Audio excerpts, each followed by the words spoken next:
Hi, everyone. My name is Bruce Lombardo. Today we are at our D100 tabletop live stream that we do.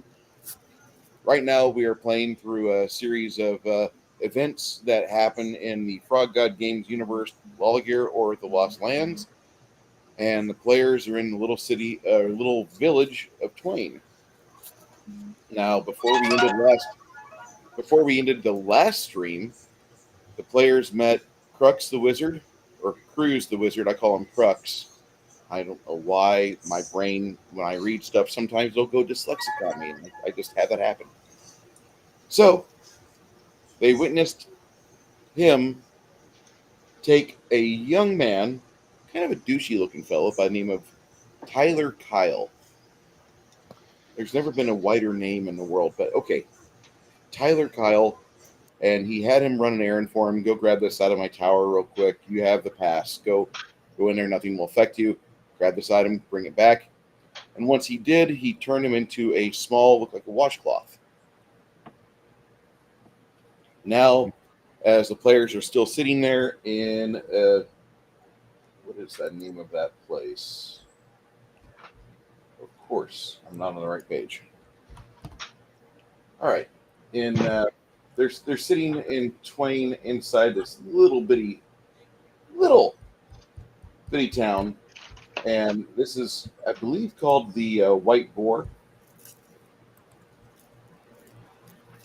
Scrolling through it real quick. Not the Goat's Beard. It's a restaurant? It's a little restaurant tavern in Twain called the Hogshead Inn. Hogshead Inn. And you have Cruz there. Edwin, he's a bard. He's kind of helping tend in the bar right now. He's kind of an older sort. Looks like that Charles guy that was in the wonderful movie Blues Brothers that played the lead country singer that was after the Blues Brothers the whole time. And you guys are sitting inside this bar called the Hogshead Inn. And now that I've caught you guys up on that, also with us in the chat, not on this system, but he's here, is our friend 6 Nations, 31 Kings, playing the role of Lemmy. Technical difficulties. Hey, everybody. I got a pee. I'll be right back.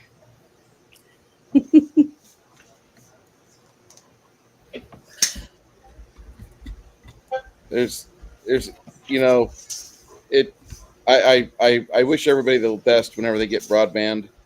I had to learn my lessons. San Antonio's AT&T is not the best. They are not a leader in the country. The Spectrum actually looked a lot better compared to AT&T, but I don't think they're up there yet. Okay. Still a low bar. Yeah. So, I guess here's where Rolando, NPC Archer, Mongoose, played by Crafting Gamer, Isabeau, played by Janet, and I just watched that movie Lady Hawk last week for the first time. That was really good. Now you know where I got my name. Mm-hmm. She was really pretty in that film, too. This is Nerdy Ogre's character. Ogre. Howdy, howdy. Big fella. Big, beefy fella. Oh. Look at that. Then we have Lemmy, our thief.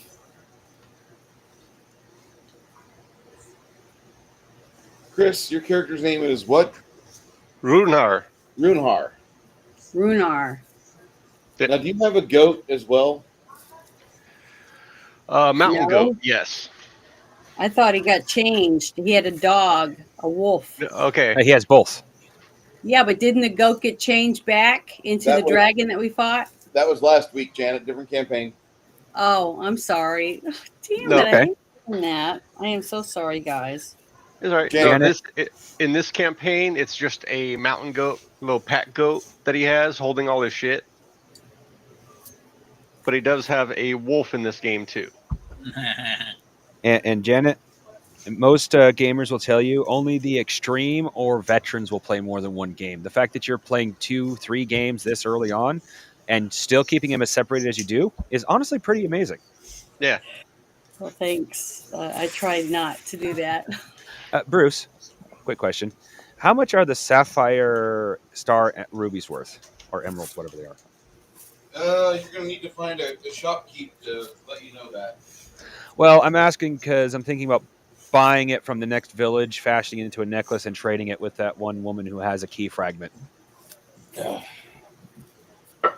It's like what time was it before we broke last game? Was it like lunchtime or was it in the evening? I think it was lunchtime. Okay. Are you fiddling with one of the star sapphires right now? No, I was gonna wait until I had permission from this because these aren't technically mine. I was gonna try buying one from the next village, or buying the one that we have left from the next village. Edwin asks you guys, "Hey, did you guys just rolled into town today, right? Yeah. Yep. Mm-hmm. Did you well, I mean, I'm not going to try to run you out of here, but for your safety and for the safety of others, about an hour before sundown, this place will pack up with about 20 angry, hungry men from the mine. And they usually will come here and eat and then sleep. And then early morning, they ride out and they go do a 24-hour shift at the mine. And another group of guys will go out there and do the same thing, and they just rotate on and off. That's Lord Kyle's group of people. Not that they're bad guys; they're just kind of rough. They're laborers. Any city's got a manly job or a rough job.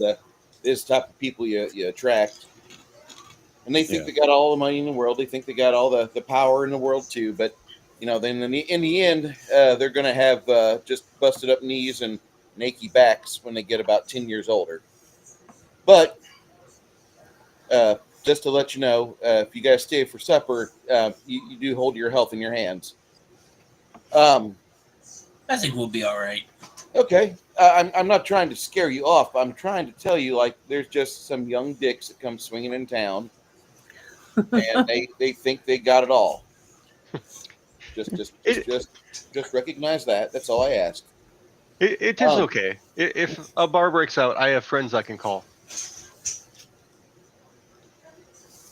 Crux looks at you and he says, "You guys are actually for a banditry party. I mean, you guys are pretty magic rich. I see you've got a priestess here. That's a symbol of mirror, isn't it?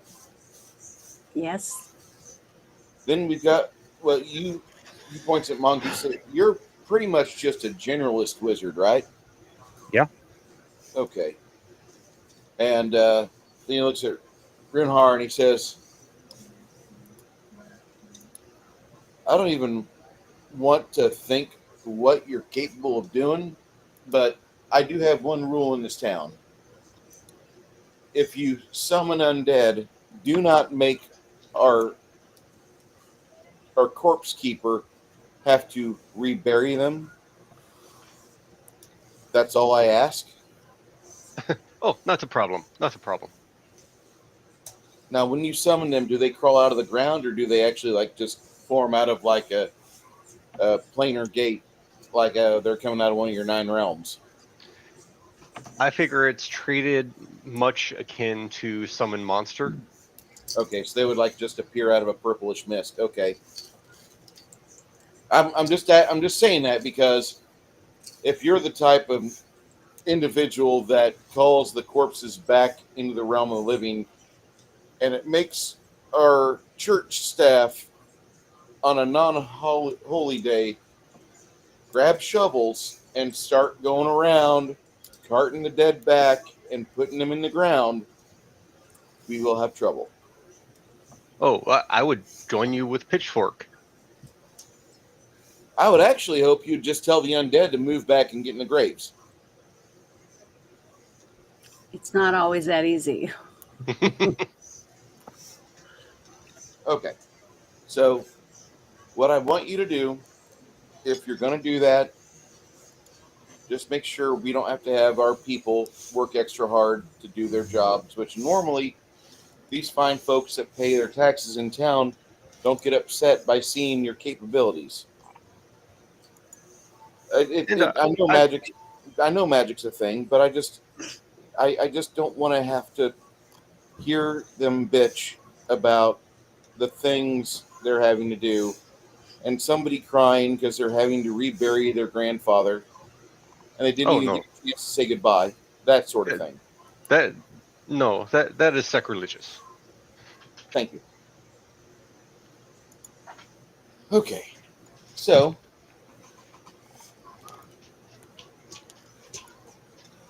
hey, Shadow and Sun, thank you so much for that. I had a good time.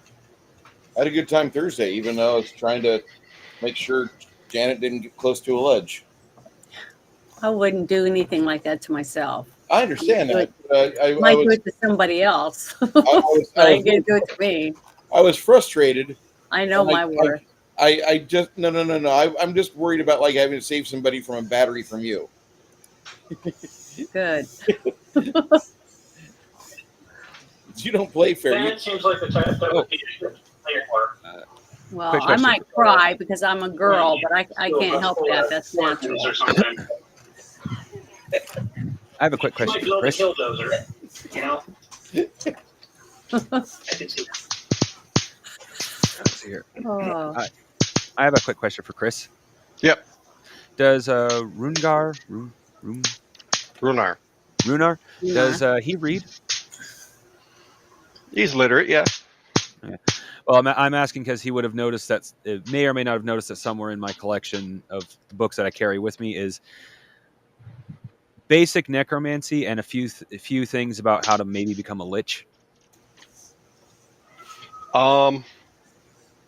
If you've spent any time with him and actually showed him that, he would probably knock you on your ass and try and throw it in the campfire.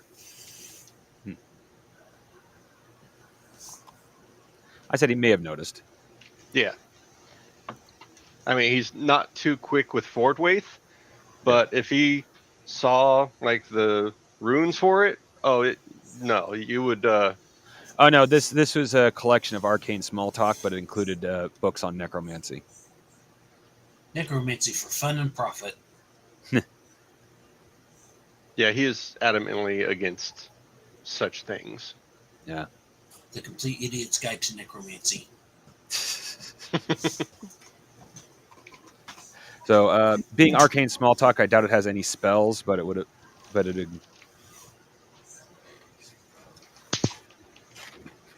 And I'd like to say for all of our Canadian friends and Canadian people that we do want to see them be preserved safely, I hope you don't comply. That's all I'm going to say. What'd you say? I'm just talking about the Canadian situation where the people of Canada just were lectured by a man in uniform. If a man breaks in your house, just leave your car keys at the front of the front door so they can just take your stuff and go away. Oh yeah, that's old. That came out like 2 days ago, and I was having a real issue with watching that. Wow, that's been out for a while. I did not know that. Yeah.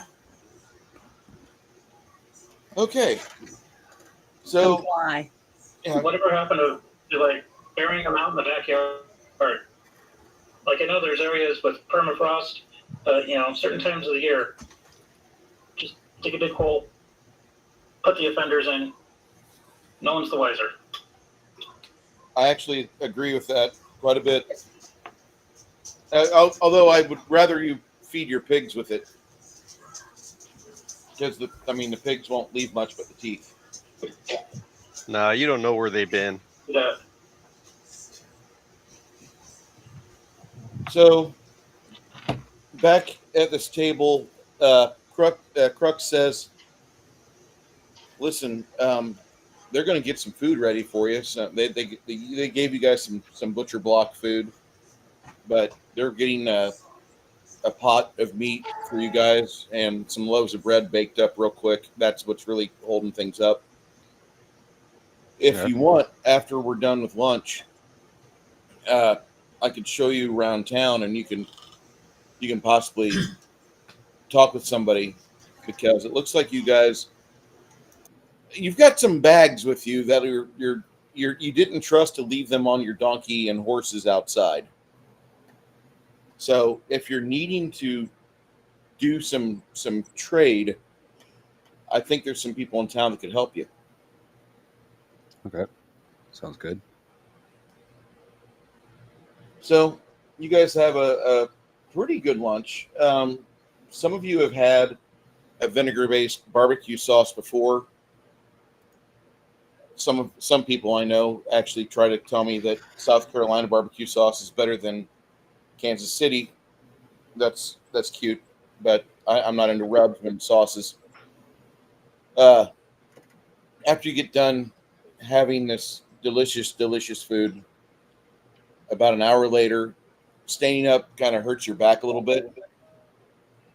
Some of you actually feel like you could probably just take a nap, but you head outside with Crux the Wizard, and he's a very nice fellow. He's probably about 55 or so years old. Throughout the discussion over supper or over the lunchtime, he tells you that he's been a wizard for about 30 years, and he points out his large wizard tower, and he says, when I first came to this area, Twain wasn't really a big much of anything. There was a mine nearby, but nobody really lived here because a lot of the town had been abandoned. There was a vampire that lived in this town, in that tower itself. I found his casket, lost half my adventuring party in the process, but we got the fucker down, we killed it, and I decided to stay because after I buried my friends, I wanted to make sure that I didn't have to deal with them again, or worse yet, somebody have to deal with them again. One of them to rest. He looks directly at Runehar when he says that. He nods back. Oh, the thing is that like what Runehar does versus what that vampire does, two totally different levels of miscreant activity. Runehar uses it for like a 2-minute long joke, and after the 2 minutes, it's over.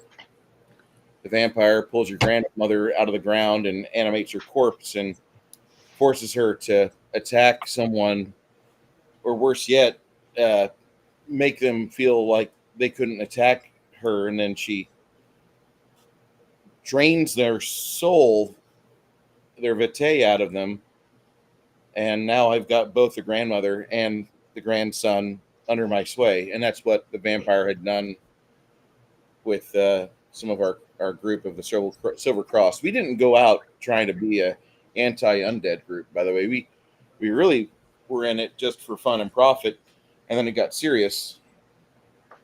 So he takes you around the side of the restaurant, and he says, now over here, I'm going to share a screen with you.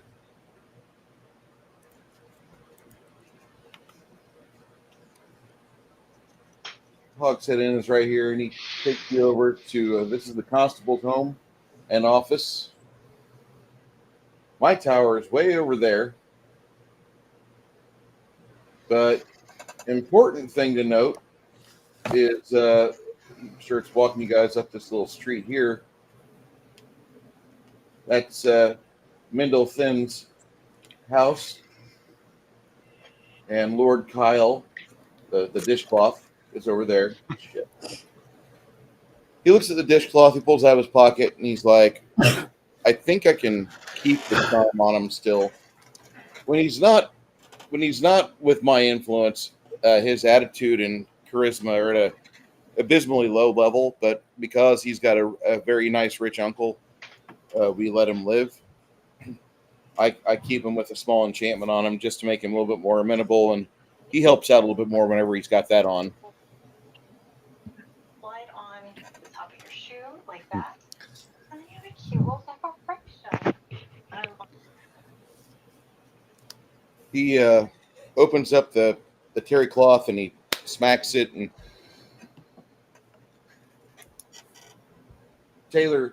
Kyle pops up and he's like, "Oh, wow! Did I take a nap?" Crux is like, "Yes, you did, my friend.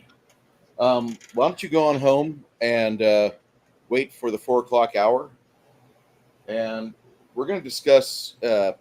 Me and this group of people here are going to discuss putting a time clock at the center of town because I think that would be a blessing for everybody, and that would be something that would actually improve commerce and trade here. Having a big timepiece in the center of town would help. Absolutely. Why don't you go back to your home and sleep on it, and we'll discuss that at the next meeting. How's that sound?" So the douchey little boy wanders back towards his little estate, his 2-bedroom, 1-bathroom estate on the Ford River, on the river here. And this is a ford over here. You can go in for about maybe a foot, and once you get to that depth, then you can cross to the south.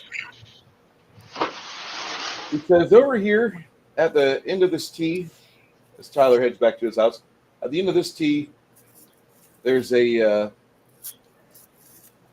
dwarf, and he's kind of got relatives all throughout the valley, and he's been in all the way down to Ream for his work, but he's our jewel smith. He's our local jeweler, and there was a time back where, you guys know Regis? He's a winemaker out of Pembrose." Sounds familiar. Okay. Regis has this short little wife, and back in the day, she was quite a stunner. Her attitude snapped you right out of that, all that you might have felt when you looked at her. And she had a wandering penis. And Winifred is not exactly the most kind lady.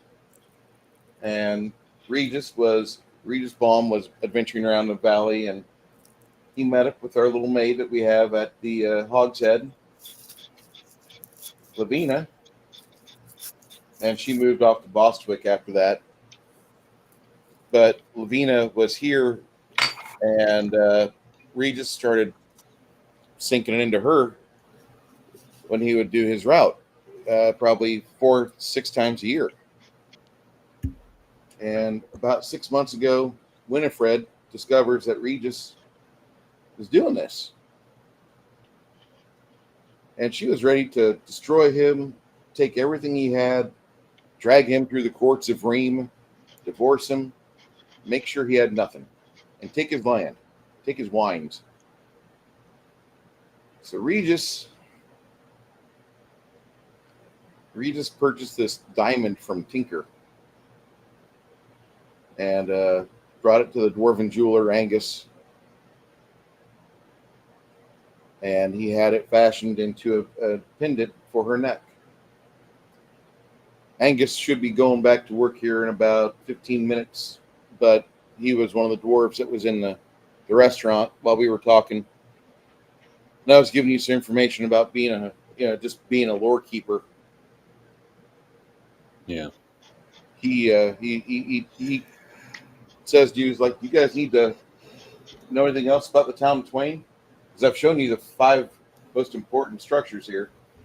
I know that sounds kind of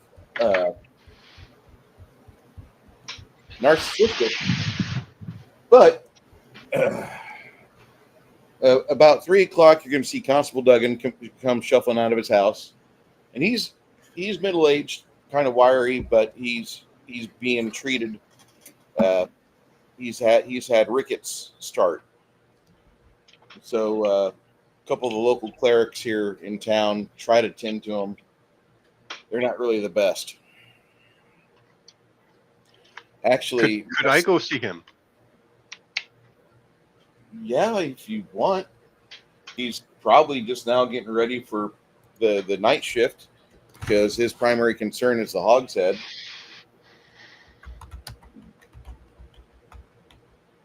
I'm not sure what this rickets is, but if it's illness, I could look.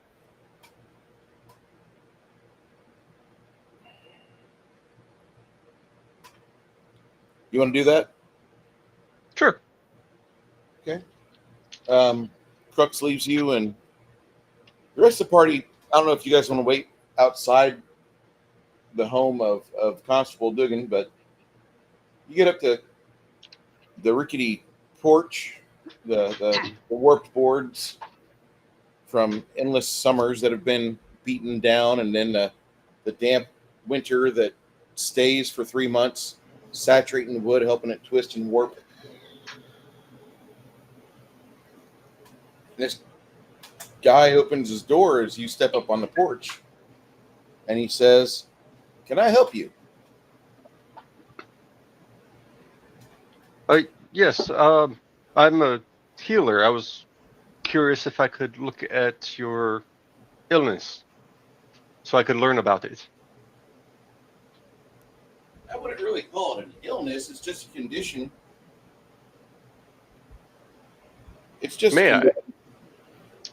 Sure. He looks over the rest of you standing 20 foot away in the street, and he says, "Miss, are you a cleric of Mir?" He looks over at Isabu. "Miss, are you a cleric of Isabu?" Oh, he could. I'm sorry, my mic was off. Oh, yes, sir. Okay. Imagine that Nisbu. He's talking to you. Okay. Yes.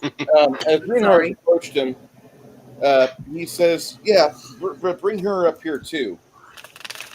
Okay. Well, I'll go up there with him. I said I joined him, that I wanted to join him, but you guys didn't hear me because my microphone was off. This is kind of weird. You've got like 8 people in the middle of the road: a donkey, a wolf, a goat, another little dog, Bandit over there by Lemmy wagging his tail. When Lemmy's quiet, I assume Lemmy's just either petting the dog or performing some thievery. You can't forget Lindor, our sheepdog, who's still a puppy. Mhm. So the man goes over and he sits down and pulls his breeches up, and he shows you that he's got he's got some knee issues. You can tell. You see a little bit of scratches, a little bit of like old bruising on his skin. If you both could do a heal check, 85. Give some information. Me, you're talking to me too, right? Yeah. Okay, hold on. I'm trying to see what I'm supposed to add to that. I got 125.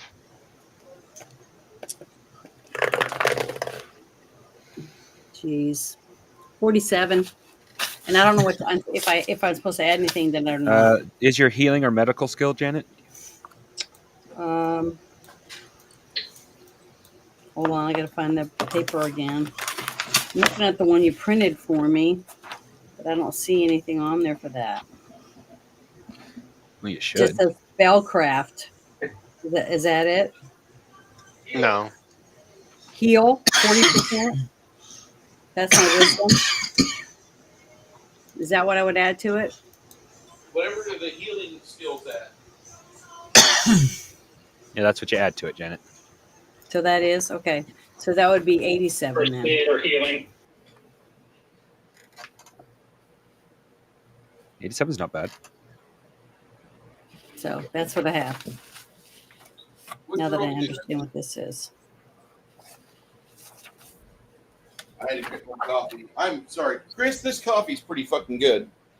The flavored, Not bad. the flavored caramel shortbread ain't bad. Yeah. It's all right. That sounds good.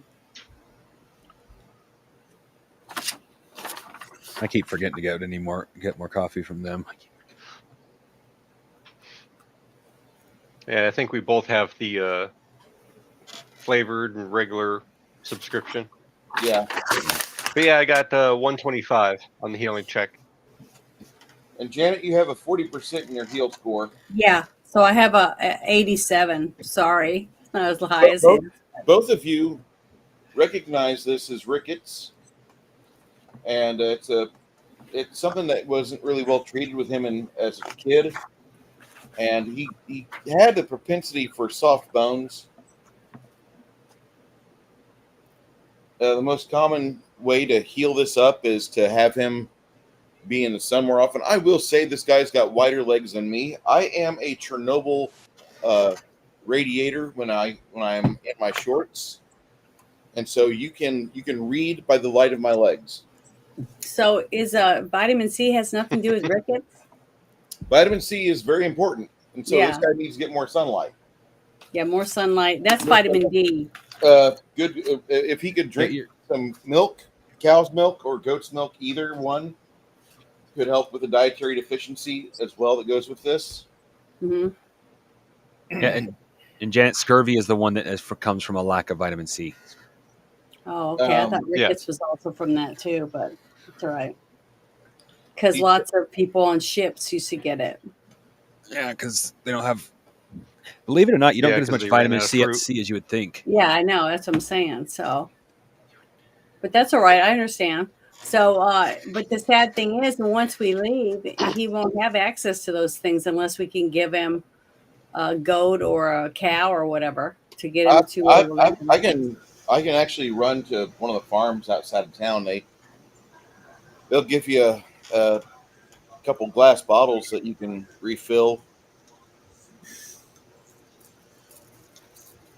We've got a few people here in town that can do some minor bits of healer's magic, but not really like you. He looks at Runehar. He's like, "You are not dressed like a cleric I'm used to. I want you to understand that. I'm not. You don't even look like you're from around here, my friend. I get that a lot. Yes. You don't even sound. Where are you from? North. With the lack of melanin in your skin, I kind of thought that. We get a lot of sun up there, though. The sun reflects off snow. We get our vitamins. I would imagine. So Bruce would lay on hands, be able to heal his legs, and if he changes his diet to keep it from coming back. He's not really had a spell for the past month and a half. He says that it's been about 5 weeks for me since I had my last time where I had to lay down for more than one day. After that, one of the barmaids, she made sure of it that I was getting fed and having actual food, and I was getting vegetables, and I was getting meat, and I was drinking some of the cow's milk, and But I want to help him heal the curvature of his legs. it's something that'll have to take a little bit of time. But she said that it'll actually depend more on consistent deficiency, which can be remedied with diet and with proper exposure to sunlight, etc. So he doesn't need any type of braces or anything on his legs? No, I just need not to be so stubborn. Okay. Stop being lazy. Okay. Well, I just wanted to ask because I can't really see how bad it is. Who's Likely later on, once we get the higher level spells. What is it? Regeneration would probably be a big one. Mm-hmm. Okay. Because right now, one of my most powerful ones is lay on hands. That's it. That's all I have for something. You're a paladin, or no, for a cleric.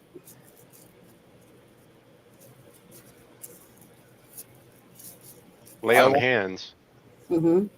It's one of the spells that Bruce said I could have.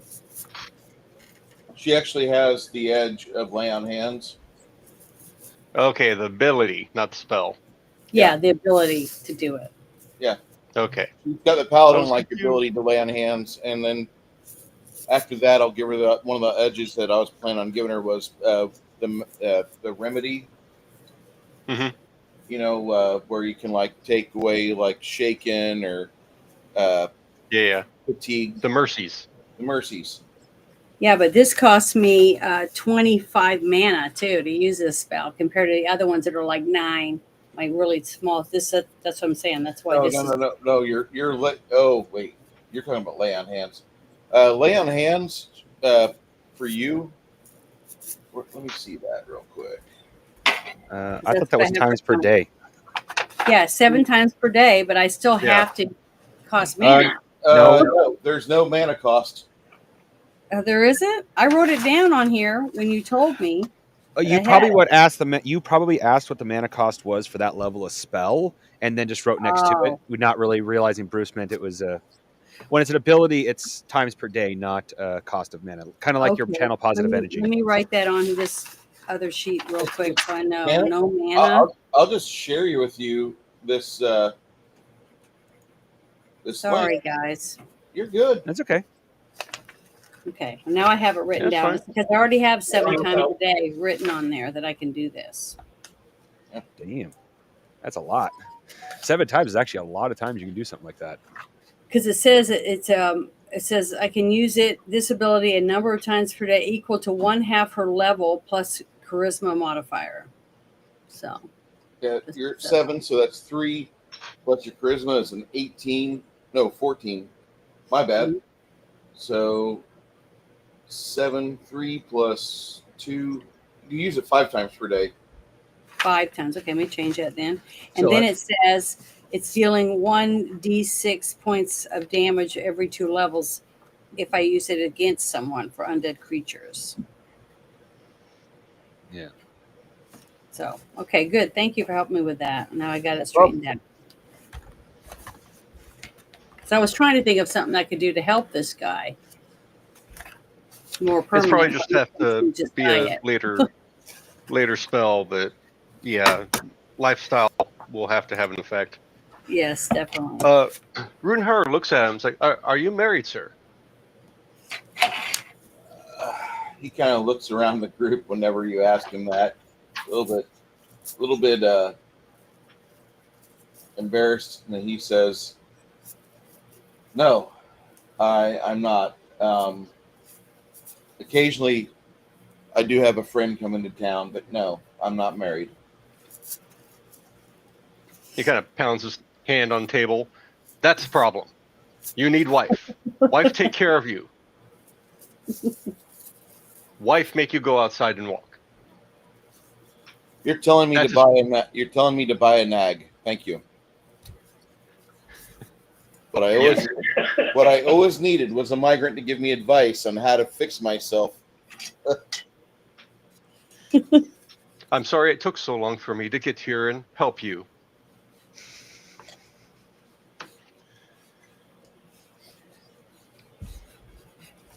Dugan, after he gets done with that, after he pulls his breeches down, he walks inside his home and he comes back out with this like a half of a mason jar with looks like some sort of ointment, and he kind of produces that and puts it out towards you guys. He says, the young miss that has been making sure I eat from the Hog's Head, she gave me this at the start of the summer festival and said it was a gift for me. And she said use all of it up during summer months, but she'll get some more of it. And it's supposed to be an ointment that I rub in to my knees and my hips. And it actually does make it feel a little bit better. And you guys, you take a whiff of this stuff. There's a heavy amount of eucalyptus in this herbal concoction. Okay. Runar goes ahead, kind of pushes him down into a seat. I got this. Make wife do this next time. And he starts working on him.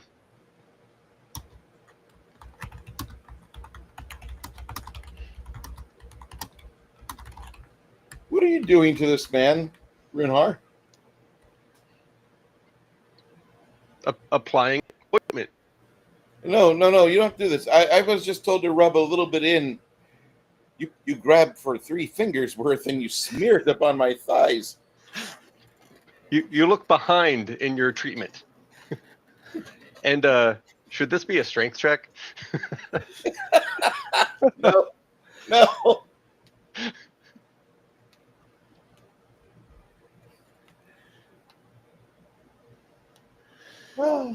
You guys, after about 5 Need minutes some help of with that? watching, No, professionals only.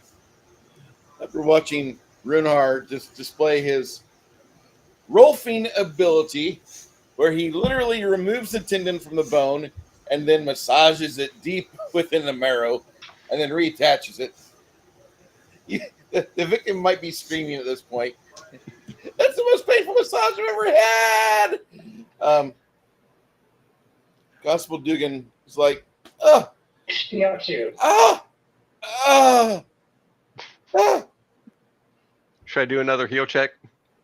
Yeah, go ahead.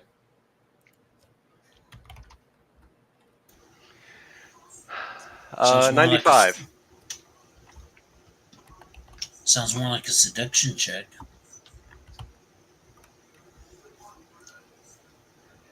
$95 total. 95. Okay.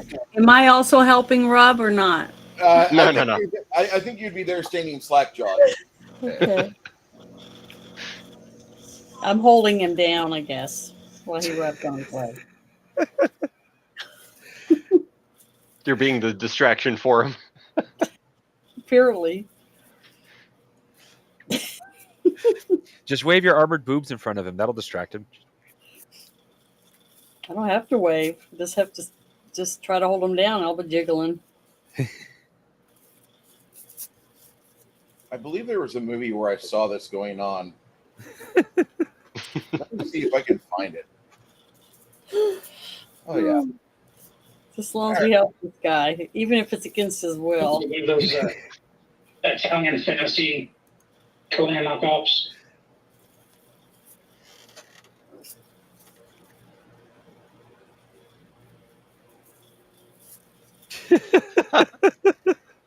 Yeah, not like that.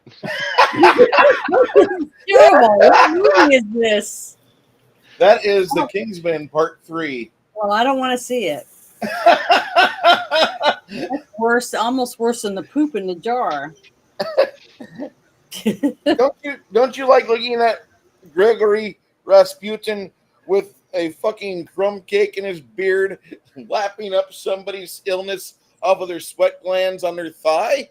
No, What's wrong with that, Janet? it doesn't make. It's disgusting. I don't need to see that. Oh. Gross. Six over there. What the fuck are you doing to your party, Bruce? Stop. Okay, so and if you guys haven't seen The King's Man, Okay.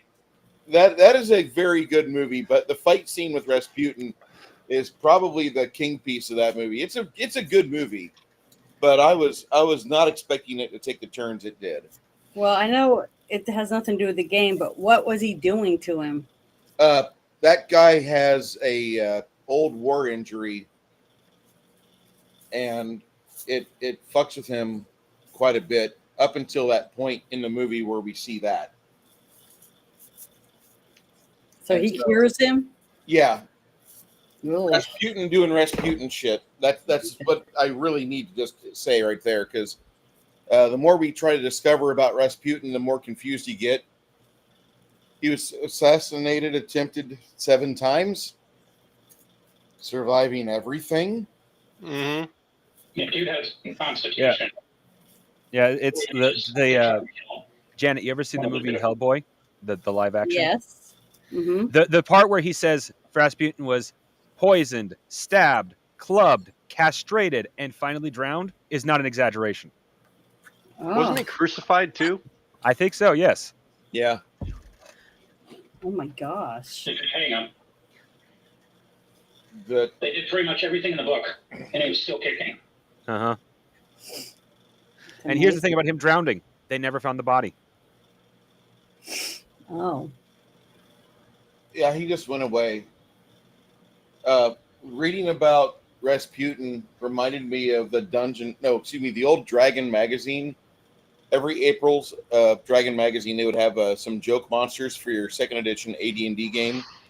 And so they brought out one year, much to Disney's unawareness, they statted up Donald Duck. And Donald Duck had like an AC 0 and 300 hit points. 300 hit points. And after Donald Duck sustains 300 hit points of damage, he goes away. That's how he doesn't die. He goes away. And it reminded me reading, whoever wrote that up for Donald Duck was reading about Rasputin at the time. Because yes, they think they drowned him. They never saw him again. They think they drowned him. He just went away.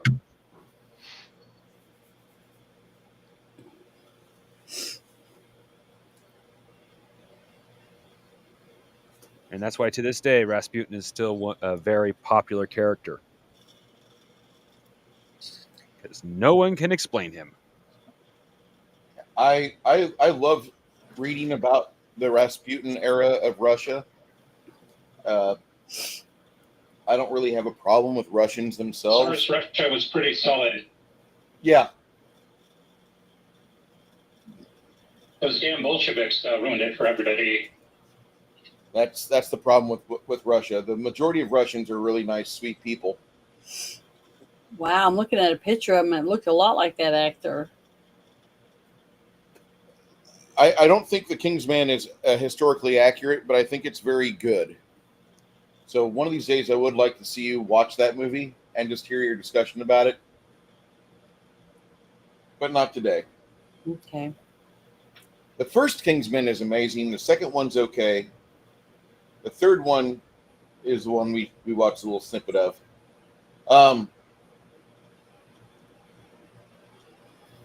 You guys leave Constable Duggan's house, and when he stands up, you notice he stands up pretty quick and spryly. And he looks at the ointment. He looks at his legs. You know, he's got the breeches covering him up now, but he's like, Runhar, thank you. And Isabeau as well. And all of you, thank you. Marry a milkmaid. That's right. She has grip. Yeah, and she knows what she's doing. Why is it? If I was back in medieval times, you already knew what type of woman I wanted to marry. My God. Chopped wood, churned butter. Yeah, I know. Janet could make a mint if she would just wail away on the wood out back, and then she would just churn butter. If you would churn butter on video, Janet, you would have so many paying simps. Is there anybody churning butter online right now? I don't know if it's live right now. Let me go see. No, I mean, is there videos of it? Oh, yes. Okay, well then they don't need another one. Both legitimate and perverted versions. We're not doing it to synthwave in slow motion. Yeah. Just dress up as a Swiss Miss with blonde hair and drink cocoa. Yeah, I just pulled that one up, and that's got like 4.8 million views. It's because she's got her strap undone, not because she's actually what she's doing. Oh, come on. She's doing, yeah. See, there you go. How many views is that one? I can't see the views on this. But I like the butter. And I'm not even a butter guy. I'm an oil guy. So the girl without the strap is 4.8 million views. The woman just sitting there doing it one-handed is 58,000. There you go. See, told you, it's the boob. Hey, women like boobas too. I know men. So, what was it? It was like 3 or 4 days ago. There was some kid with an airsoft rifle running around in Boston. in a summer, and he was scaring the shit out of everybody. Everybody thought he had an earnest look. Oh, is he the Asian guy? Orange check on his That right, was the Asian guy? shooting it occasionally. And so the reporter that's doing the story is this blonde chick, and I swear to God, her boobs were to rival your average big-breasted porn star. Like, her spreaders were massive. And I'm trying to watch the video about this kid who was just like minding his own business, but he freaked out half the town, got the SWAT thing called on him. But the lady's tits were just so massive. I'm thinking, like, this is why she gets this story. It's a nothing burger of a story, but they need to keep it riveted. So there's the massive sweater kittens. Jesus. The short Ted fans glued to the TV. It worked. So what was the name of that video that you were Like, watching? it must have been like quadruple app or something. It was ridiculously large. What? It was a Boston video of some Boston news channel where there's a little black kid with a Christmas rifle, but he didn't have his little orange on it, and he was like out in public just kind of shooting shit and having fun with his gun. And like everybody in their homes or on the street saw the kid with a rifle, and they thought he was like a terrorist or something like that. Called the cops. The cops sounded out. It turned out that it was nothing. He's lucky he got shot. Didn't get shot. But they're just drumming up the gun fear and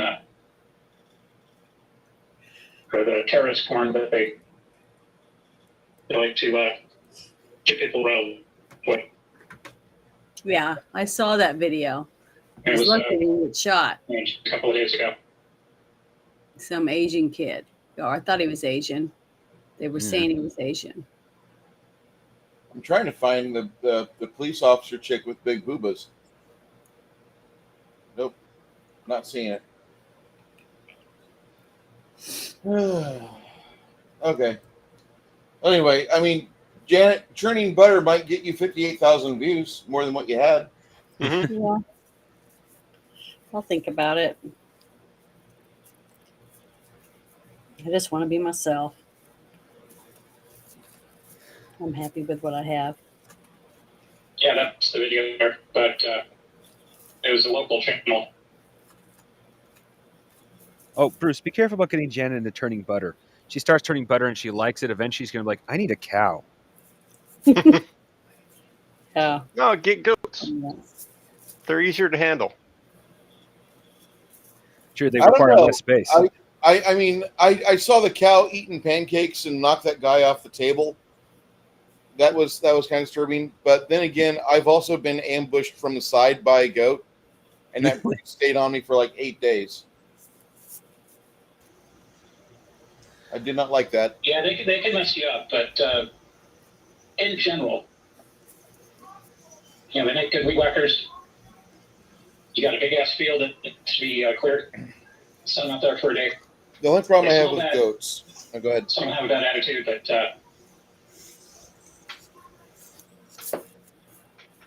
go ahead. No, just the goats get on your car, and if you got a sunroof, like they cave in the sunroof or break the windshield, because goats like to climb for some reason. Yeah. Best scientists could tell climbing for goats has to do with their each other too, which is kind of funky.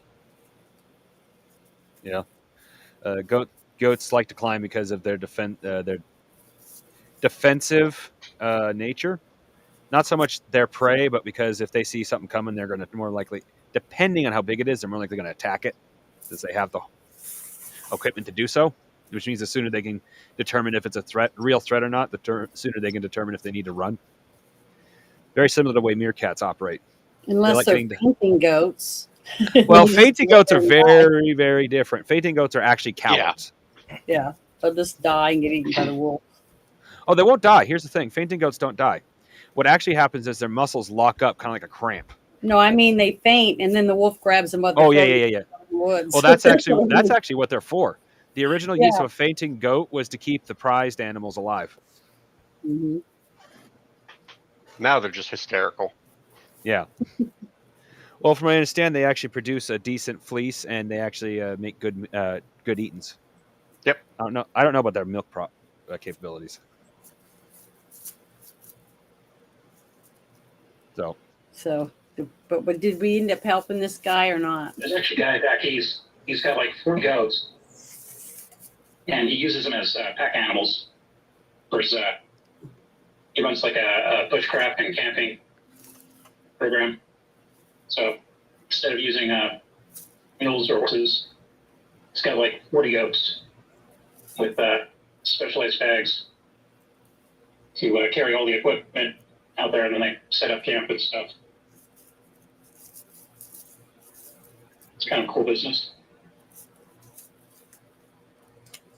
So you guys, once you finish up with Dugan, he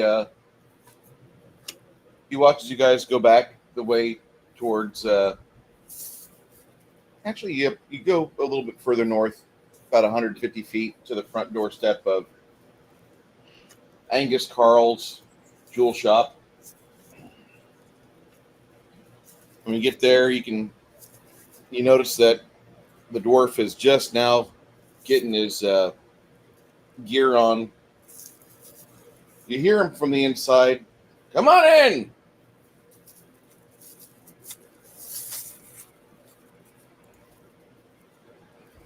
Go ahead and go inside.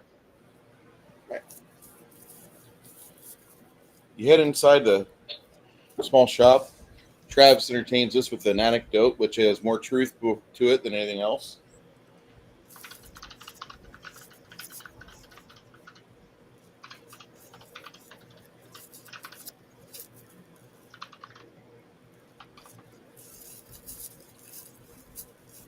Angus Carl.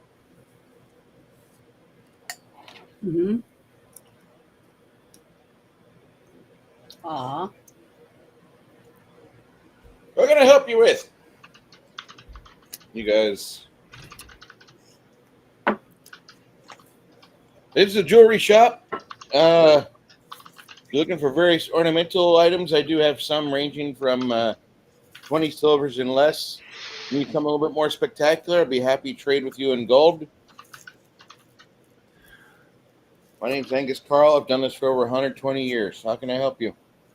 I'm not interested in selling. I need an appraisal on this gem, and I hand him one of the sapphire star rubies, or whatever the fuck they're called. I wrote down sapphire star rubies, but I'm not entirely sure that's what they're actually called. One of the rules we were given from the elf. These do look like something that the elves would trade in. I have need of it knowing its value. I'm willing to pay your appraisal costs because I'm not interested in selling it, but I need to know how much it's worth.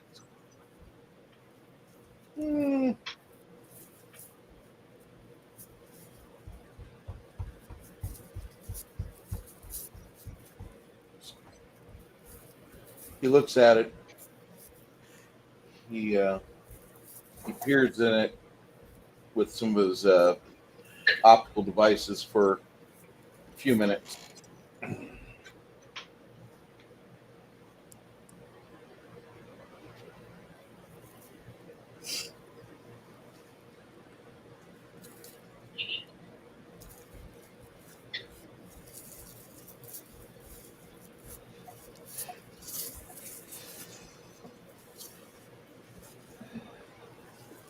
Is it just one you're going to be selling me, or do I need to worry about a large number of them? Oh.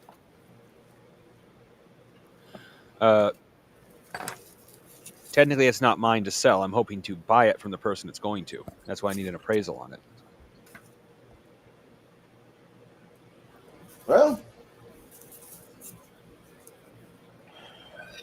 if you're willing to trade it,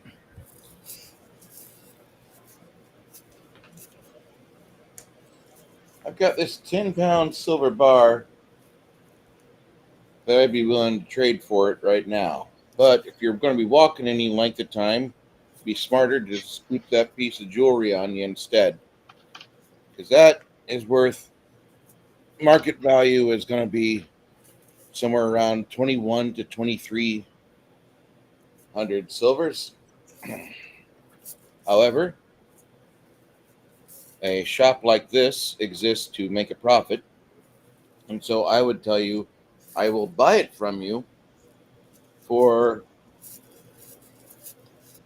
1200 silver. Well, The problem isn't on first examination. When you flip over and you start looking at the facets on it, you'll start seeing small fissures inside them. They're not perfect sapphires by any means, but they are star sapphires. okay.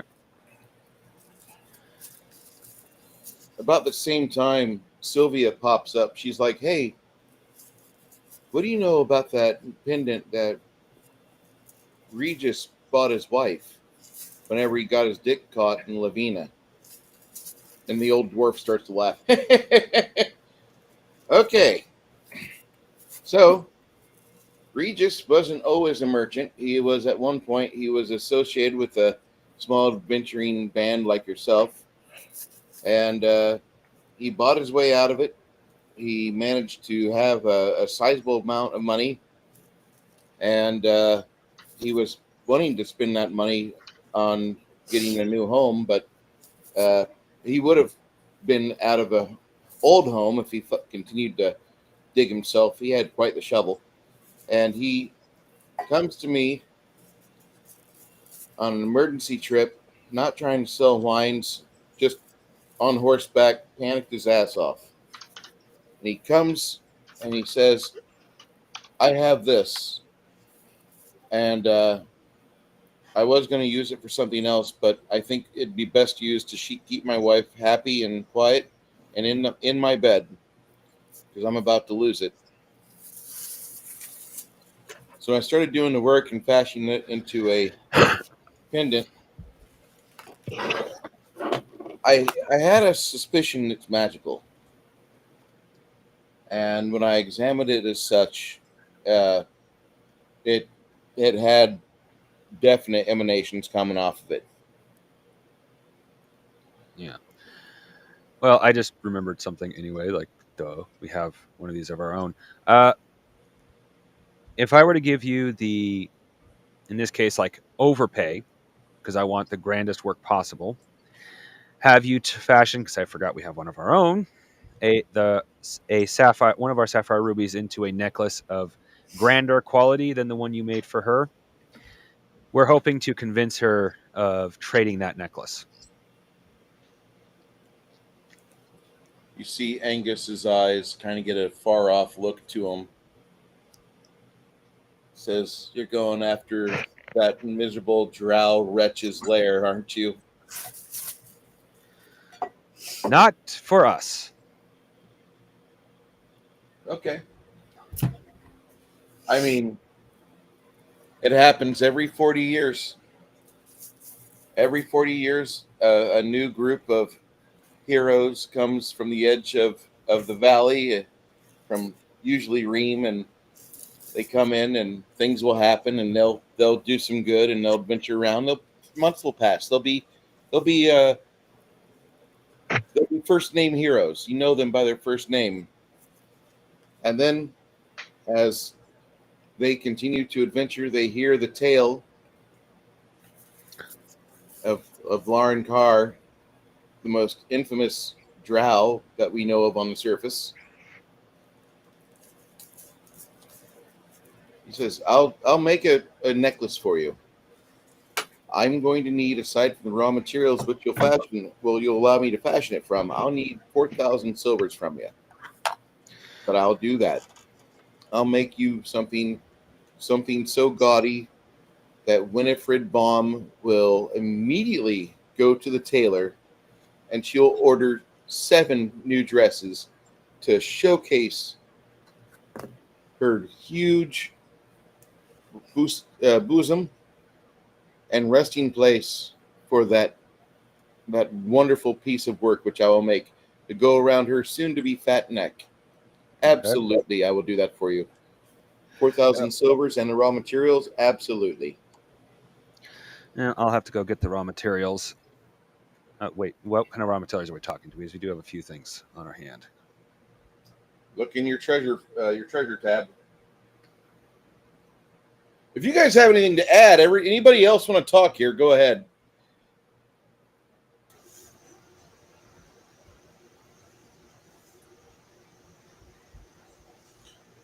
Oh. All I got to add to the pot is some dragon teeth, which I don't think is the kind of material you're looking for. See here, we have. I could have.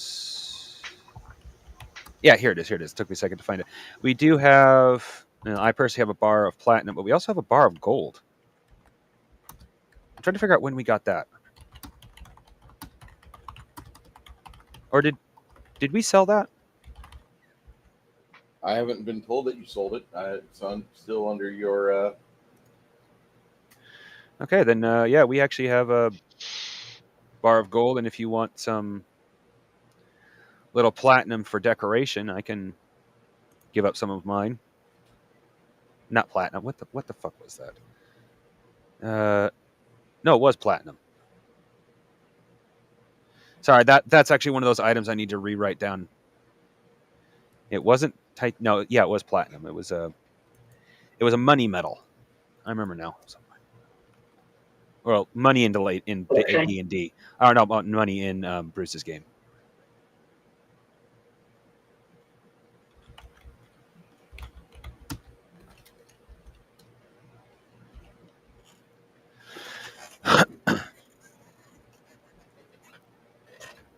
That sound good to you? How much?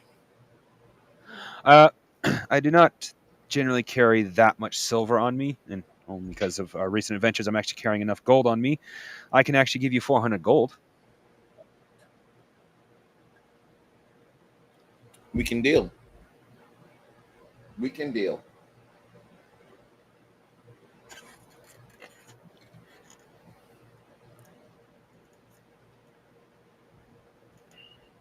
What are the products that you'll be having me work on? All right, I hand over one of the sapphires and the bar of gold. And you can't have all the platinum, but I hand him over a bar of platinum as well, saying, I do not have the ability to cut a chunk off of this. You do. You can take a little extra of the platinum as a tip. But I do want the bar back. He slices off a pound of platinum. He Yeah, I says, think they were like 5-pound bars, if I remember correctly. yeah.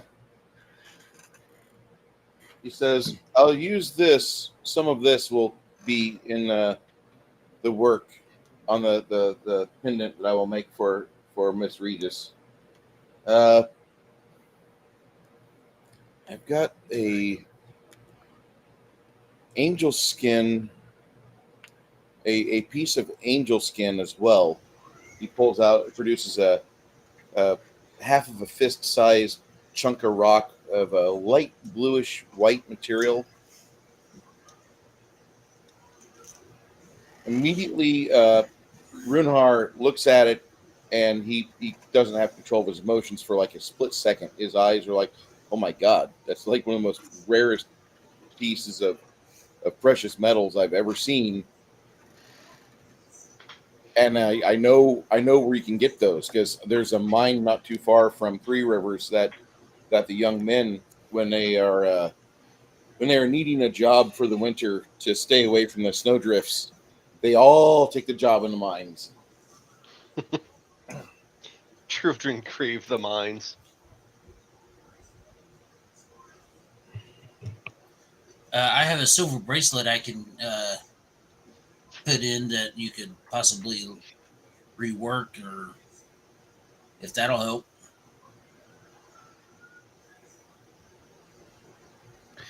So how much extra for the special material? Says you have 2-star sapphires. With this 1 pound of platinum, which I've carved off this bar, you can have the remainder of it. The final item I was wanting to have is I wish to use a bit of this angel skin.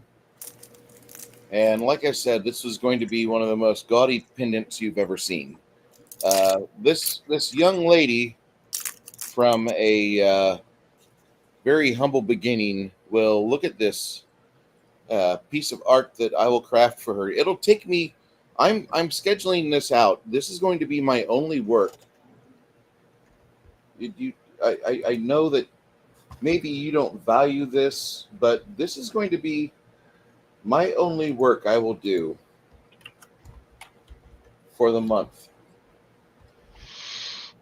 And so Now, I've spent time with dwarves. I fully understand what that means. That is a level of work I was not expecting, but I truly respect and appreciate. well, it's going to take me quite a bit of my time, and this will take me all the way into Mithrand. Right now, it's the 6th of Humidos. The 6th of Humidos is like the 6th of August. Yeah. Just so you guys can understand what Bruce he's talking about here, I'll copy and paste.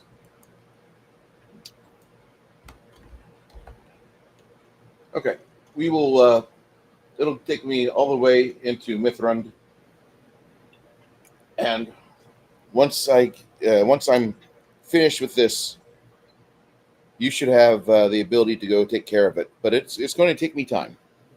Give me that, and these materials which you have here as payment, and I will be more than happy to take care of this. Will you be staying in Twain the whole month, or are you going to go back to Pembroke, or what do you have? We still need to visit the third village in the area. This is the third village. Oh, it is? Yeah, Twain, Pembroke, and Bostwick. You've been in Bostwick. You guys remember that lady, the witch that wasn't so friendly, Sasha? Oh, yes. Okay, that was Bostwick. Okay. I've been missed. She was rather interested in your big beefy friend, Mr. Ogre. Ah, yes. How much ale have I been drinking over the last week? Ale? You've not drank a whole lot because you just got into town earlier today. Yeah, but it seems like that you're making a joke about me kind of misremembering the time schedule, so my character's making a joke. Fine. How much ale have I been drinking? How much time have I lost?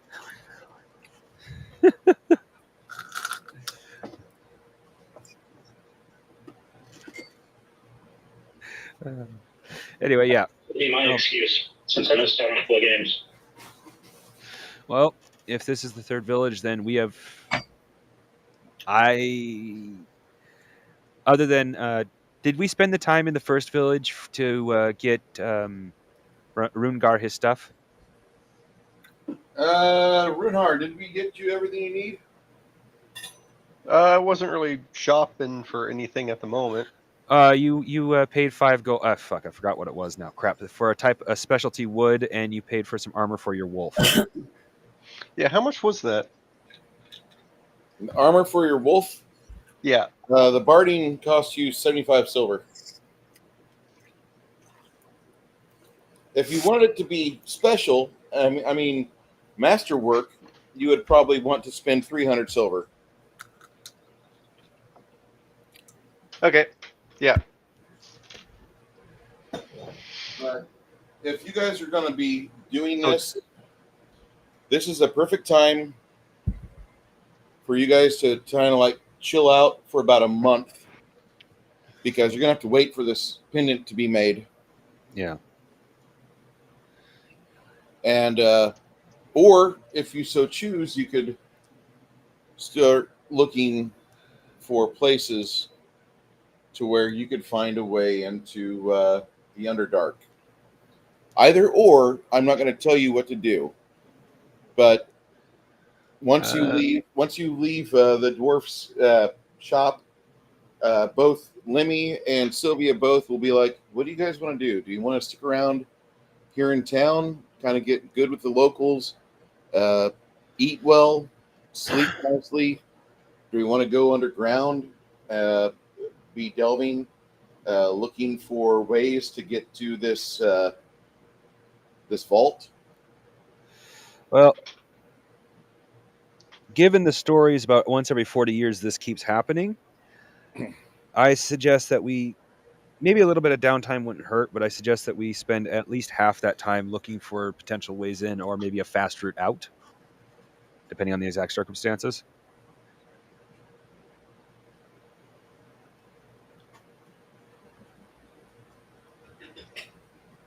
I mean, what does everyone else think?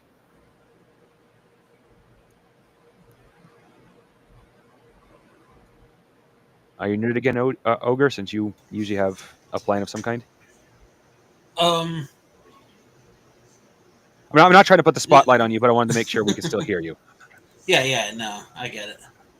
I don't know. Well, if we're going to the Underdark and we need to find a way down there. Well, we know of one way for sure. My big worry is that it probably won't, but my big my big idea at this point, I should say, is try to find a second entrance into the vault. Maybe not necessarily check it out right away, but maybe find a way if we have to get out real quick. Yeah. I mean, the only thing I can think of a way to find that is try to find areas where creatures from the Underdark are coming to the surface, because if that's happening, then obviously there's a place where they're coming out. Well, Yeah. isn't this the sewer that they're basically in? No, the Underdark. You know of a Thura, Janet? A Thura? Thura is Hollow Earth. This is a very similar concept, except in this case, instead of being a utopia, it's basically hell. It's hell in the mortal realm. Okay. But what I was thinking was maybe there's maps already. Ever been to the underground tour in Seattle?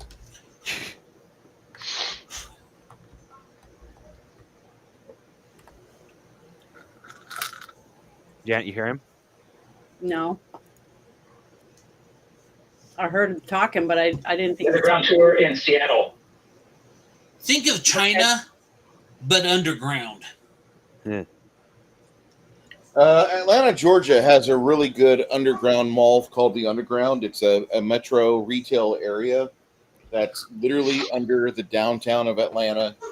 It's one of those cities that has a really nice kind of like it's got a good middle class feel to it. Anybody can go down there and find places to go and things to enjoy. You've got a lot of various shops. You've got a lot of various things to do. But that's Atlanta's Underground. Let me see if I can pull that up so you guys can see this, because this is one of those things that I thought everybody was aware of this, but apparently it is not. And it's kind of like a city beneath a city. And since the 1900s, it's one of those things that just you don't really know about it. If you were to take New York but not wall off the city that existed before they built upon the top of, it's what this is. New York's got something very much like it, but they've walled off everything and they've closed a lot of the shops. A lot of it's gone into ruin. That's Yeah. too bad. But this is still in session. This is still going. So, like, you have these vast areas. It's like a giant fucking mall underground, but it's like a mile or so, maybe 4 miles square. it looks like where they filmed that one movie we reviewed. Yeah, and it's kind of a neat place. You get there through the downtown. There's various entrances, but it's a huge underground city underneath the Boweries of Atlanta. And they're not plagued with earthquakes or anything either, right? No, not to my knowledge.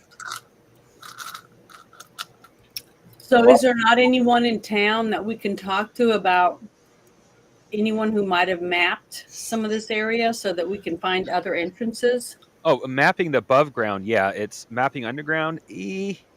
That would be Well, I based mean, off of any different survivors. entrances to enter and Oh yeah, exit. yeah. Well, finding. I doubt anybody's mapped out the exact location of any entrances to the underground, to the Underdark, but they will have mapped out caves where people have disappeared, caves at the very least you don't want to go to, things like that. Those are places we're definitely going to want to check out. So looking for a map shouldn't be that hard. It's a matter of what's going to be on it. I'm sorry, what did you say, Nerdy? I was going to say, mine, they started hearing voices. Yeah, that's another good one. Mm-hmm. So where do you suggest that we go to ask someone whose knowledge of where Well, all is there- these people Is have there a disappeared cartographer in and town? Why not go to the lore keeper? We're already on good terms with Crux. Oh, okay, that works too. I suppose I mean- a cartographer is a modern term anyway. Actually, I don't know if it's a modern 40 term. years, 13% Underdark caused 40% of the problem. 40% of the time, it's all the time. So this is one of the underground venues they've got under Atlanta. Oh wow. So Yeah, they've got venues called Heaven, Hell, Purgatory, and Altar. wow, And so going into it. yeah, they really go hard in their music scene in Atlanta. I like the Atlanta music scene, rap or metal. And there used to be a metal scene in Atlanta. It's not really as big as it used to be, but it's always been a hip hop capital. Which I don't understand why you'd want to go to New York City if you could go to Atlanta instead and be comfortable. They've got a goth night at the Masquerade. And Atlanta's real close to Stone Mountain, Georgia, which that used to be the headquarters for White Wolf Enterprises. They made the Vampire Masquerade game. So a lot of people that worked there lived in northern Atlanta. And this is where you could go hang out with them and just see where they got their ideas for their crazy books. But Masquerade is a good club. Used to be a great club. It's good. But anyway, I figured that everybody knew about Underground in Atlanta.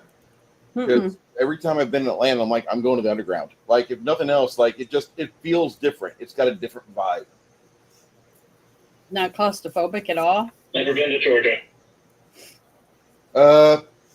I'm going to say that I've been caving in a group, not like with ropes and pythons and spikes, but like I lived 3 hours from Hannibal, not about 2 hours from Hannibal, Missouri. And I used to go there quite a bit. They've got two sets of caves. One's a Mark Twain cave, where it's kind of like almost an amusement park under the ground. They've got like a little tram. They've got a walking tour, and then they've got like another more natural cave. And both of them I feel very comfortable in. I have no issues with being claustrophobic. I haven't had the walls punch in, at me yet, so I haven't unlocked that, Janet. yeah, Good. and if the area is big enough, it doesn't really feel claustrophobic either. Correct.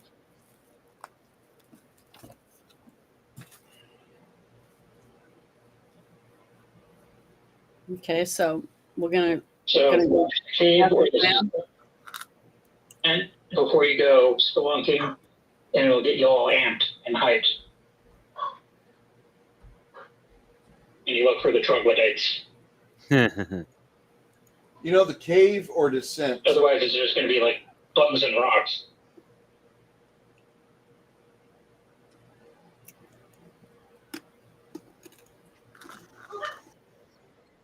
Looking for 3 kobolds in a trench coat.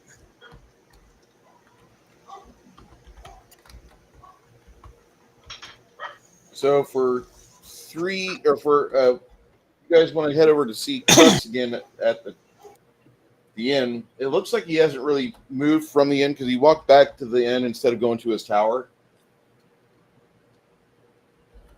No. Did you want to go talk to him there, or would you want to go to him?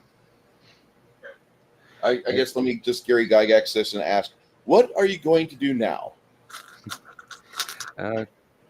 Go talk to. You just said his name too. Crux. Crux. We may be able to tell us where to start looking. Might as well delete that. That is now. When you get over to see Crux at the end, you notice that there's a few more patrons in here. About 3 tables are filled up. It's not a very big place. They have a capacity of about 35 customers. When you guys go in there, a quarter to a third of that goes away. Just all depending on how much your dog and wolf want to lounge on the ground. Tina, the head barkeep, she comes over. She's like, "Hey, I saw you guys were over at my buddy's house today." Oh, you mean the constable? Mm-hmm. Yeah. Did you like the work that I've been doing for him? Yeah. You'd have to ask our clerics. I stayed behind and let them do their job. He needs someone there more often.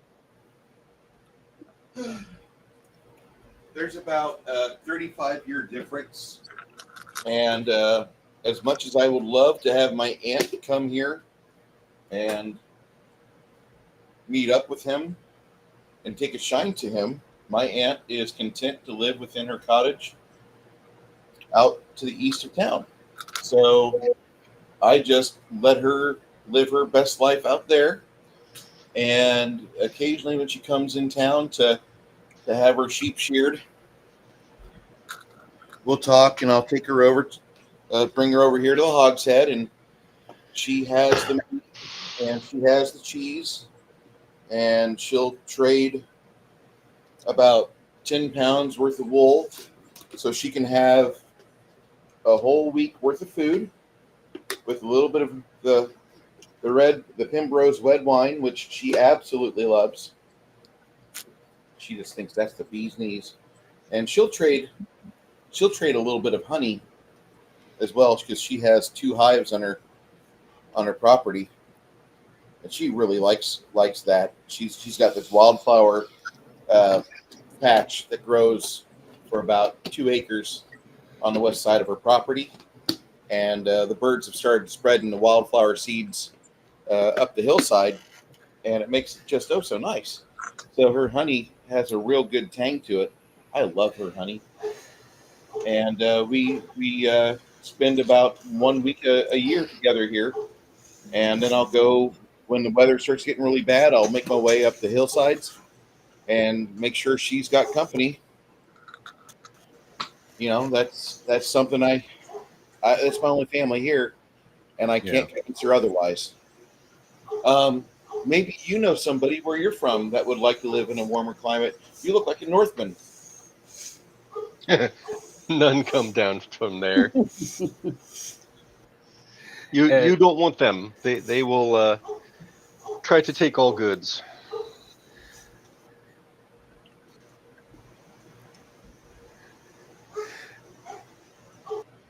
I'm trying to think of anyone we've met on our journeys that would want to come, but I can't remember anyone.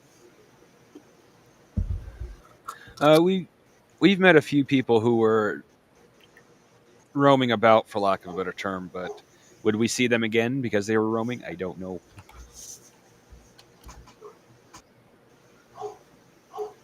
Like there was that one merchant's daughter.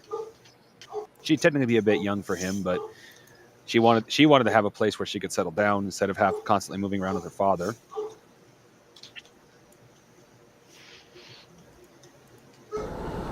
Do not come. Do not come. I'm gonna come. Holy moly. I can't help it. King of the trolls. I'm glad to hear you're having a good day, Jackie Blue. You concern me a little bit with being away from home, but I know you're doing well.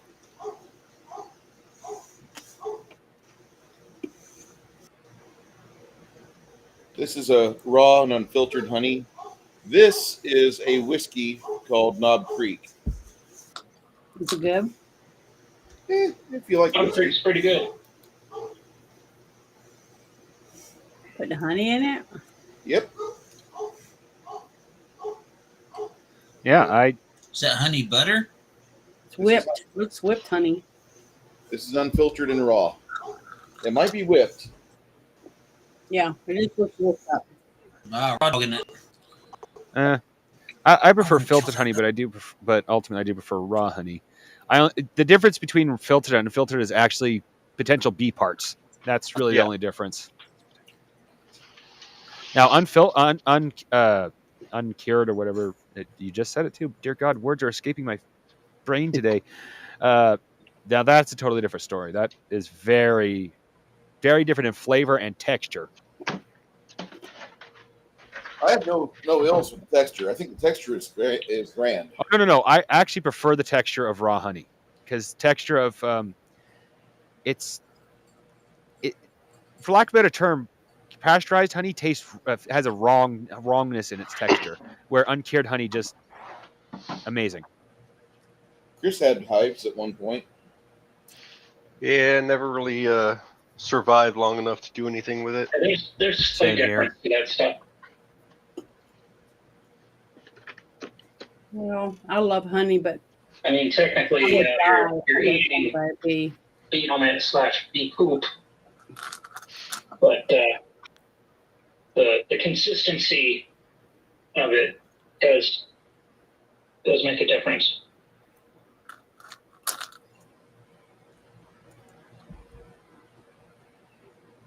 I have found a new additive for my whiskey. Okay. So, Angus, set figure for Angus. I love this fig. One of the new Reaper gnomes, I believe. Okay.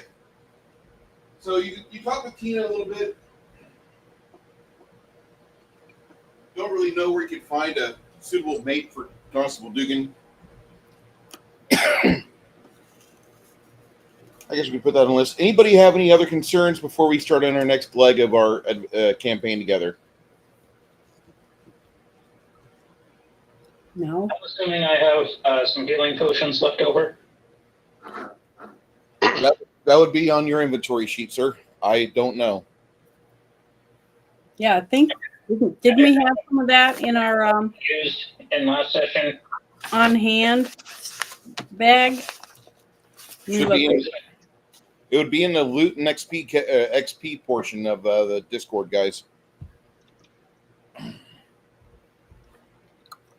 And the Gilded is still open if you need to figure out what you didn't use from before that. In alpha test loot.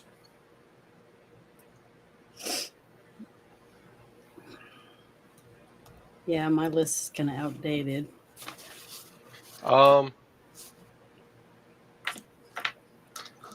Do they have any of those mana potions here?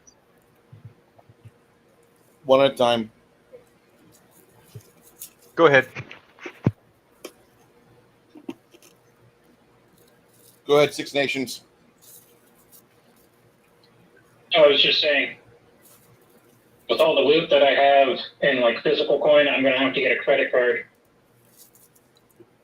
convert it into jewels, or get letters of marque or something.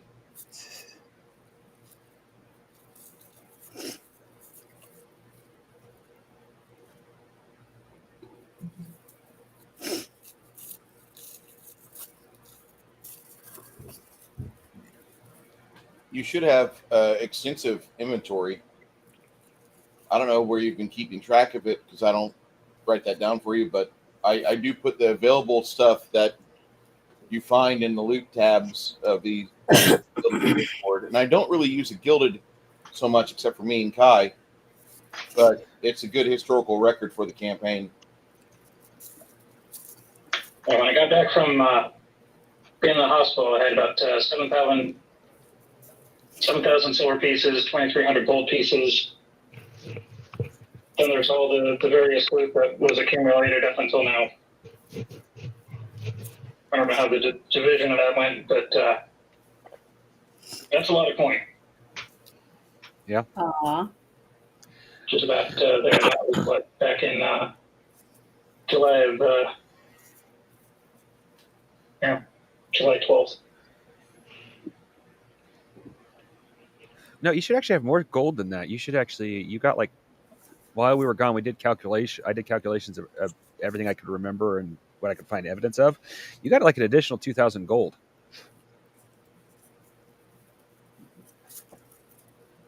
Like actual gold, not silver.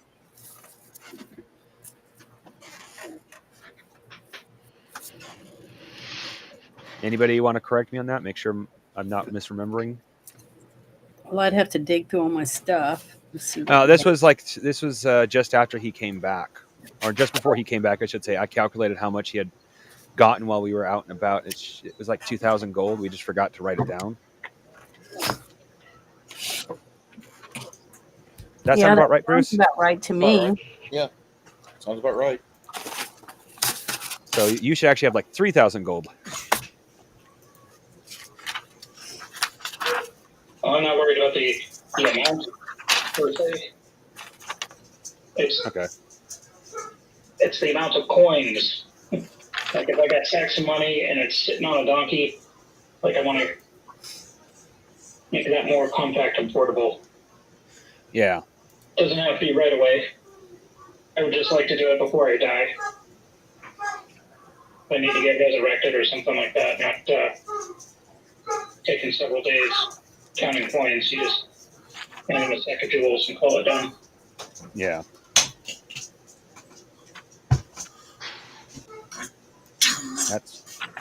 That's entirely up to you. I've been consolidating as much as I can and converting a bunch of the silver I get into gold. So I didn't think about gems, but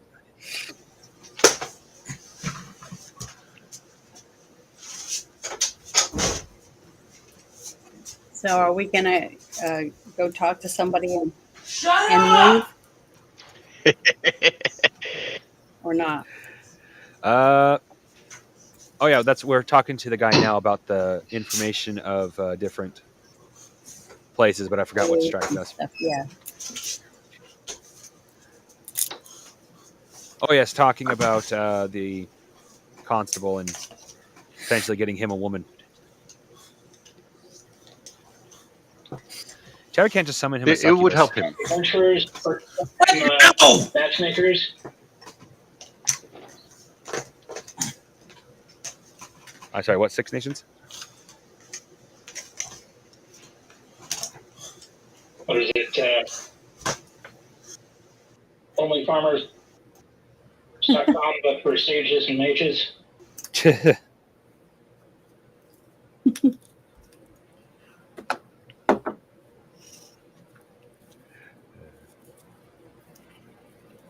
Oh yeah, what's the likelihood of getting some elven chainmail?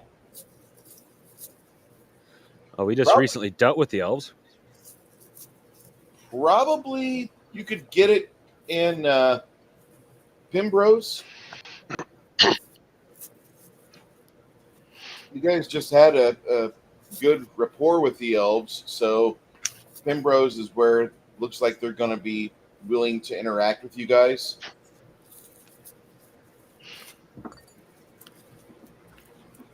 Awesome.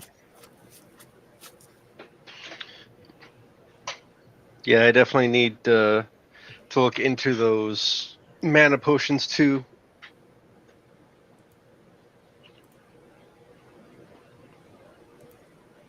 If there are any around here.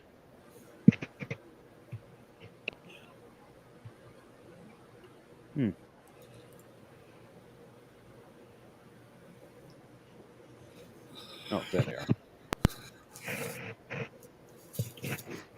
In the city of Twain, The shopkeep probably would have an ability an ability to get a hold of this after a few days if he doesn't have it.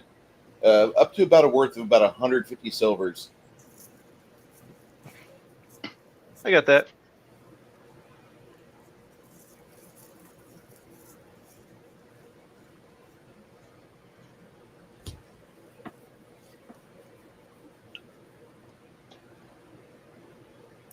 Well, I still got a few mana potions, so I'm good for now.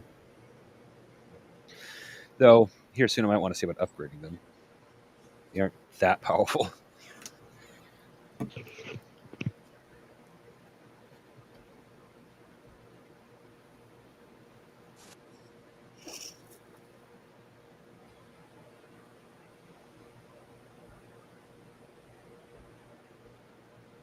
Okay. Well, you hear the inn. Crux tells you is like if you're looking for mana potions, what potential do you need? How much are we talking about? Do you need just like enough to cast a couple magic missiles? Do you need something that'll replenish your ability to unleash a cone of cold? What are we talking about? Just to keep going Um, regularly. Meet me at my tower in a couple days. I'll have some potions available for you. They'll allow you to keep pushing. Okay. I'll have 5 available. If you give me come by tomorrow night before supper. Do I pay now or pay later? Listen, you don't have to be on my good side. I already like you.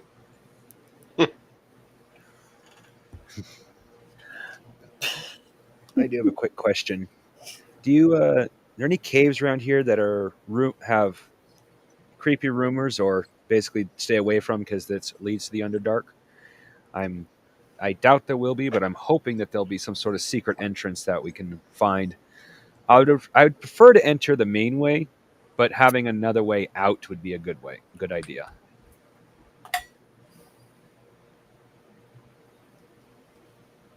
Well, the mines would be one place to go. The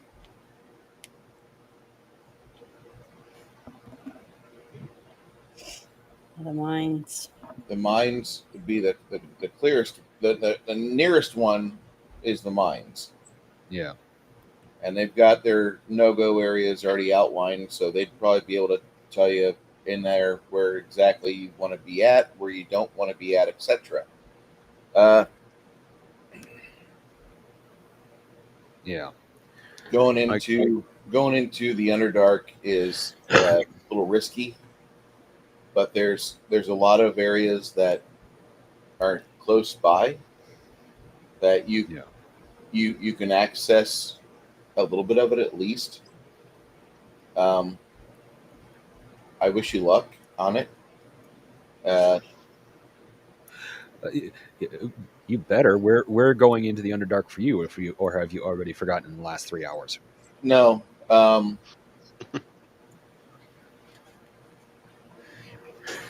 don't you guys have already eaten, right?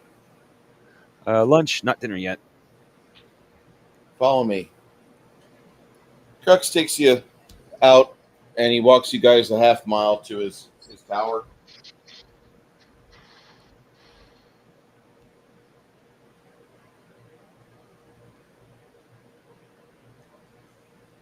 All right. You go into the tower of the they still call it White Fang Tower. He opens one of the trap doors in the stonework, and you see a curving stairwell go down to the depths.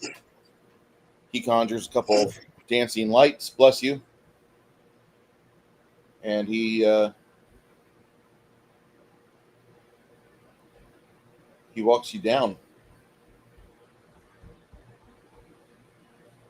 In the deeps of his lair underneath the tower, The stairwell ends in a large room, probably about 15-foot high ceiling. It's a 60-foot diameter. You see large 3-foot diameter pillars, 7 of them spaced out amongst the periphery of the room. You have a couple of large stone golems resting peaceably at the sides of the room. But to your left, as you come down the stairwell, you see a large 10-foot high metal door. And as you get close to it, you can see it's got some iron studs in it. The drifting lights illuminate little silvery bits within the iron ore. And you also know there's a little bit of copper hither and yon. He says, this is a way for you to get into the Underdark. If you wish to stay here, you can. And start exploring from here. Not stay here, but if you wish to start from here, I'll get the necessary precautions and unlock this so you can start making your way into the ground below. Do you know which direction the vault is in? I do. Because what I'm hoping is to find the edge of the vault and might be a fracture or a hidden exit. There is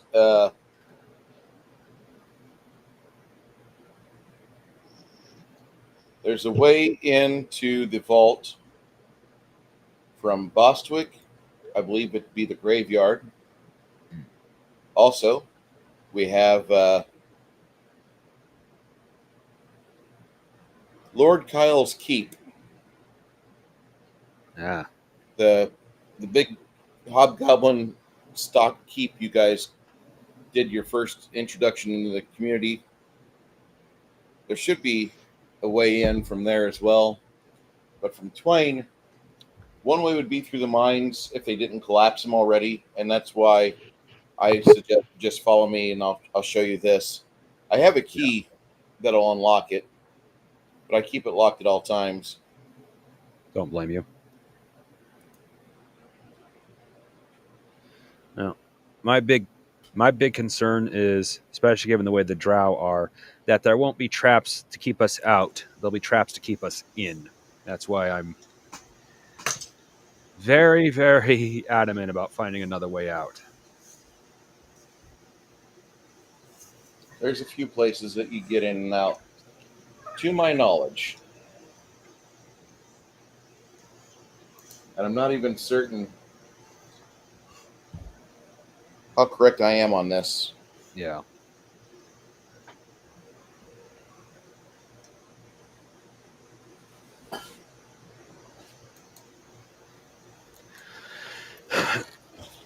Well, even just the basic knowledge of where they might be found is incredibly valuable.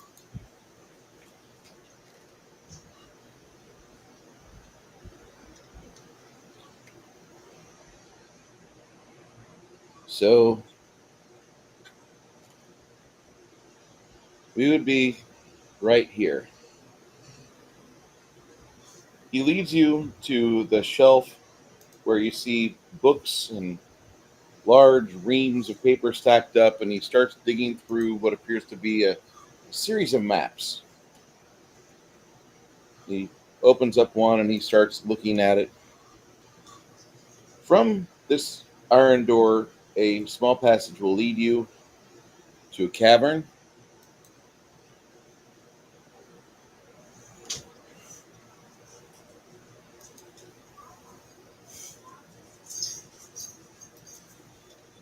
Should you decide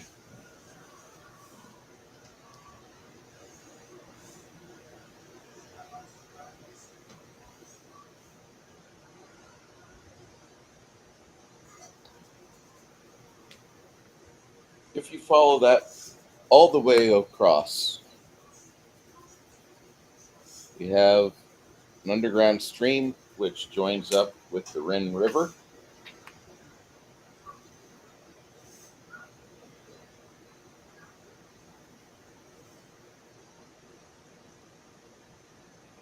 It forks to the right as well, right there. You have a small passage up here. If I remember right, that's up a ledge. It's quite high there, about maybe 15, 20 foot high.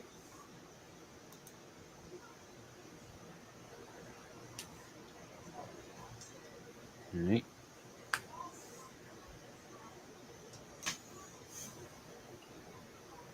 Stream.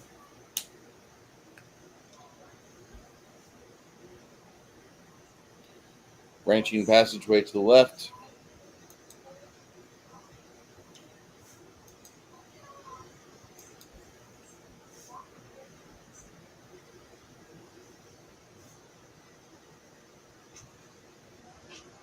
Small game trail off to the left as well.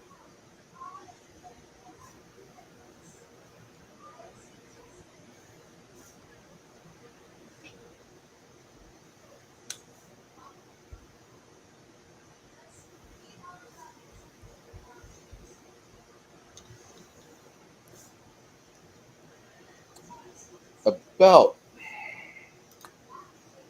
right here, there's a dark lake. That should be underneath the old Hobgoblin Keep, now Lord Kyle's lair.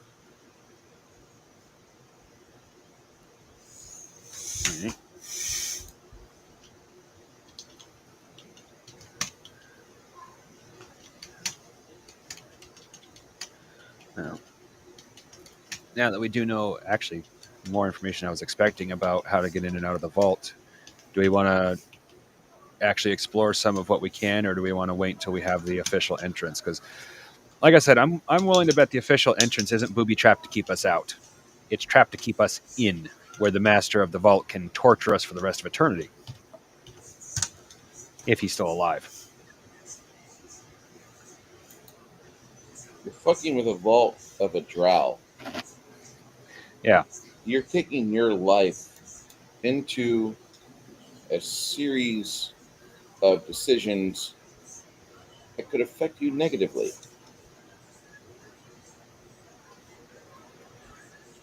You got violence, murder, cunning, and a philosophy that only the strong survive. Like, what could go wrong?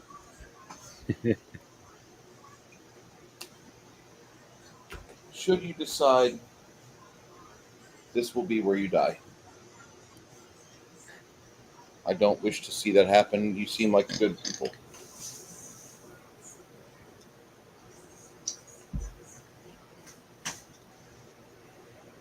Oh, Others have been down I was about to ask a stupid question. I was about to say, then why'd you ask us to do this? Then remember, you didn't ask us to explore the vault. You asked us to get the key. There is a difference. I was just presuming that meant explore the vault as well.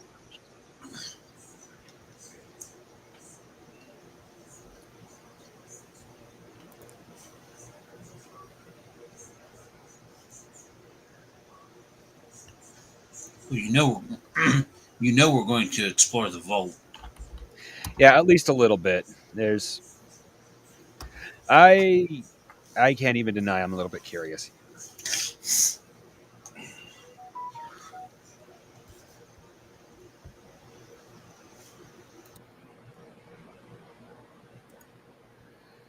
Well, so do we want to, like I said, do we want to see about exploring some of the underground then?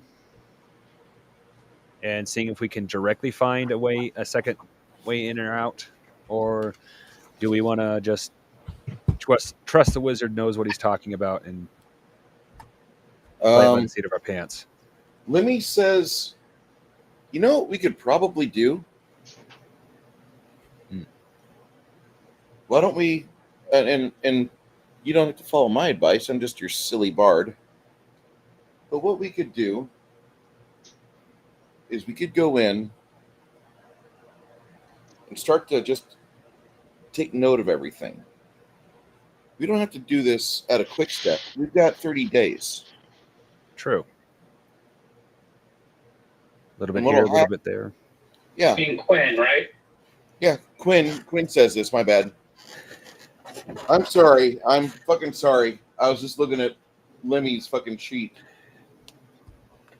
It's okay. My mom does the same thing. I get called Jeremiah or Cotton or any other plethora of names other than my own. It's okay. I'm used to it. And I'm not making a comment that are slowly going senile or have Alzheimer's. I'll make that clear too. It's a common mistake.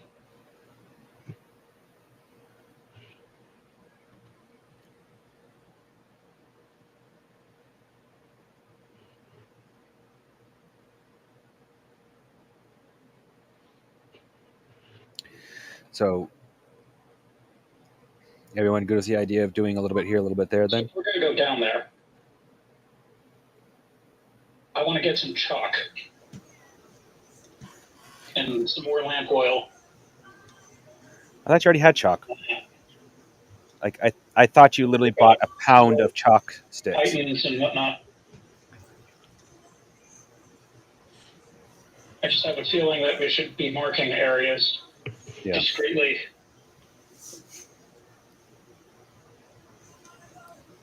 Just in case we get turned around.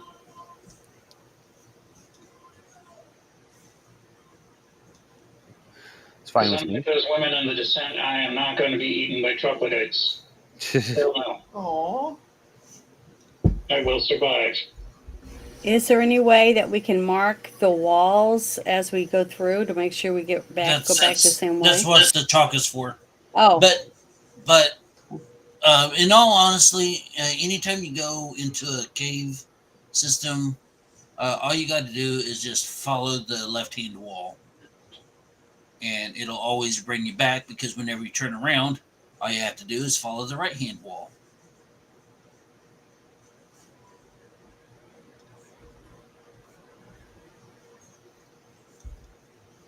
That works up to a point. If you're dumb enough to continue to follow a tunnel that goes to nowhere, you're screwed. What do you mean? If you don't realize when to give up, like you just keep going, and the cave literally never ends. Well, yeah, but I mean, that's not a problem with the system. That's a problem with the dumbass. You know, the system still works, because all you got to do is just stop, turn around, and follow the wall, the right hand wall back, You're and it'll take you step for step where you've been. That's just. There's a couple of artists online that have mapped out Moria and estimated how large the dwarven city is and how much of the mountain it takes up. And yeah, it would probably work, but you would be there forever.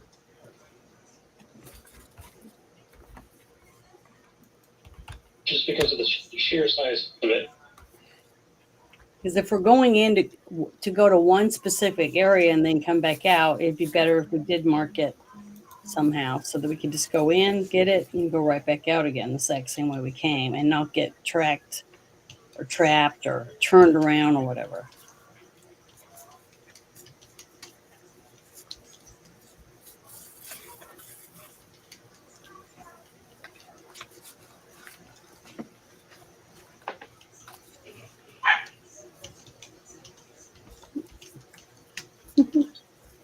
You're still on good terms with the Myconids?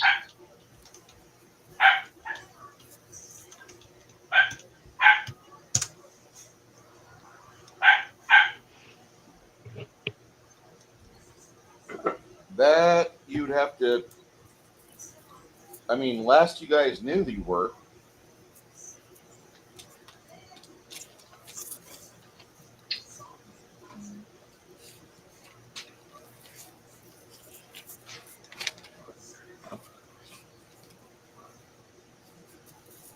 The last time you remember talking about them Yeah.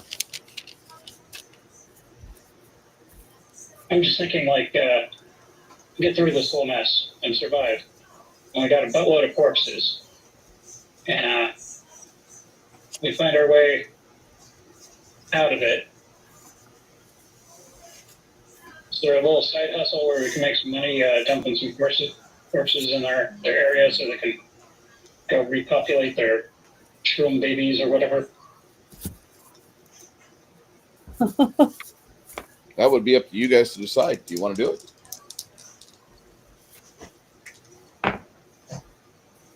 If it's plausible and well worth the effort, I would like to try that. Well, I can't. I'm not going to stop you guys from doing it, but I don't think I'm allowed to do stuff like that, am I? What specifically? Leaving Oh, if they're evil and they're dead? dead Maybe. somewhere to attack other people. Oh, your god specifically hates undead. Our friend here is getting away with it because it's not direct necromancy. But I actually had to talk with Bruce about it. You would likely not ignore the undead, and your god would probably be unhappy if you ignored true undead. No, I thought he meant instead of killing them, we'd Oh, leave them and push them aside or whatever and let them take care of other people that come in instead of getting rid of them. Oh, well, that would be a lot easier if they were alive. We could just, like, shackle them all together and then haul them out. But I'm thinking, like, realistically, we're going to be murder hoboing the shit out of them. And then we'll have all these bodies to loot. And then the bodies are going to go to waste.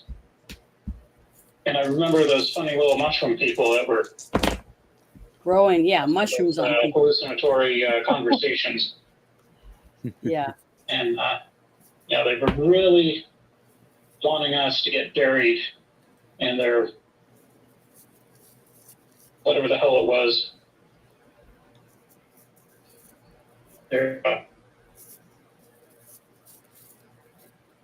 baby making area of the Underdark. So I was thinking maybe we could toss a couple of bodies their way, say hello, strengthen our ties, and then skedaddle back to more lucrative and meaningful adventures. well, I don't know how Janet's god views the treatment of the dead. That would, for Janet, that would depend. They stay in their graves. Oh, You okay, remember so them? That's what the purpose of it. Otherwise, if people don't stay dead, then what is the purpose of trying to live a life and become a better person? yeah, And trying to protect those around you. And that would be just something that she would have said to you, like when she was 3 years younger. Because this conversation about the undead and you happened with her back when you guys were like before first level. yeah. Well, if you notice, my character hasn't done any actual necromancy, and I have technically well, I think it says necromancy tools, but embalming would probably be just as accurate. Mm-hmm. And I have not collected any. No, I do have one tomb that's technically about necromancy, but you specifically said it had no spells. And then the tomes of Arcane Small Talk had not spells, but basic necromancy knowledge, like the Arcane Spell Talk it is.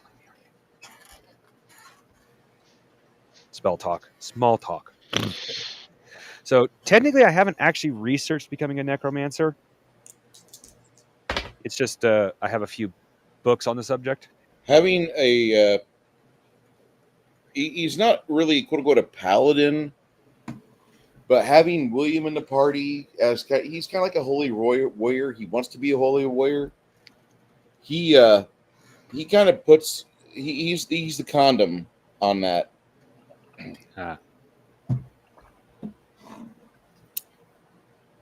And only whenever, Kind of like a tower. yeah.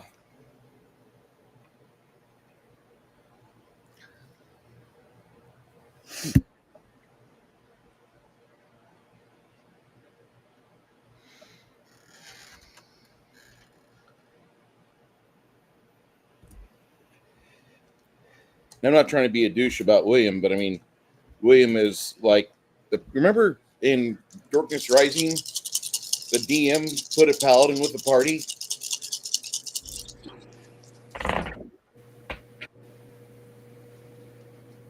He did a what with the paladin? He forced the party to have a paladin as one of their companions.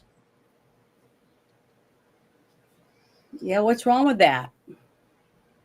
Oh, great! We got a fucking cop. I mean, don't we always want somebody to help us out so we're stronger? Yeah, the thing is, Janet, depending on your paladin, you could have someone who's cleric level of okay with other things, all the way to zealot, and that's Oh. perfectly allowed within their character description. Well, Paladins tend to be funnelies for the unscrupulous types. Mhm. well, it gets awful cold at night. Well, so far he doesn't seem to be a zealot, but we also That's haven't what given I'm him. saying. We also haven't given William to be one either. Okay, out of all three of the triumvirate, Thier, Kel, and Mir is the one that is probably the most. That one there is the most cop-ish of all of them. Like, you can hang with them, you can have them be friends. The moment you put a penny's worth of stuff that's not your own in your pocket, they give you a morality play, and they let you know, don't do this. Why are you doing this? You have no need to do this to yourself.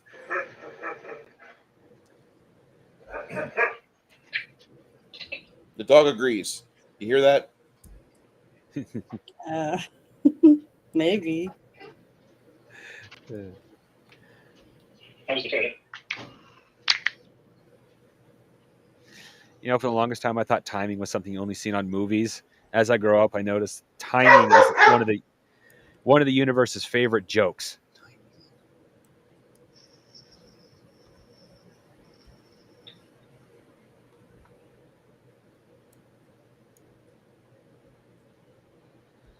And I gotta say, with William, don't ask him to cast a lot of spells because his wisdom's not that great. He's got an 11 wisdom. He can cast first level spells. He can staunch your bleeding foot. He can stop the bleeding. That's what he does. Hey, that's still better than nothing. Finally getting around to brighten William up completely. Okay. Ogre, do you have any thoughts on what the party's doing right now? Because, like, you're seeing a straight line from here to there, but there's a lot of places off to the side and such. Are you in favor of exploring this whole thing?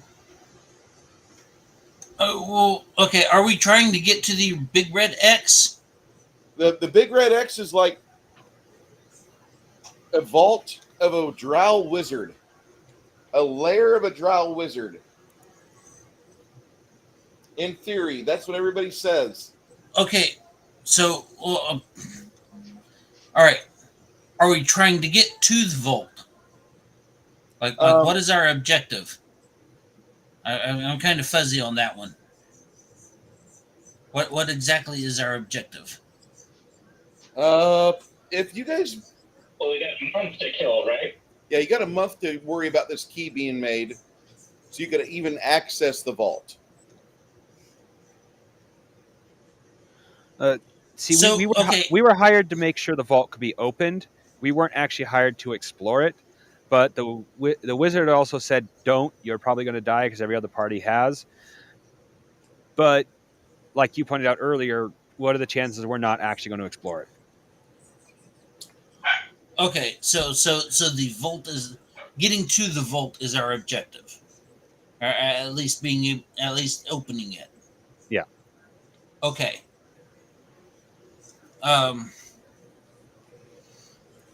I say we go straight from point A to point B. Well, we still have a month before the key is made, which is the reason why. Fuck, it just had his name too. And where are we starting on this map? On this little map? Okay. Fuck. Anyway, our bard suggested that since we have a month, we like come in on a daily basis, do a little bit of mapping here and there, make sure that we are, Reconnaissance. and make sure that, in my opinion, make sure that if we trigger something in the vault, we aren't going to like have cave-ins behind us. We see that kind of stuff before it happens. Yeah.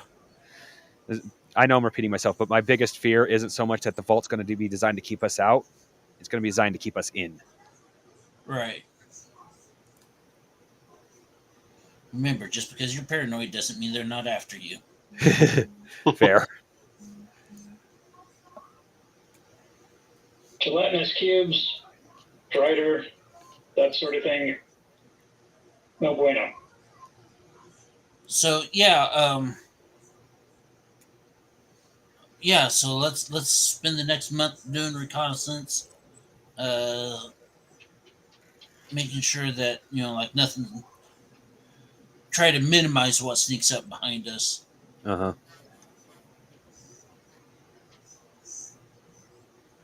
So I say while we're waiting to open the vault, we go and.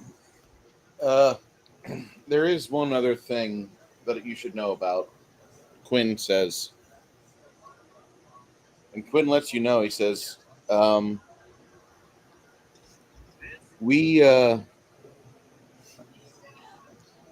there's a company of veterans that are going through Pembroke in a month, and we've got enough coins where we could stop them from going just passing through, and we could actually probably spend some time with them and do some additional training. I don't know if that's something you guys would want to do, but if you want to be able to, it's going to be the start of the fall, and we can either do this and explore and get all the way to Pembroke, which that's let me just show you something. Right here is the lake underneath the Hobgoblin Keep, where Lord Tyler is. Right here is supposedly an entrance into Pembroke itself, which Regis had us explore. Yeah. And there's a way for us to get there. Now, we probably want to pop up outside of the town at the Hobgoblin Keep or see what Lord Tyler's doing at least.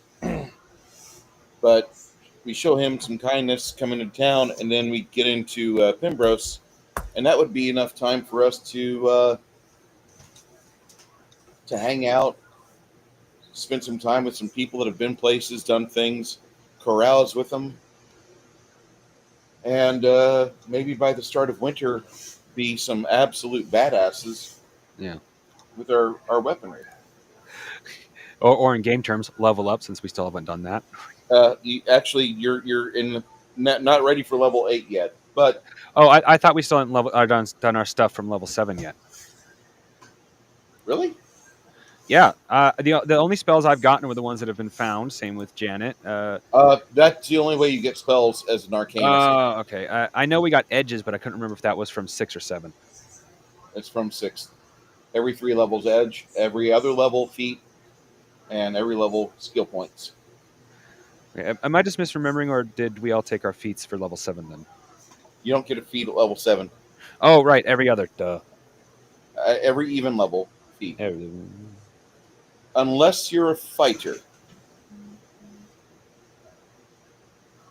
Unfortunately, Ogre's not a fighter, but that's okay. But Roberto, he's a fighter. Yeah.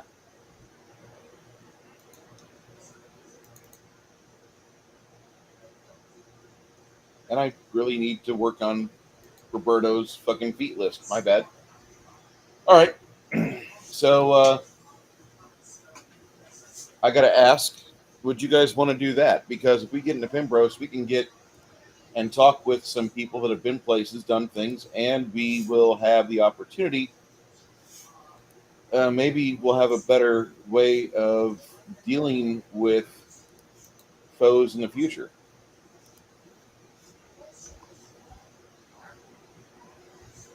Wouldn't hurt. Got a whole month to kill.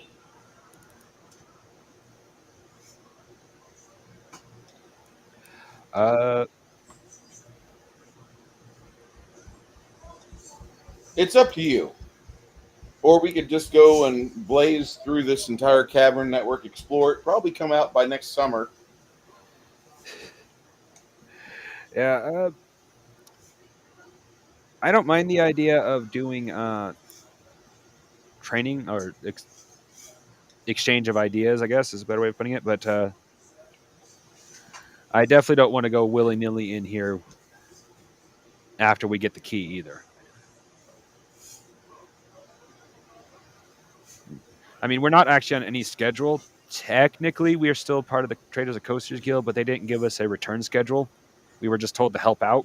So if we want to, we could take our time.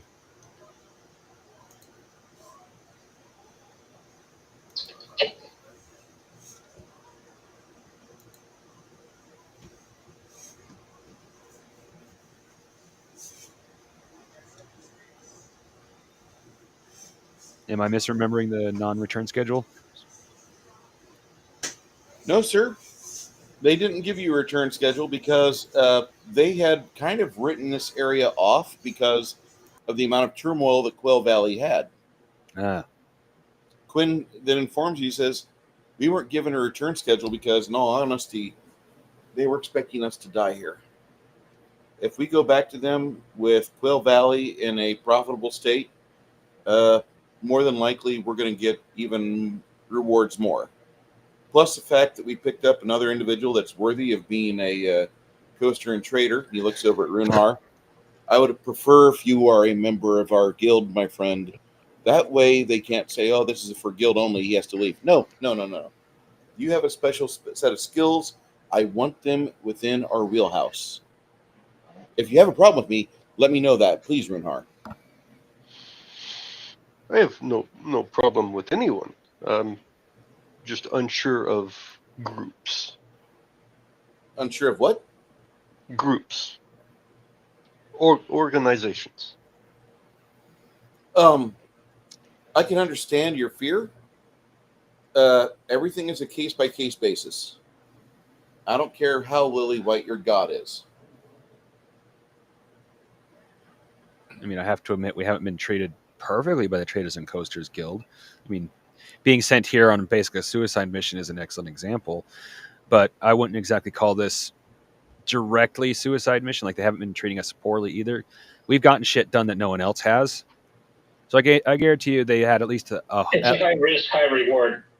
Yeah, they didn't just write us off. They're actually hoping we'll return, which means they didn't completely fuck us over. That sounded a lot better in my head. It's like I suppose I will, McDonald's in the Middle East. I suppose I will join until I leave. Well, they think the longest contract they have is 5 years anyways, and that's not really that long.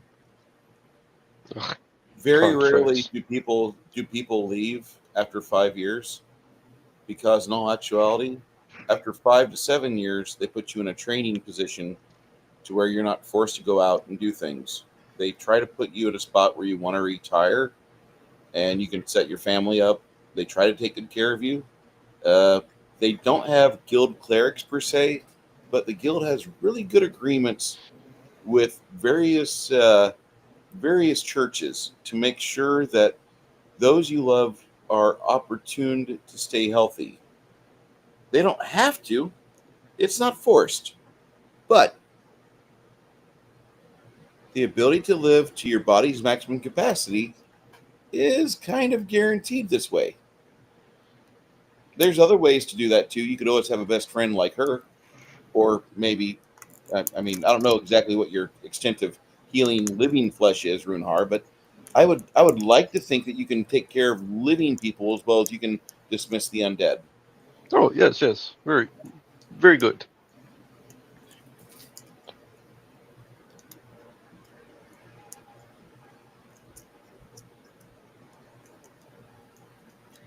Yes. If I'm wrong, let me know. Mm. No, I feel like you're wrong. I'm in.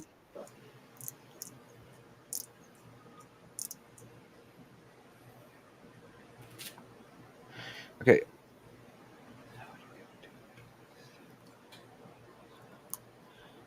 So do we want to handle it where we go talk to these other mercenaries and then come back and then explore? Just still do it the one step at a time thing. Sounds good, because like they probably have a limited schedule where they're fully. So if we visit them first, we'll be guaranteed to get whatever goodies or training or whatever, and then we can come back and start spelunking.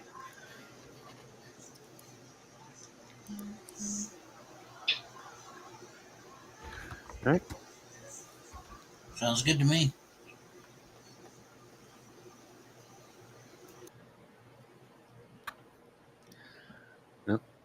We have a shortcut right through the cave. I mean, we'll still have to be cautious just in case walking through it, but if the wizard was able to map this much out, this at least the main tube is safe.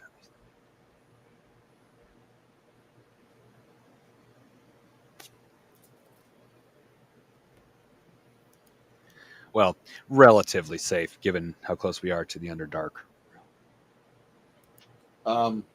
This is the Underdark, sir. Okay, I still either way, if the wizard was able to map out that much of the cavern, it should be safe to go ahead and I use it as a gave you a shortcut. map from point A to point B. I'm not giving you all my maps because, no offense, things may have changed since then, and I'm not giving you information. I'm not going to risk giving you information that may have corroded over time. Oh, I understand and appreciate that. No, I'm just saying this little bit of information here, it shouldn't be that unsafe for us to use this tunnel as a shortcut is all I was saying.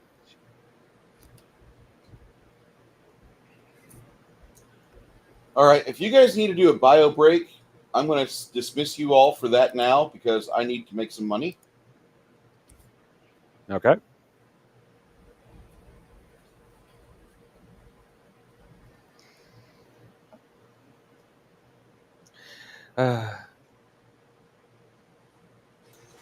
Do we have a time limit?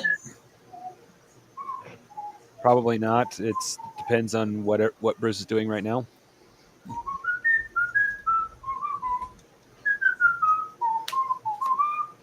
I'm sure I just got copyright flagged for whistling that fucking lovely tune that we have from our childhoods.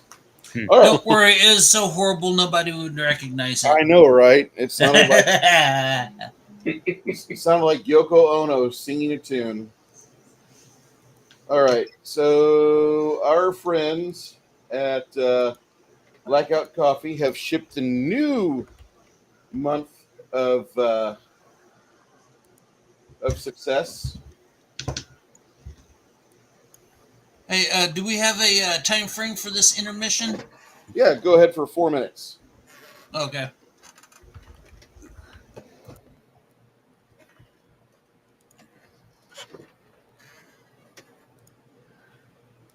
So our friends at Blackout Coffee, they have a lovely, lovely, lovely set of things for you to get going and moving in the morning. And whenever I talk about Blackout Coffee, I like to discuss things like I did stuff or I'm going to do stuff better, bigger, matter. And so they have a solution for everything you've got. Blackout Coffee, a very nice American company located in the middle of Florida. They make an instant coffee, which I've not yet tried yet. That'll be probably in the next month or two that I order one of these. But it's made from premium beans, ready in seconds, add hot or cold water, and they have little single packs. They give you 32 of them per package to wrap up the coffee, and it looks like it is really fragging good. It's not quote-unquote flavored coffee, it's instant coffee. Instant coffee is not coffee that you really enjoy. It's coffee you use so you're fungible.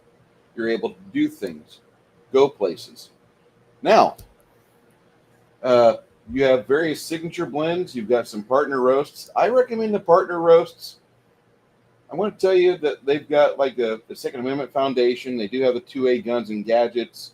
They got the 1776 Dark Roast. Go away! I'm trying to do a commercial. This is my bag right here. I'll be buying a 5-pound bag of this for myself and my parents. This is no compromise. Part of the money that you spend on this goes to the GOA, the only organization that is fighting for your rights as a gun owner and a freedom enthusiast that has never fucking compromised, unlike the goddamn the NRA. Every chance they get, they bend over and take it up the ass, and then people give them money to take it up the ass. Stop giving your money to the fucking NRA. Give your money to the gun owners of America. No Compromise is a very powerful blend of coffee that you're more than likely you're gonna feel awake within the first 2 minutes of starting to drink this. I'm not a medical doctor, but I'm going to tell you get about 100 milligrams of caffeine for a 5-ounce cup, and you move. It tastes good. Coffee is not exactly chocolate pudding. I don't expect coffee to taste good. It's not horrible. It's a passable, palatable coffee. You can drink black. You don't have to drink it black, but I prefer my coffees black unless I'm here in front of you on a Saturday doing this. Then I drop either ice cream or whiskey or both in my coffee. But this is my typical blend. I've bought this for people before. You could talk to Connell, the Cigar DM, my friend Andy. He's had this. And they have a whole variety of affiliates here. They just got this bare knuckle medium roast coffee. I have not tried this yet, but it looks really good. And if they're partnering up with these guys, I mean, maybe it'd be worth me trying this out. I do watch bare knuckle boxing, which I prefer that over the bullshit boxing that seems rigged.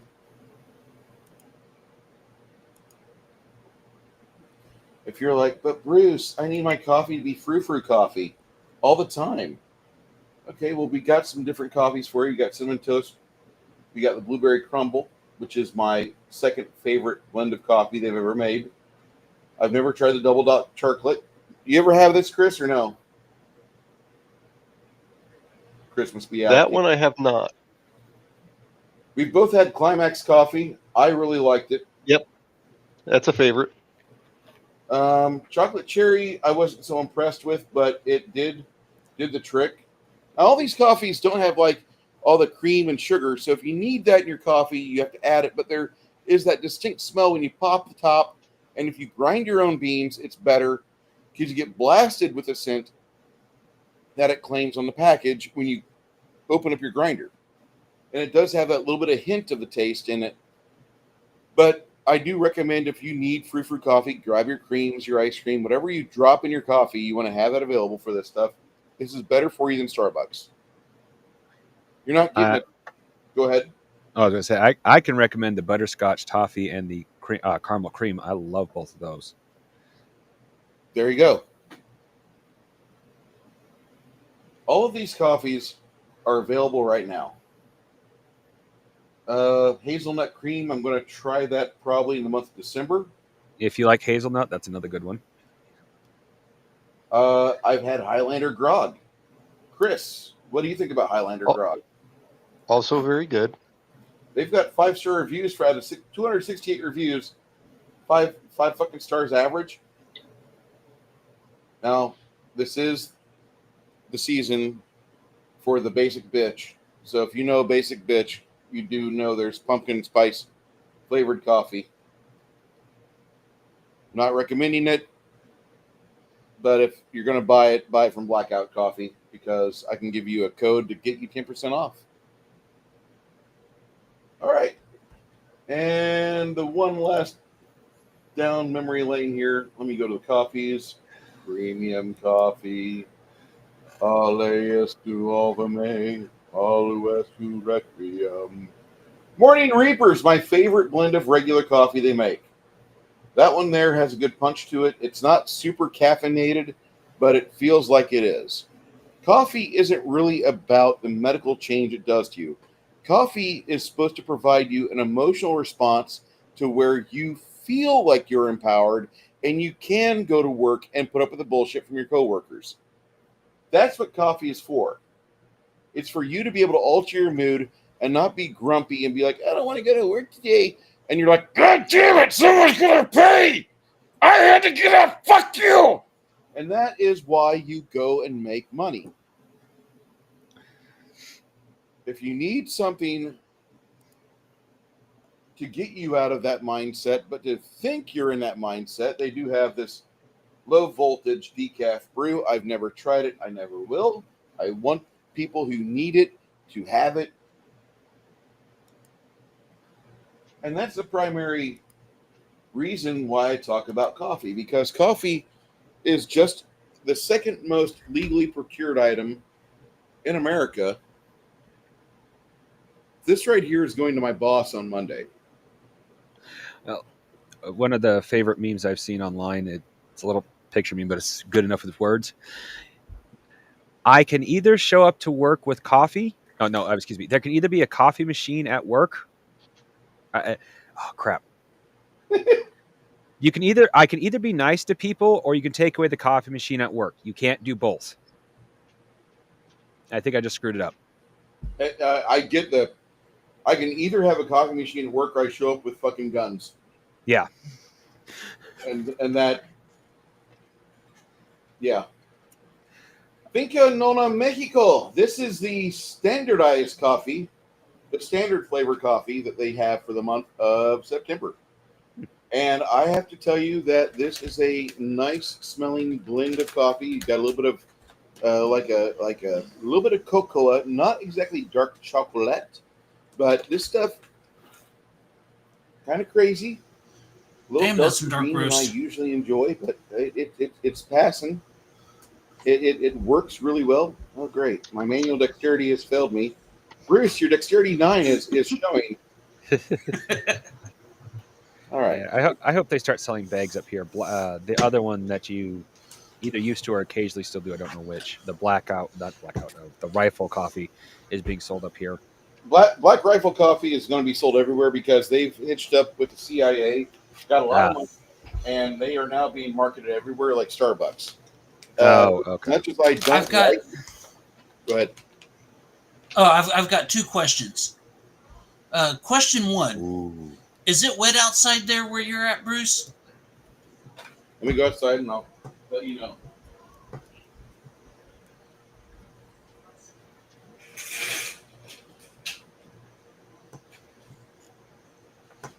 It's raining out here. Okay. I know, twice in one day, this feels like we have a blessing from our Lord. And I just popped a couple of those beans of the Mexico coffee in my mouth. This is the flavored coffee of the month. Go ahead there, Nerdy. Second question. Have you considered melting down some chocolate and coating the beans with a chocolate? I kind of go a step lesser than that. I will take a ice cream bar or a hard chocolate bar, and I will pour that. I'll put that, break it up, put it in the bottom of my coffee mug. Or I'll put ice cream in my coffee, and I'll pour that on top of the ice cream. HEB only, my friends, HEB. And I will pour that on the coffee, add a slight stir stick to it for about 20 seconds, let the titration happen where everything absorbs into itself, and then enjoy. We used to be able to find chocolate-coated coffee beans up around here, and I ate those things like candy. I came across it once. It was in Spring, Texas. Yep. And there's a place called Old Town Spring. And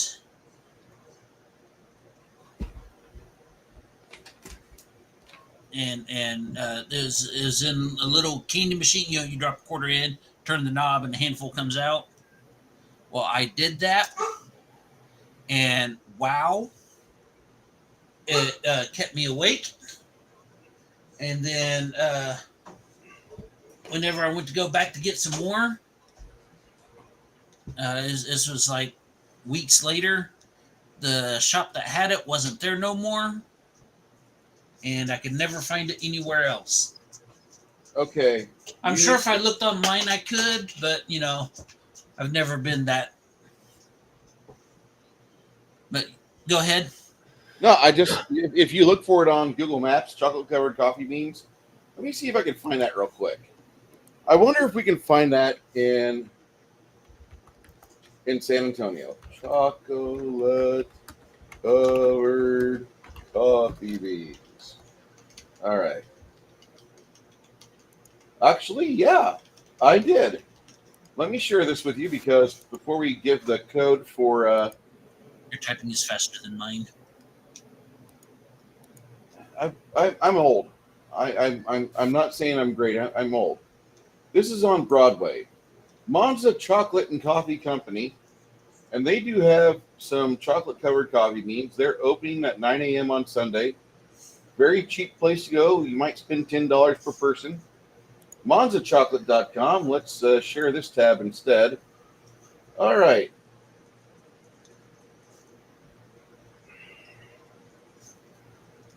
So they give you directions, sidewalk access through our front door, and parking access through back door.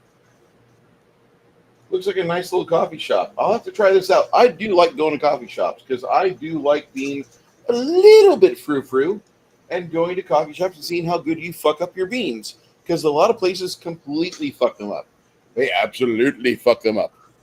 But this place doesn't look that bad. And you can get chocolate-covered coffee beans here. Nice. I wonder if they sell. I wonder if they ship U.S. wide. Chocolate protein pecans, chocolate keto bar.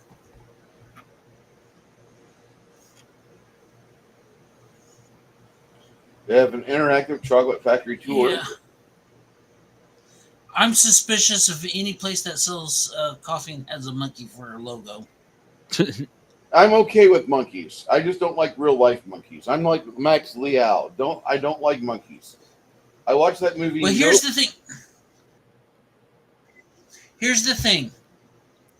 There is a coffee bean as like the most expensive coffee in the world. We're talking like hundreds of dollars an ounce.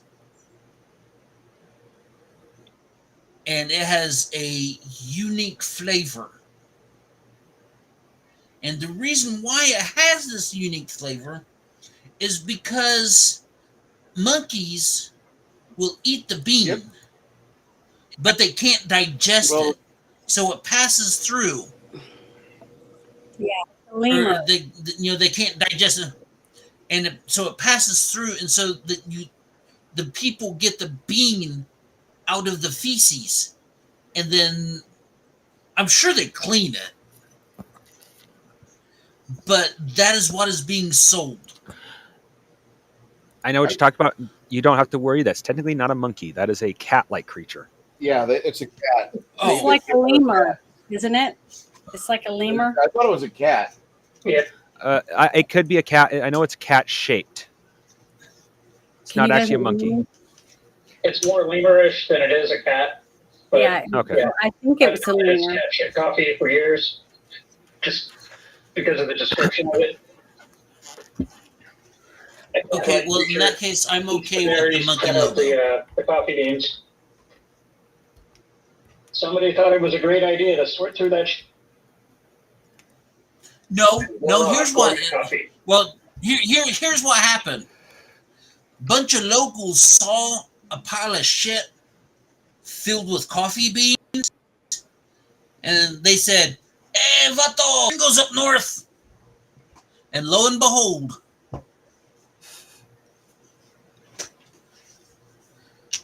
a bunch of rich gringos buying coffee for like $600 an ounce. I'm sure it's not that expensive, probably $600 a pound. All the meanwhile, some bunch of Colombians down. How'd that work for you, Cat? Bunch of Colombians down south and sitting there. Stupid gringos.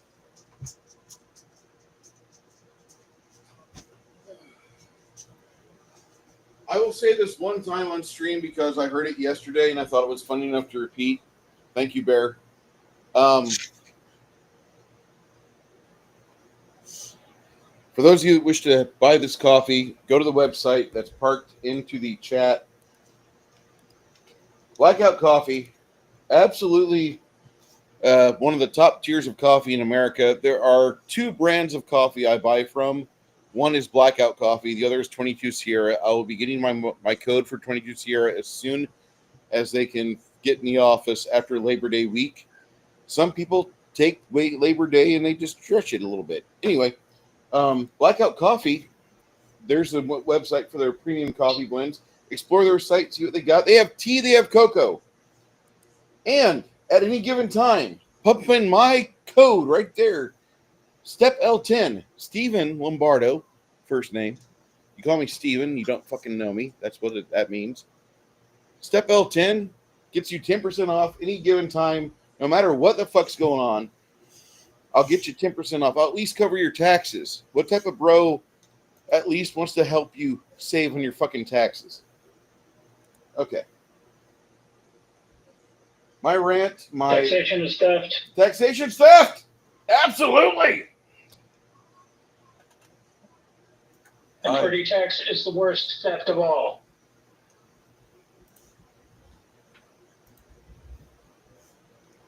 I feel kind of bad because, like, the interwebs are not going well for Six Nations, so he's about 3 to 6 seconds behind on everything, but, like, he'll come blurt something out. Like, he might step on somebody else while they're talking. He reminds me that whenever that happens on the internet, it reminds me, like, when somebody's sick and they're kind of in delirium and they say something offbeat from the rest of the conversation. Love you, Six Nations. I really do. But, man, go ahead, sir. Oh, I was about to say, I put the picture of the creature that eats the beans and a mini description of what it is in Discord. I'm going to share this. So, Leo. The Asian. Asian. Yeah, it kind of sucks not having normal streaming, but I could be totally butt naked and on stream right now. Nobody would give a damn because they can't see me. You run around like Nature Boy. It's cool. Hey, Six Nations. Say, gentlemen, start Yes, your sir. engines.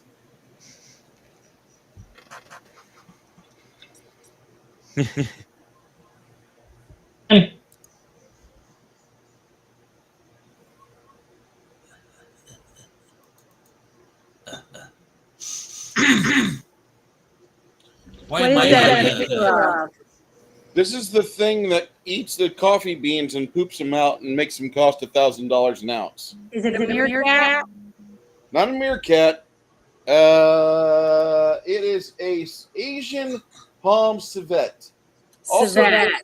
commonly called the palm civet, toddy cat, and busang, a vivid native to South and Southeast Asia.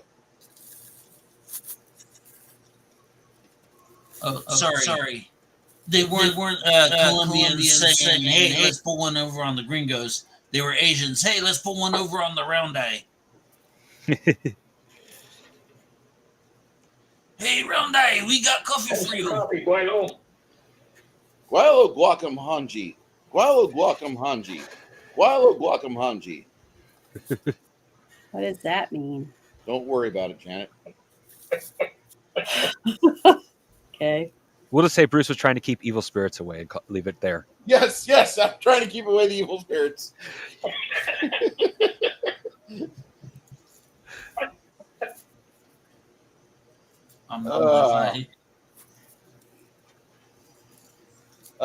They say the stream is echoing. That's fine.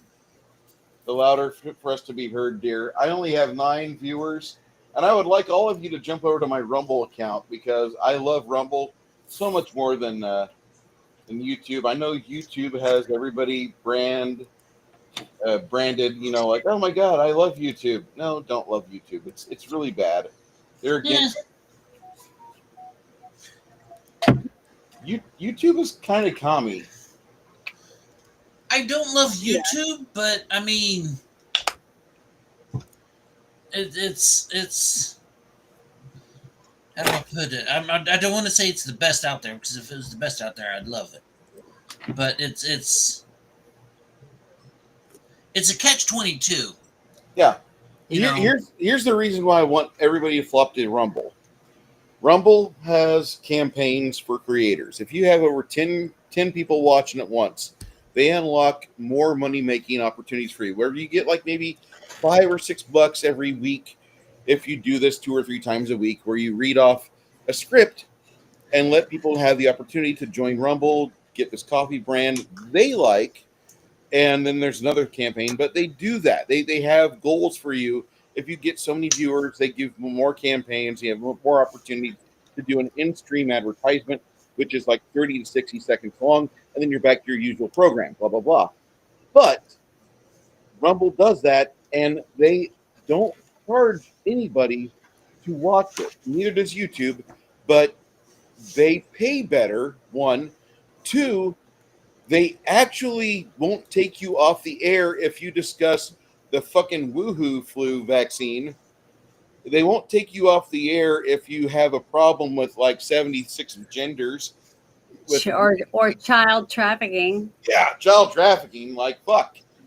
And YouTube will. YouTube will like if you air 8 seconds of Superman 2, they fucking throw a flag on your video and be like, if you were making $6 or $60 or $600 on this live stream, that's gone because you showed Terrence Stamp in his entirety say, "Kneel before Zod," and it's like, really? I don't like YouTube.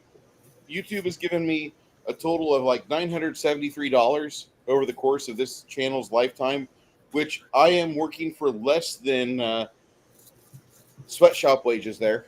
And I'm not trying to work. I'm just trying to use it and get my voice out there in the sea of voices in this abyss. But I'm just saying I like Rumble better. They haven't fucked me on stupidity like YouTube has. YouTube gets really butthurt. If you say, I'm pro-constitutionalist, or I really like the idea of a biblically respectful nation, or I really do like this non-progressive idea which furthers humanity's goals, they get a little butthurt. And that's where I'm kind of okay with going and say, hey, go to Rumble. I love you, and I don't want you guys to not be able to hear things that you're listening for. Yeah. I use YouTube for 3 primary reasons. Number one is the least one, which is Rumble still hasn't learned what I like to watch. So it's kind of a pain in the butt to find stuff. That one I know can be changed. That's why it's the smallest. Mhm. Number 2, most of the viewer channels I watch are YouTube only, unfortunately. And 3, I'm very much an old man in the way I am. Once I get used to something, it's very hard for me to change. Understandable. that's my big problem right there. I do go looking on Rumble every once in a while, That but it's sorry, nerdy. oh no, it's just that there's not a lot of content for what I watch on Rumble. I use it mostly for gaming. You know, same thing with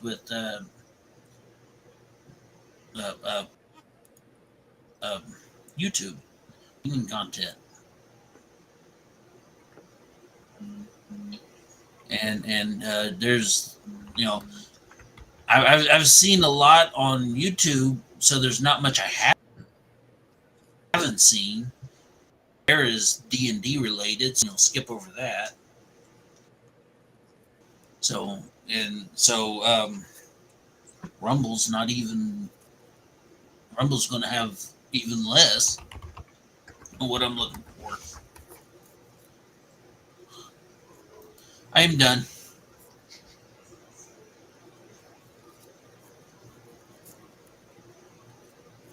Oh, I said all I was going to say. Oh, okay. Yeah, I have to measure myself, otherwise I will literally start repeating myself. Yeah.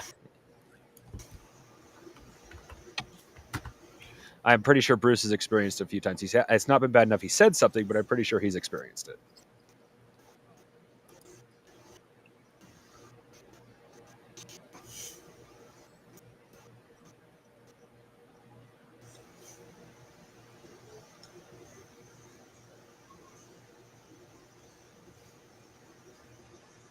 So, what do you guys want to do? I think Well- we should go ahead and go straight to the place we need to go and come back. Get that out of the way. Well, we still have to wait for the gem to be for the necklace to be made, so we can trade it. Hopefully, trade it for the key piece. But that's going to be a month, and we've been told that we have the opportunity to train with some high-level mercenaries if we go ahead and do that. And I figure since we're not on a time schedule with the guild currently, we can go ahead and do that, and then come back here once we have the key piece, and then slowly explore this area, so we make sure we don't like just rush into a very bad situation. Mm-hmm. And since we're not on a time schedule, like I said, just go ahead and take advantage of the situation, get some training done, and then do the key, since we got time to kill anyway. Everyone else seemed to be on board with that. I don't remember you answering if you were I wanting might to have do that been or not. muted. I'm sorry, what?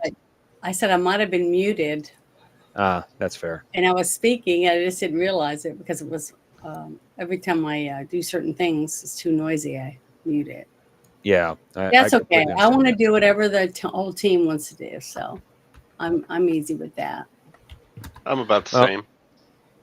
Well, nerdy Six Nations and I each said that sounded like the training thing sounded like a good idea. So, and if you guys are like, yeah, whatever works, then we have a shortcut to the town that the guys will be going through with this underground tunnel. Plan B. Mm-hmm. I'm sorry, what Six Nations? It's either that or Plan B. Plan B isn't all that productive. Yeah, that is true. So But Netflix, Cheetos, and masturbation. So but what looks kind of like a bow tie. go to the town and get some training. Yeah, agreed. But that area that looks kind of like a bow tie in near the center of the what's written there, or at any rate, that is right beneath the city, and right beneath the Hobgoblin Keep that we cleared out. And according to the wizard, there's actually an entrance to both there. I have to agree with what he suggested, though. We shouldn't just enter through the town entrance, because then people are like, what the fuck? If we enter through the Hobgoblin Keep, the worst that happens there is the guy's like, where'd you come from? Mm-hmm. And I was saying that we should probably go ahead and take the shortcut, because that's a quick jaunt from here versus the above ground route, which is a couple of days, where we might miss the mercenaries if we take the long route. Mm-hmm. And seeing as the wizard does have this area mapped out, at least that's what I presume that it means by having solid lines versus not solid lines, we should be pretty safe to walk down the tunnel. I'd say we still walk down it prepared for a fight. Hey, we're going in the Underdark. It's a different environment down there. It's a completely different environment, and the one thing we probably should do is see if we can get some way to see in the dark that won't cause monsters to hone in on our torches or magical lights. Also, a lot of us are using the soap in the inn, and I don't know if you've noticed it, but it has a lavender scent to it. Surface scent. Mm-hmm. Um, I don't have any magical soap that doesn't have a scent. don't I have a spell, a silence spell that I can put on the group? Silence will help, but once you But find not a the hostile, smell, yeah. hold on. Once you find a hostile, silence fucks you because you need a fucking ability to drop. You need that ability to drop. You need to dismiss it so you can cast a spell and be fucking verbally dangerous again. Mm-hmm. We can't cast in silence, basically. You can if the spell is not a verbal component. Yeah. We can't cast in silence. Have you seen our rolls? Yeah, you're right. I always forget about that until I write it under pressure and then I fail. So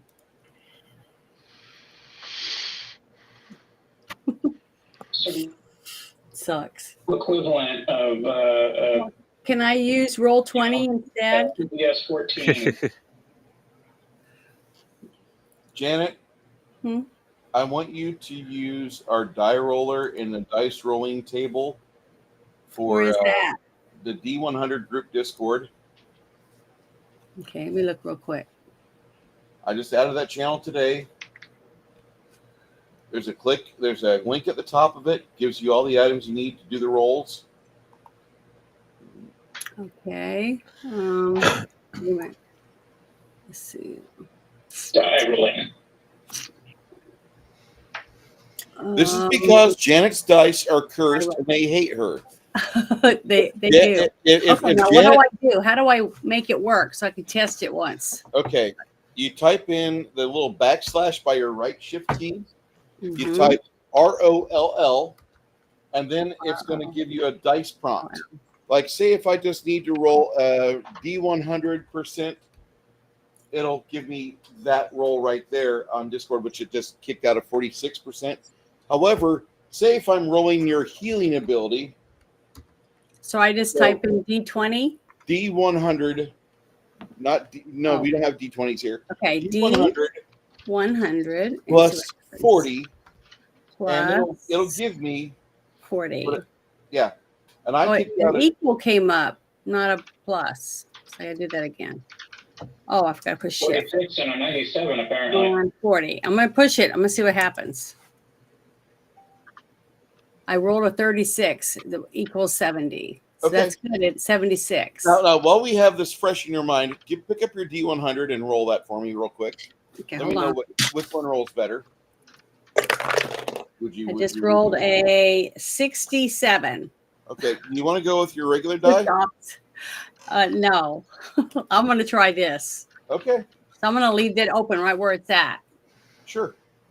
Okay, thanks. It can't hurt. It can't be any worse. That's all I could say. But I am going to try it, see if it works that way. Sorry, I just have no faith in my dice. Oh, I have no faith in my dice today either, given how well I rolled last week. But You just need to put your dice in the bag with the shrimp for about a week, and it will be charged and ready to go. Yeah. Do you have like one of those little aliens, like what RFK had on the poster? If you had a frozen cryo alien, and you could just put your dice in a bag together and put them in the freezer, like that would teach them a lesson. This is what I've been doing with them. I've been putting them in this toilet. Just so you were putting it there. See? The coffee mug. It looks like a toilet. Might be Give them why. swirlies till they behave. Yeah, bad dice. Bad. Or you roll. Flush. I wish, but no. But yeah, that's what I've been doing. Right here. Chris, I need to buy a golf club. I need about 15% for my mortgage. And my mortgage lender said you need to get about 15% for the mortgage we want to do, and then we can start. But I'm going to buy a golf club once I move into my new home. That way I can send my dice on a journey should they fuck me over too much.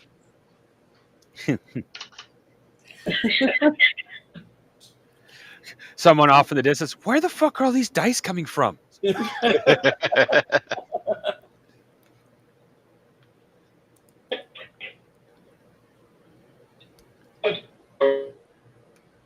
Step on them. No, the worst thing I'm thinking is that they're gonna fucking run it over with their fucking lawnmower, and the dice is gonna like go break a window. I didn't put it there. The golf club Oh, did. is it gonna go rocket into somebody's forehead? Yeah. Okay. So San Antonio man found dead with a deep on his head skull. The D4 just permanently comes their third eye. Well, I stepped on one already this morning. Oh, and it hurt. Oh yeah, even the round dice actually hurt. I swear to God, like my inner racist wants to start screaming when we start talking about like the various problems with rolling die and shit. Okay,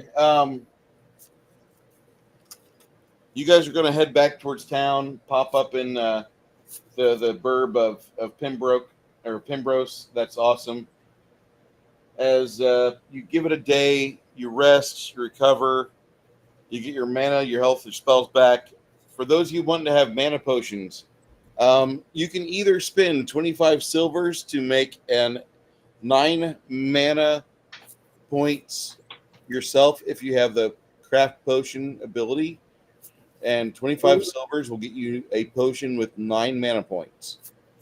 If instead you'd rather just go to Crux's Tower in a day, you get to see later that evening. You'll head over to the Hogshead because that's where you're staying at. The common room is exploded into chaos as three waitresses, three lovely waitresses, try their best to satisfy the needs of a bunch of roughnecks, and that's exactly what this is. You see a bunch of guys just being complete and total assholes, just not exactly being polite, but being told by their supervisors, "Hey, calm down! Don't grab her tits! Don't grab her ass! Don't grab his ass!" It's like watching people try to herd cats for 4 hours. After the third hour, you see the Constable Dugan come out, and he's not moving slow. He's kind of quick. And whenever he starts moving, you notice that half the room just kind of stops fucking off and being assholes and being complete dicks. And they straighten up right away. But then one guy gets kind of brave, and he stands up, and Dugan just decks him across the face. And this 55-year-old dude does a clean Mike Tyson punch to this guy's chin, and the chin music starts. He just collapses like a sack of potatoes being dropped in aisle M at Sam's, and he just doesn't move. Dugan kind of moves away from it, pulls the roll of there's like a rolled piece of steel that he was carrying in his hand to add some extra heft to his knuckles. But there's the miners' co-workers watch the constable move away, and then they slap their buddy awake, and the room is a little subdued now. They're kind of wary of this old man in a young man's profession. For 4 hours, you guys had good entertainment. The last hour of everybody being here gathered for this, it's quite subdued. The workers finally go off at the very end towards the bunkhouses, and there's 3 of them at the west end of town facing towards the mines, and all these guys kind of live together, sleep together. One giant common room with a couple of heaths in it to keep the men warm at night in the winter months. But they go back there. They're not so eager to be assholes, as you notice that Constable Dugan is moving a little bit better than what he was before. Mission accomplished. Yay. Well, do you think any of these guys, that the ones working the mines, would have any information that we might need for what we're looking for? Because if it's back there, maybe other people have been back there. Does that make any sense? You could ask.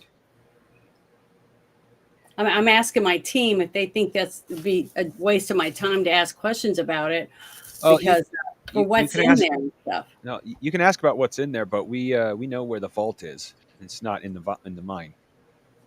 Okay, what I mean is the guys that work the mines, when they're not at work, you'd think they'd be out doing things, right?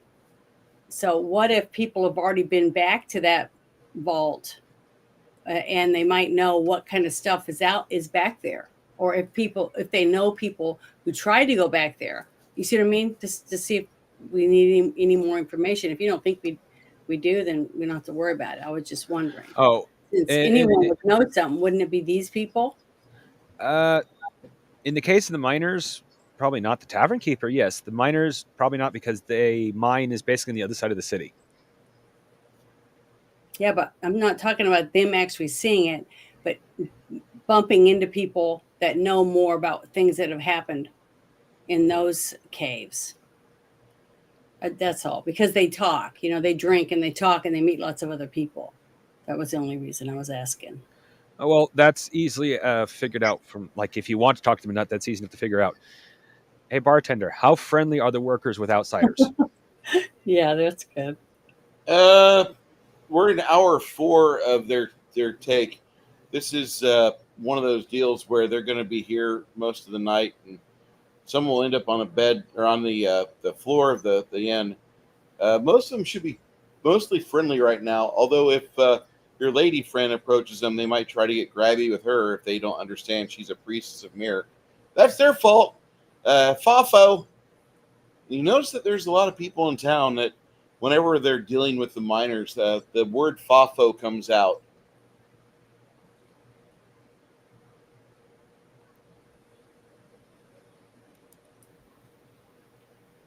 Yeah. The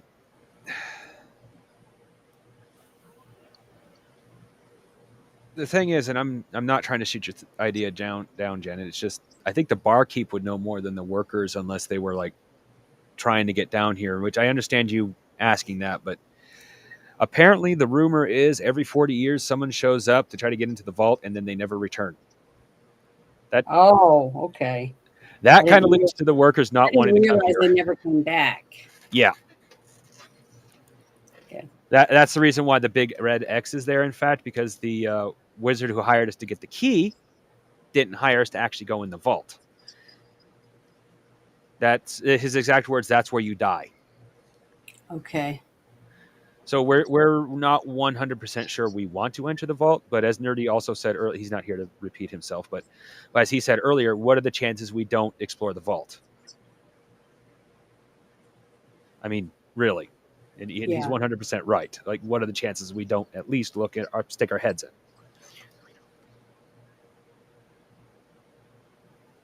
So we don't have any direct plans to right now, but that could change. Okay.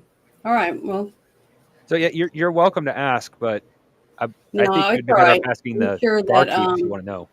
we've already got all we need then. Okay. Welcome back, Ogre. Thank you. I don't know what happened. I just presume more internet problems of some kind. I guess so. Well, You're showing me that you're showing me certain areas, certain zip codes are not conducive to cable interwebs. And now I do have a question though. Please. Well, this is more for the group here. First of all, is the wizard with us right now?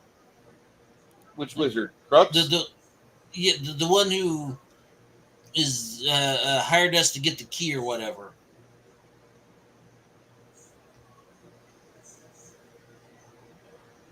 That wizard, Crux, is in the inn.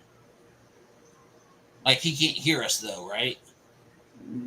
Probably not. You want to move away and kind of keep your voice down? Go ahead.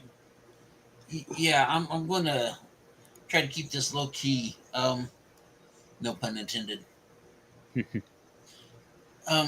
Like, if everybody keeps going to this vault and dying, Why does he want a key to get in? Isn't that something one would generally want to keep shut? It's, I would presume, two things. One, well, three technically. One, curiosity. Two, greed. Nothing has come out of that vault. Not just like no one's come back, but nothing's come out of it. We've heard after a certain point, all the raids and the Drow himself just kind of stopped doing anything. So the presumption right now is he and his entourage is dead. I personally don't really agree with that. That's why I'm not too thrilled with the idea of exploring the vault. Getting the key and getting paid, that's up to the wizard if he wants to risk his neck. But Well, I want to ask a question too.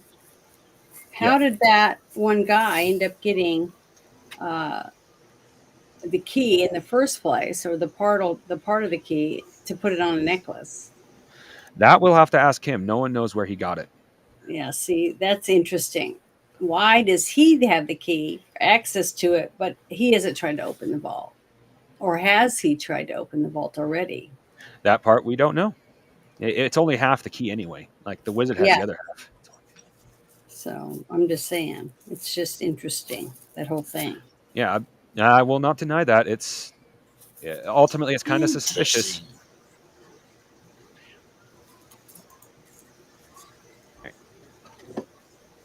Be right back. And I also want to make note of something.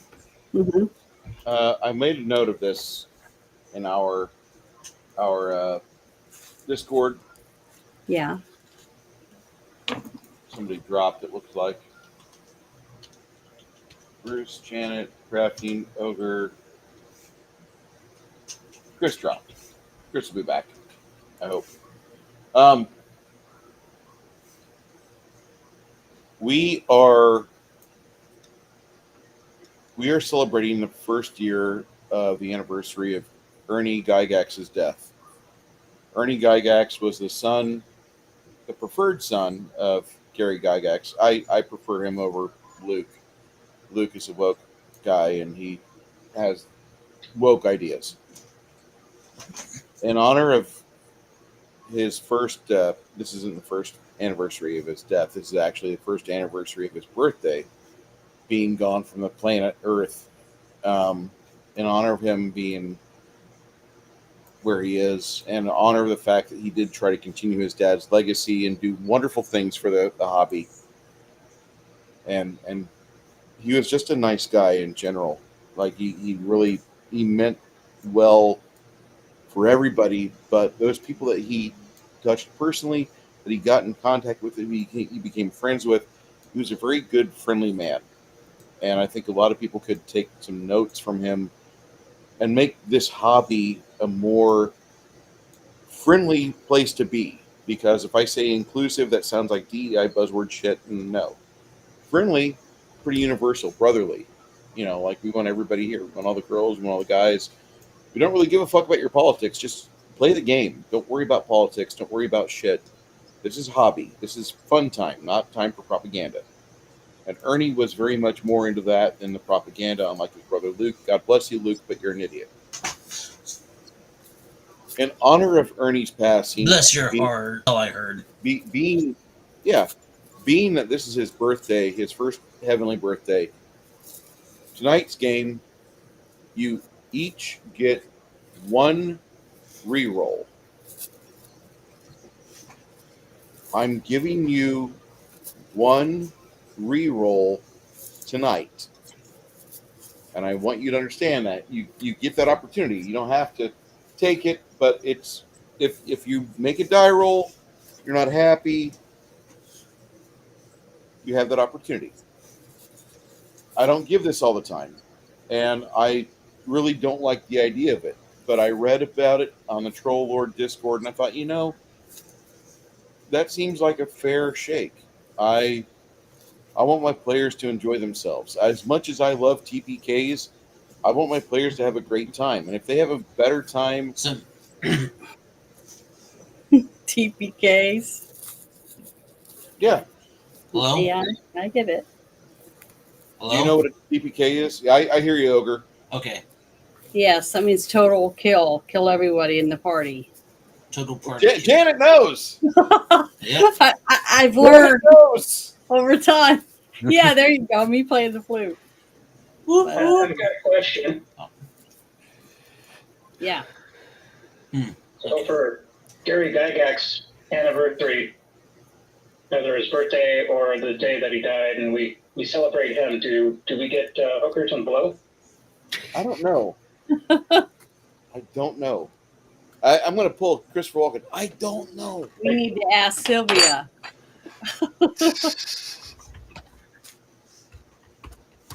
The boss. Why do we ask her? Because she's the boss. You don't want Sylvia to plan shit. She does not have a good. She doesn't have the best intelligence. Nice lady. Yeah, but she has the best intentions for them. Her man. Yeah. All right, here's Runhar. Welcome back, sir. Did you hear what I said or no?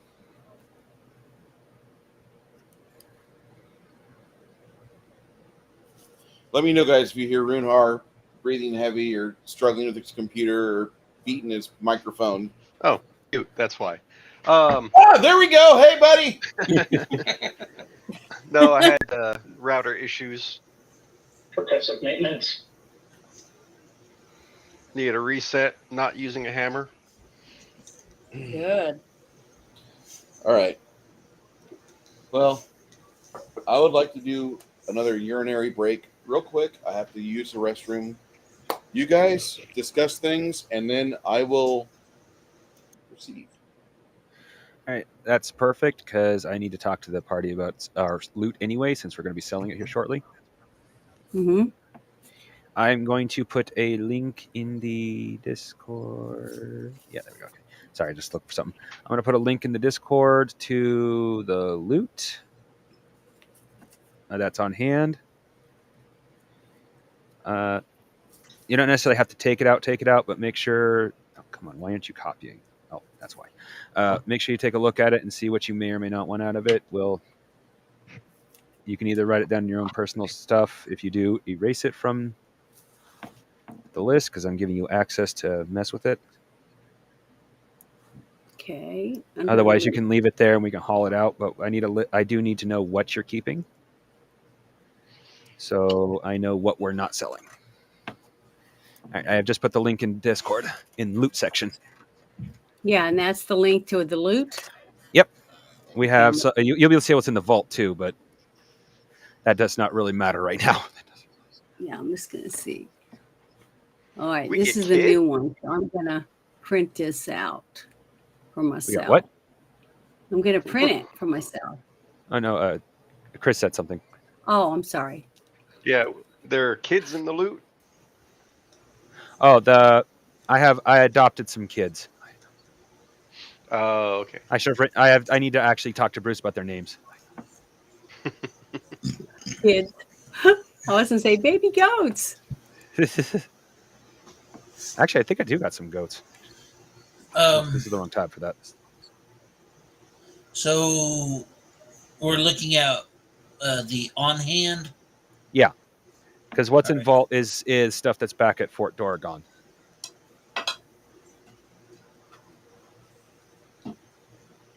Oh crap! I got a shit ton of goats. I got like 18 goats. So the ever burning torch, that's not something that we can use, is it, in the cave? Oh, we can use it, but it produces light that can be seen. What is suggested for us to go through the Underdark is dark vision or something like that. So can we get, since we're here training and stuff, can we get like some goggles made or something, someone to wear while we're in there so we can see without having to have a torch? Who has a craft wondrous item feat? Or who has maximized their knowledge arcane Let me see. and their spellcraft? I have a 0 on mine. Okay. So it's What's not the max for? What would the max for that be? Ranks in knowledge arcane and spellcraft. Oh yeah.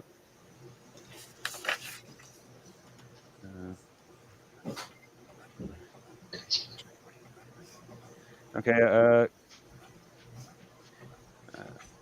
My bonus is plus 50, so I think that means I have 10 ranks, correct? Actually, let me go look at you real quick. And Mongoose. It says on this list here, one arcane scroll of light. I don't know what that means. That would be for him, not for you, Janet. Oh, I don't have your character written up in my Google Docs. I have him written on a piece of paper. I wouldn't mind that. So your intelligence Masterwork is what? Mighty Composite Crossbow. I'm sorry. I heard Chris, not Bruce. So let me answer Chris first. Yeah, that nobody uses crossbows, so you're welcome to it. I don't need it. So what'd you say, Bruce? I do. What's your intelligence? My intelligence is 16. Okay, so you do have maximum ranks. You got 7 ranks in it, and you have a +3 from your intelligence modifier. So that's a total 10. So that's why you have the 50 plus whatever your D100 is. Okay. Can my character actually wear earrings? Because there's a bag with a set of silver earrings, and if I can't wear them, it's not going to help me. I guess we'll just sell those, right? I don't see why your character couldn't wear earrings. Well, I mean, if they don't have any purpose, I mean, you know what I mean? Who's going to care if I'm wearing earrings? You see what I mean? For the game. Well, in that case, yeah. Unless your religion specifically says otherwise, like unless they're magical, yeah, it shouldn't matter if you wear them. Sure. Yeah, that's what I'm saying. I don't really think I need them then. I don't really see anything on here that I specifically think I need. Well, we did go through this a couple of weeks ago. I just wanted to make sure everyone got what they wanted before we put the to sell stuff up. Yeah, I just want to have a list so I can make sure that we, if somebody later on says, "Hey, I need something," we can go, "Oh, we have it on the list." Uh-huh. You know what I mean? I just like to have it, so that's why I'm printing it out. But I don't see anything for myself on there. Hey, Bruce. Sir. On my sheet, can you take off the medium light crossbow and put that on this list and put the Masterwork Mighty Composite Crossbow on? Mighty Composite Crossbow? It's a Masterwork. They don't have Mighty Composites. It's a Masterwork light crossbow, yes. I just copy and pasted what you wrote. Okay. Which was literally written as Masterwork Mighty Composite Crossbow. Plus 4 strength. I don't. Did you potentially write down the wrong bow? Is that in Discord? That was no, not our current Discord. That was from before the crash. Before the crash? Okay. Yeah.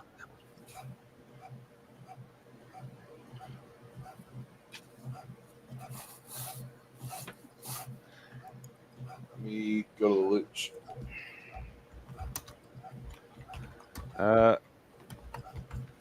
I know we had a regular bow at one point, but that was sold. Because no, not sold. That was given to our archer.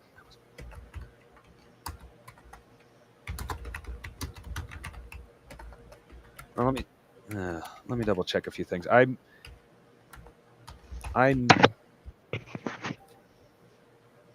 That's loot. Let me double check here. Let me check dates because I know when things were put in based off of when. I'm sorry you had internet issues, Chris. It's all right. Like I said, I just need a new router and direct line run from this room to said router. We need to get your gamer Golag set up. Yeah. That wouldn't be more complicated. I mean, if you're ever missing from inside the house, Amanda's like, I wonder where Chris is. All she'd have to do is just wander outside, go look in the window, see Chris there, beating on his router. Okay, I found a longbow, but I remember giving that to our archer. Can you delete that from the chat or no? From the guild. That was in Gilded. Okay. That would be one of your messages. You can delete the message if you want, but that was one of your things. I can't find a crossbow. Where the hell did a crossbow come from?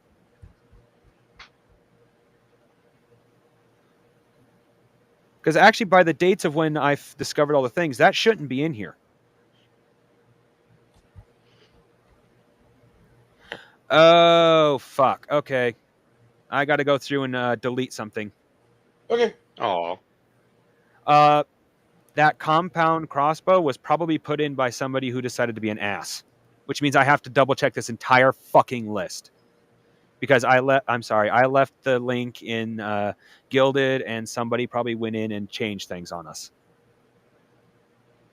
So from now on, I'm going to put up the link with only people and only let people with permission alter the file. Okay. That kind of pisses me off. I'm using the d100 Discord for that. True. So and that's where I just put the new link. But I'm going to go into Gilded and delete the old link because it could still be used to fuck with the file. Sure. If you have a problem deleting stuff, let me, Chris, or if you ever see Baron G-Rock again, he has authority to it as well. But he's busy trying to get money set up for a plane ticket to Europe, a one-way ticket to Europe. Yeah. Or for a 4-year term in Europe. I found when it was on here, 531.25 on Gilded Alpha Test loot. Yeah.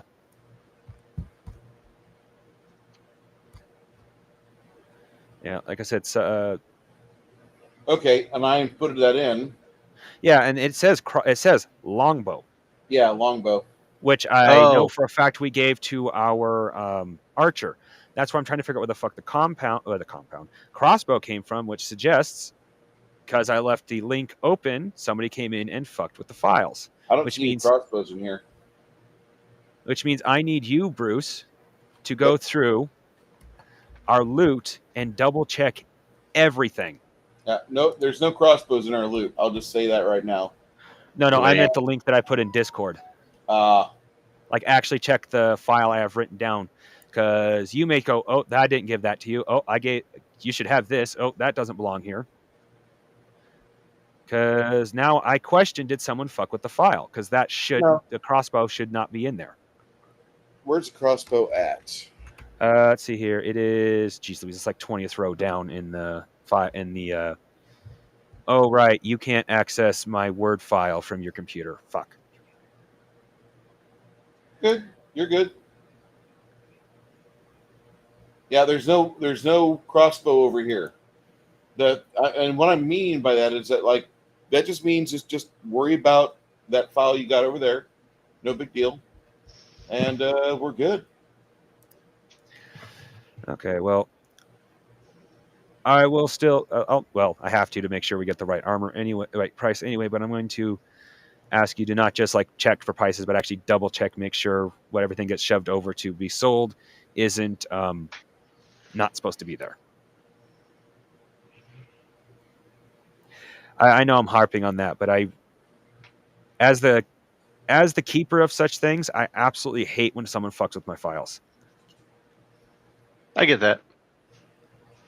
You're good, man. Seriously.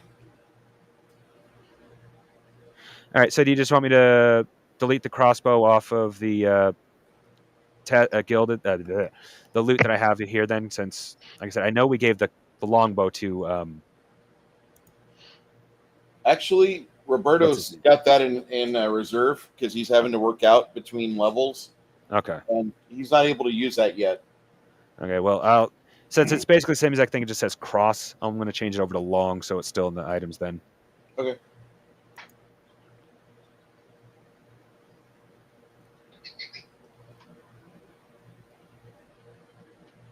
I really. Ugh.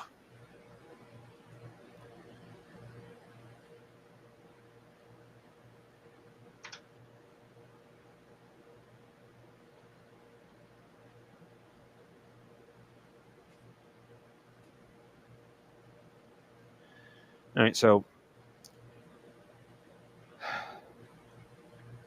anything you guys see you want, let me know, and we'll go from there.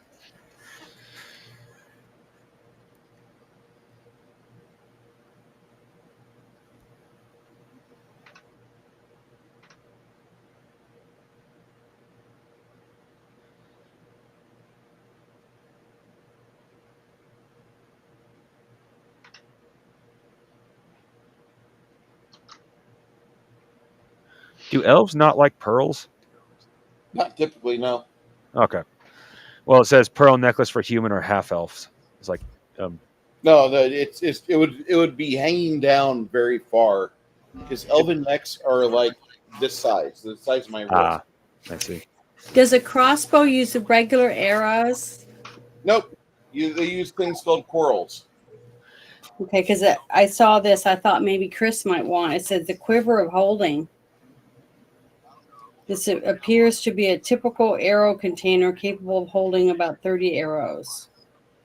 It holds a lot more than that. Yeah, it says it has a distinct portions, each with a non-dimensional space, allowing it to store far more than would normally be possible. So would you be able to use that? I could, but I think it would be better served to sell it because I'm not like a full archer. If I was going like Chance in our other game and just arrow after arrow after arrow, then that would be different. But this, it's just, I mean, in this game, I haven't shot one arrow yet. Yeah. We have an NPC archer, but he, not to make him sound like, not to make him sound, I don't know how I'm going to read this, but anyway, he's very careful with his arrows, so he has yet to actually run out in battle. Yeah. And here's another question I had a while back when I first saw this in the on-hand stuff. Is like this. It says a tacky yet refined gold crown. Has anybody touched all this jewelry and to try to find out who it belonged to, or if there was a story behind each piece? Oh, all the just jewelry and that kind of stuff came from the dragon's hoard. Yeah, I remember. I was going to ask about that. In the case of it being a dragon's hoard, I don't.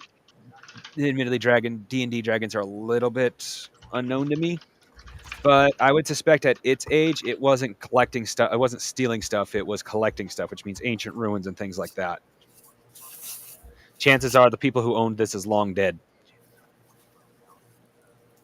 Now, if it was an older dragon, then we'd have a chance of potentially finding. Well, no, actually, we wouldn't, because chances are it took it from a city that it burned to the ground. Young dragons more than likely found ancient treasures. Older dragons more than likely killed everybody involved. Yeah, I was just wondering if we went through the jury and we found one or two items that had historical something, that maybe that we could get a reward for returning it. That's the only reason I was just trying to think about that. Like if a museum loses something, or it's an old king or something that had something that he gave to his daughter or his wife, and they can get it back and put it back in the kingdom or something. I don't know. That's the only reason I was asking. I was just thinking about the first time we talked about it, and I forgot to ask about it. That's totally fine. And I won't say it's not possible, but we would have to do some heavy research because, like I said, there wasn't a spell that I could do just to touch it and see whether or not it's worth looking into or not. That's what I was going to see. Because if it's nothing, I don't get a sense of anything, then we'll just sell it. But if we have, one of us has a sense for something that it could be potentially worth something, or an heirloom or whatever, then we put it aside and sell everything else until we had a chance to look into it a little bit more. That's all. Well, I honestly don't know of such a spell. That doesn't mean it doesn't exist. Yeah. And if anyone has a chance of getting it, it would be you or Runar, as you're have the ability to pray for spells. Yeah, so I'm still reading through all this stuff on Hey, hand. crafting, I dropped something in the loot channel for you. Okay. Let's see.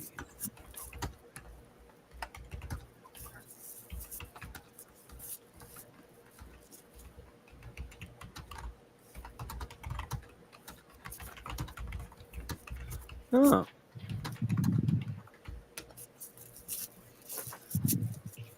And don't delete stuff in there unless you put it in, because those are formulas.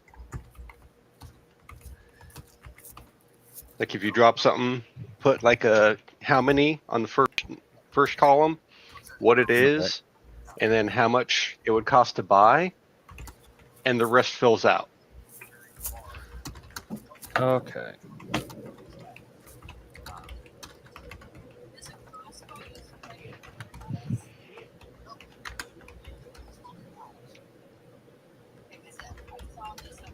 This. Okay. This.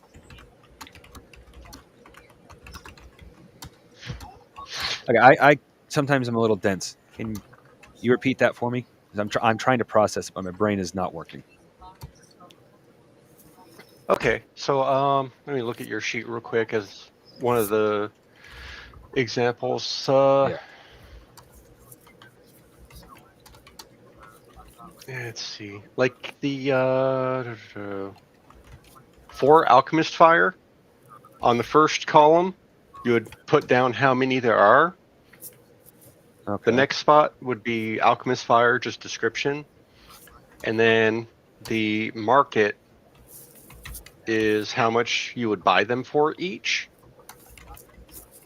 Then once you put that in, hit enter, the rest of them, including the count, is formulated to what you would get if you sold them all. Okay.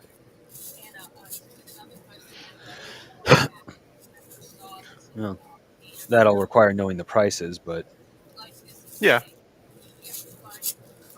it's definitely doable.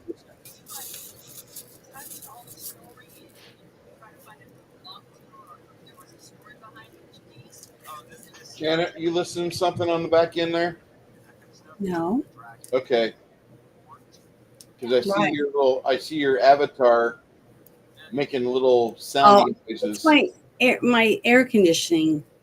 Every time it kicks on, it makes noise. That's why I keep muting it. But I don't know what to do. I mean, Okay. No, there's somebody listening to something with voices. It sounds like talking. Yeah, Yeah. I hear I don't talking. hear any talking.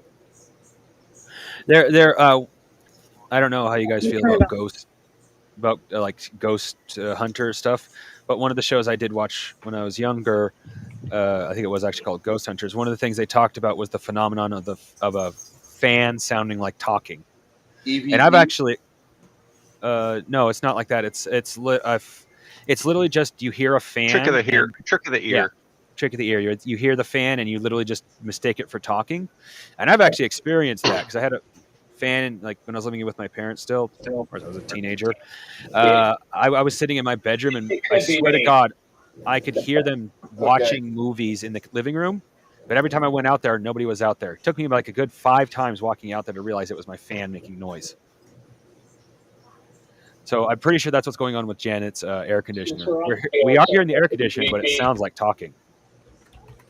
It could be me. So Watch, it still kicks a copyright. the previous owner, the mother of the family that lived here, actually died in one of the den rooms here.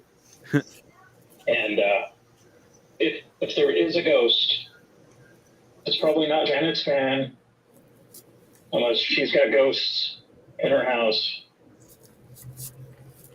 It might be the old lady that occupied this place 25 years ago. If the ghosts are real. I do see my thing move when other people speak too. Okay. So it might just be just like an echo of our own voice. That's got a 70 millisecond delay on it.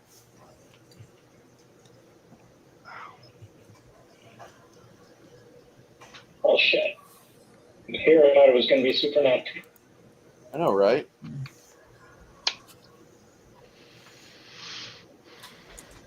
Okay, so here I'm going to roll young William's hit points, and Janet will realize how vital it is that she protect his ass.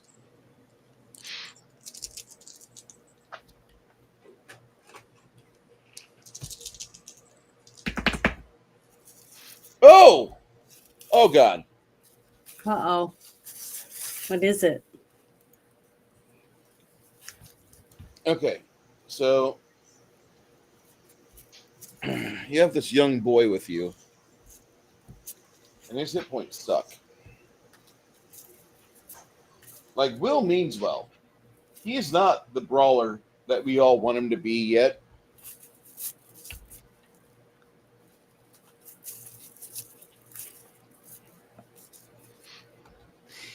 Yeah. 13, 20, 25, 29. Yes, 29 hit points. To really explain how much William's going to need help from now on, I have more hit points than he does. I'm just saying, like, William's he's trying to be on the path to paladinhood. He's not great at it. He's trying. Yeah. And one thing William will tell you is that, like, I was involved with class to be a priest, but after about 2 years of my time, they said I had kind of maximized my ability to channel our God's blessings upon others. And I didn't understand that, so I gave it another year, and I thought maybe if I just try harder. And I kept getting better at the pugilist and the wrestling mat, but I got to say that I never really got to where I could heal somebody. Like, if you're bleeding out, I could probably stop that. I'm not good at anything else. I've never casted a spell with any oomph in it. I can give you like a little bit of guidance. I can give you a little bit of staunching. That's about it. But I'm cute, and so the lady at the weapon mastery, she said, "You're 18. You're gonna fill into your manliness in the next couple of years. Come with me. I'll show you how to use this flail. It'll build you some shoulders." And I said, "Is there another way to build shoulders faster?" She's like, "If you're a dwarf, you can be underground, and you can use a pickaxe every day for 8 hours." And I thought about that, and I'm like, the flail sounds great. Be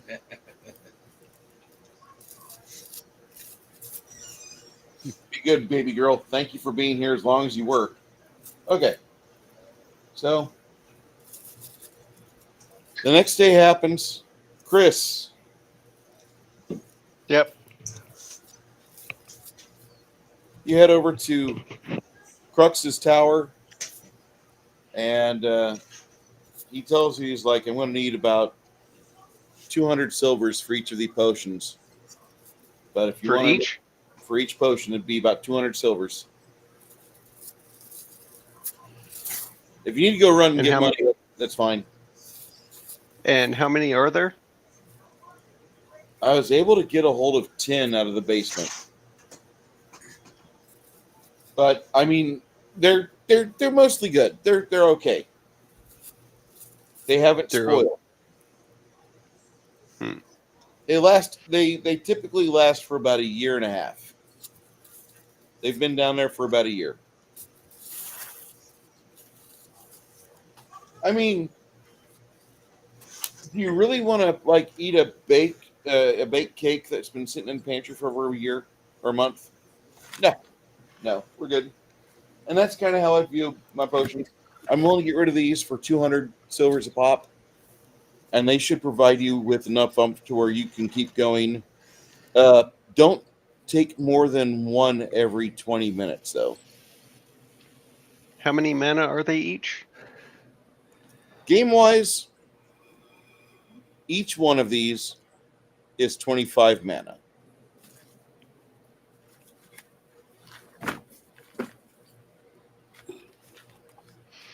You can give them to different people, but one every 20 minutes, and they'll be okay. You do more than one every 25 minutes, and somebody might have like a natural shit in their pants, or they might like vomit butterflies. You don't really want to. You don't experiment. Okay, one every 20 minutes, you're good. If you gotta pop more than one, get the fuck out. Rest up. Find a way to get away from said threat.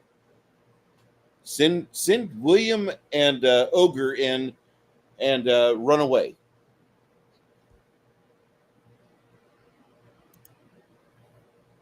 I'm not trying to be a total dick. I want you to live. I like your money. You said they're how much? 200 silvers each.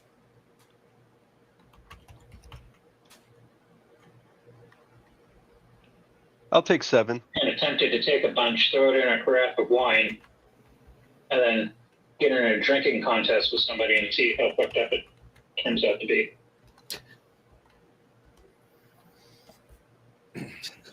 I'll take 7.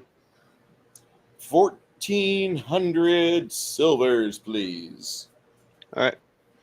He breaks out the scale and makes sure that all your coins have not been shaved. After he's been satisfied, about 5 minutes later, he says, well, I think this means that you and I can deal. Did he just accuse you of being a swindler? No. I know that he doesn't shave coins, but I just want to make sure whenever I sell anything, the money I'm getting in response, it's weighted properly. I'm saying that I need to make sure that there's no tampering that's happened, because I've been around a while.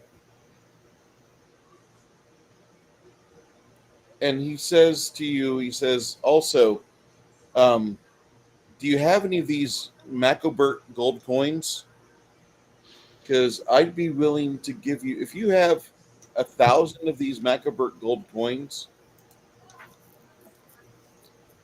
I'll give you these 4-star sapphires, which are rumored to be worth 2,500 silvers each. I look around for someone with more. Okay, first of all, I have like 1,500 gold pieces. So what? We did have some of those coins. They were the ones that were bundled all together and given to Ragnar.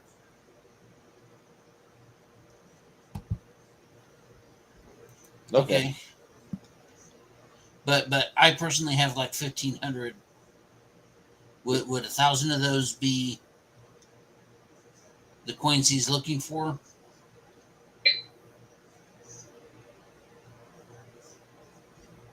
And I've got my own money. I'm doing this.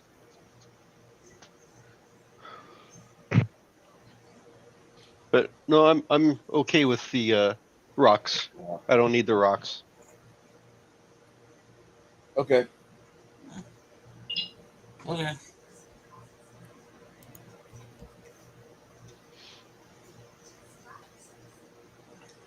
Potential second run. You What was don't that? see any Macobert coins there, Ogre. Okay. These are standardized coins minted out of Bard's Gate. All They have a wheel on the head side. Are there any special crossbows in there? And where? Wherever we're shopping for stuff. This is not a shopping mall. This is Crux's main abode. And he has things like scrolls and potions available. Potions can be used by anybody The scrolls are tampered for arcane magic users. Lotions, potions, and other such notions.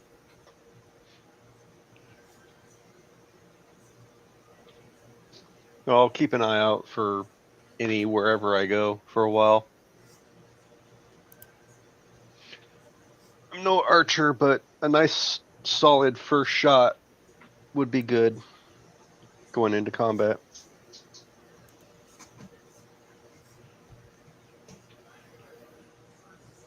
I concur.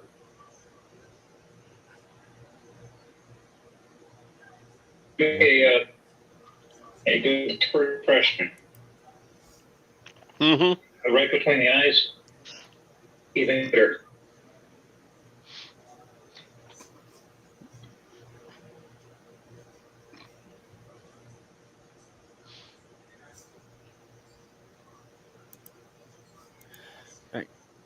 So has everybody made their choices off the list of stuff?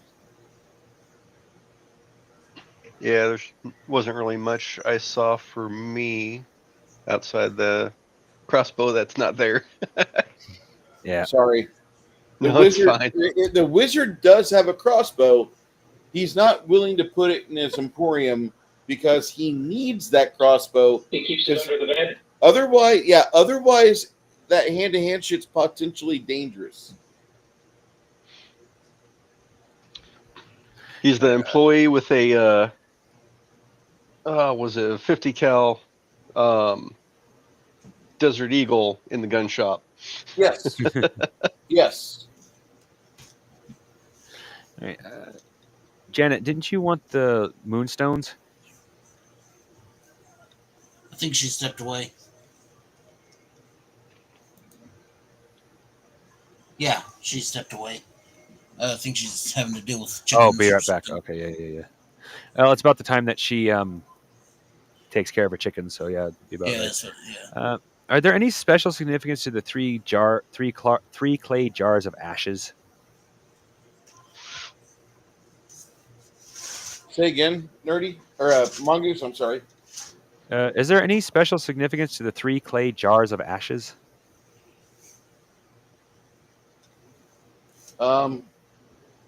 Make a knowledge arcane check.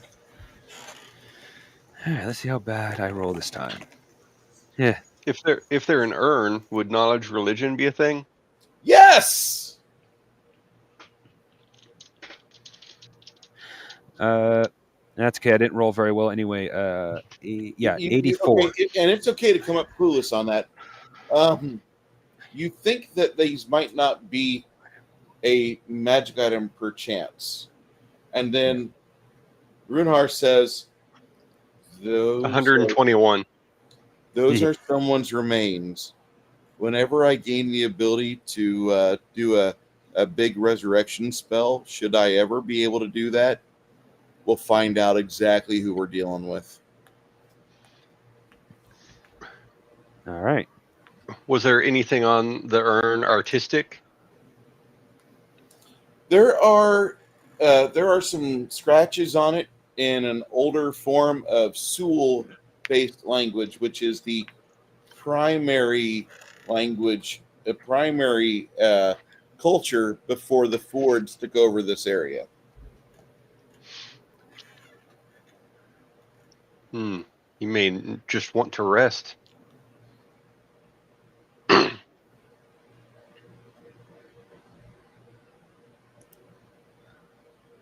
Actually, let me see.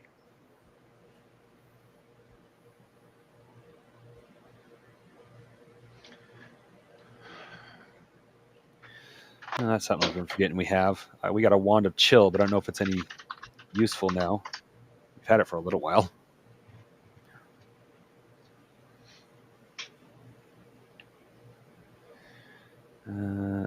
I don't know why we still have an arcane scroll of Scorching Ray. I use that to learn Scorching Ray. That should not be on the list. Correct? You need me to delete it, or can you delete it? Hey, Yeah, Bruce. I can delete it. Sorry.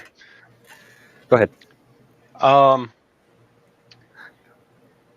So looking at Speak with Dead, it just says one dead creature. Doesn't stipulate one dead body. Does it need a body, or would Speak with Dead make it What's more? the material component? It just says one dead creature. Mm-hmm.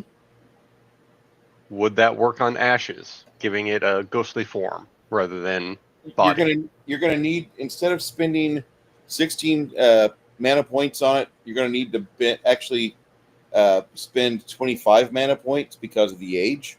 But yes, you can do that. If you have a skull of a body and it had the ability to speak your language, it's only like a 4th level spell. Okay. I would want Monk to come with me on this when I see the urn. Okay. And All right. probably Janet too, at least. And we'll go kind of a quiet area, and I'll cast this on it.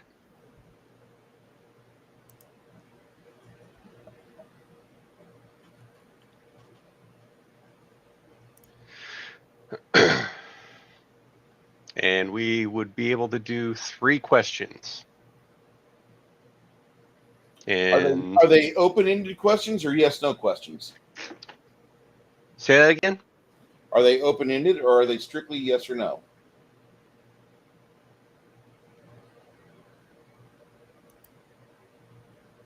Answers are brief, cryptic, or repetitive, especially if the creature would have opposed you in life. Okay. But let's see. Limited to what it knew during life, including languages it spoke. So let's see. Tongues is what level?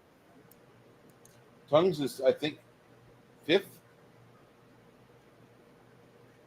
Remember quickly, Janet cast it last week, so we should be high enough level.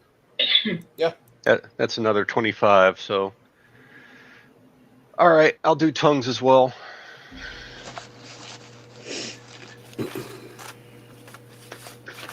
Unless someone with charisma wants to do tongues. Janet?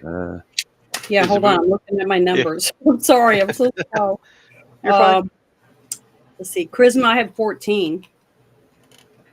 Better than my 8. Okay. So I'll So if help you- in any of the levels that I can help out in. Okay. And I So do go have ahead. tongues.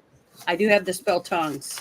Okay, you do that, and I'll do the 25 for the special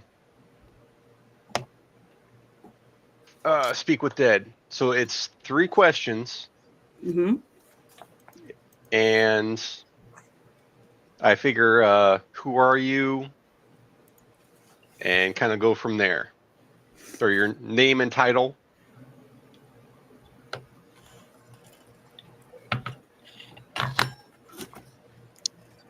And when this goes off, no one in the room asks questions other than the questions we want asked.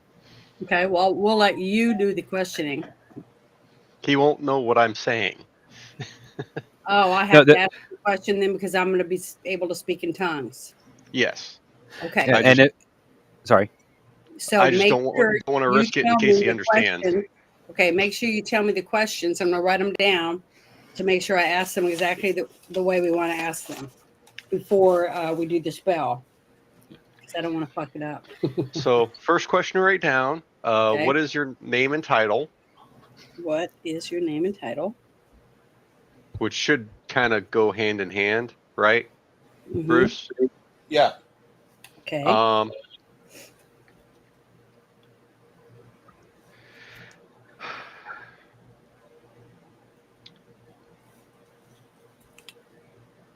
And really kind of comes in.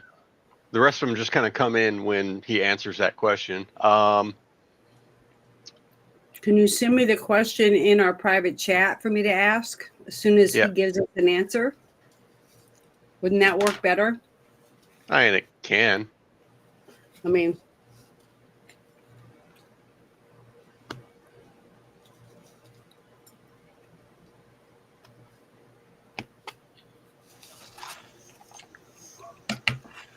that sounds like a plan to me.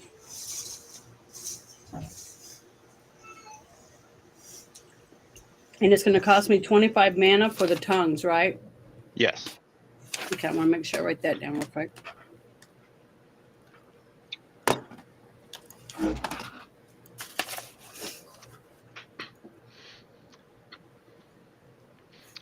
All right, we ready? Yep, I'm ready. Wakey, wakey, no time for spanky. Let's rock and roll.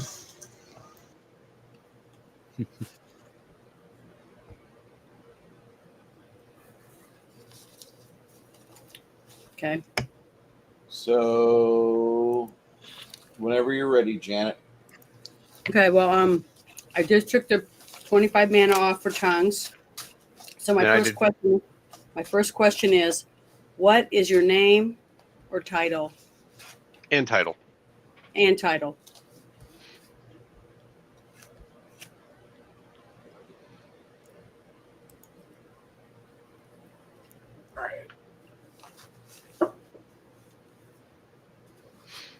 I'm grabbing a book that this comes from.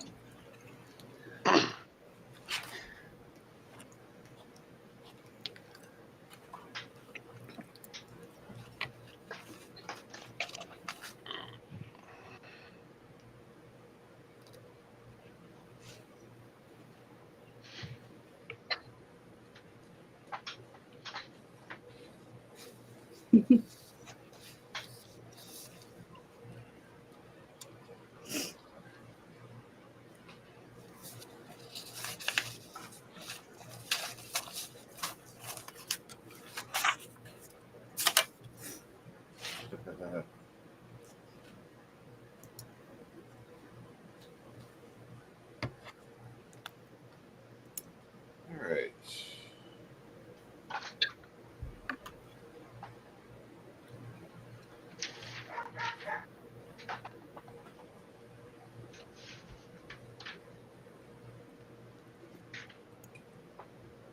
I'll be putting the answer in the general tab.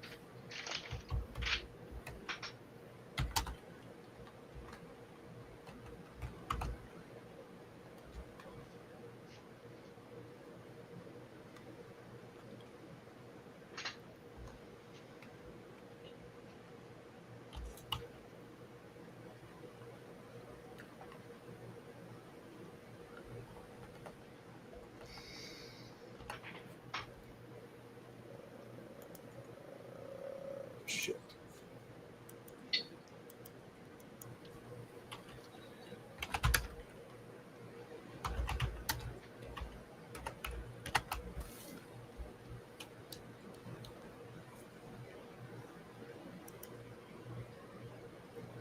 Okay.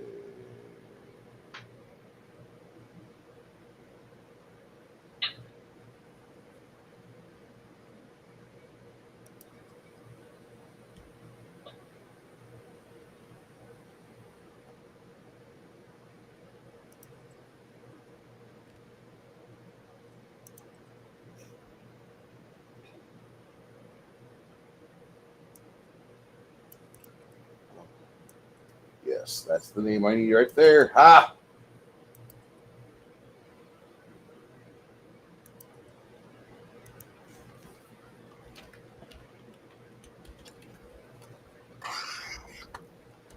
In the general chat for the D100 group, I have the name of the character that you receive back, Janet.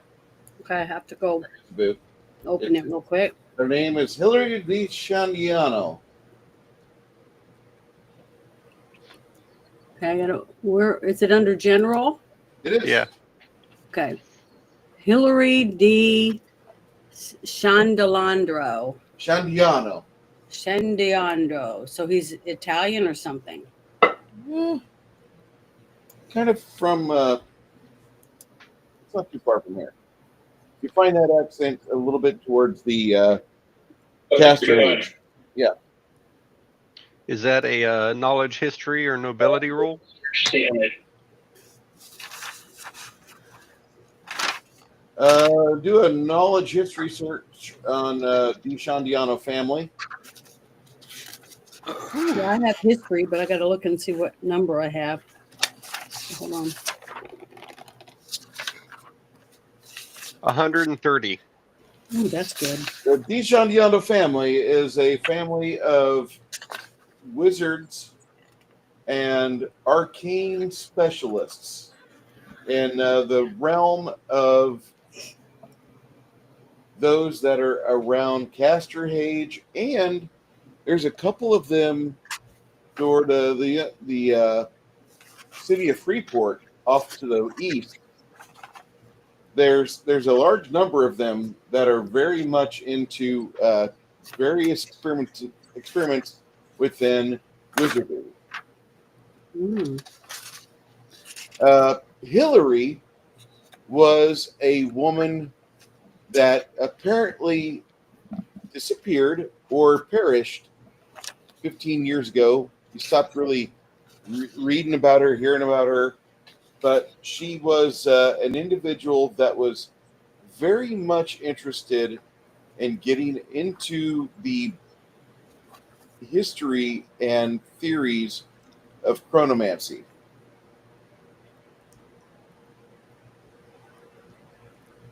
Now, at one point, I could have told you what that was, but right off the top of my head, I can't right now.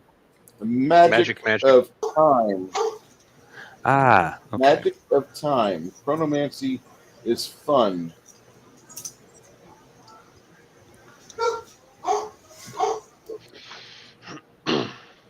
Okay, because I'm not going to say anything until I see it appear. Yeah. Trying not to waste my spell.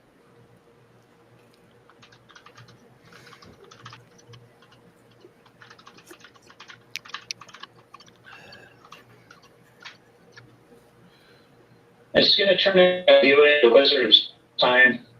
Okay, well, I'm going to ask another question. This question I'm asking is, what was your last memory?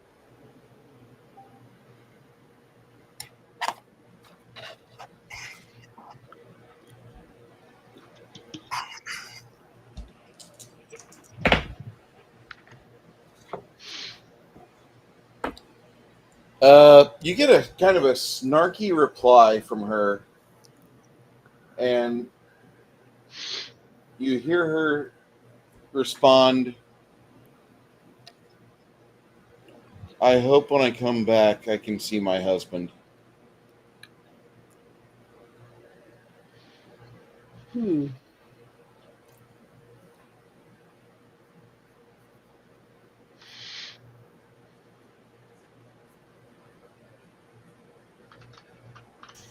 Kind of doesn't answer the question. That was her last memory, was her asking herself, this better work because I want to see my husband.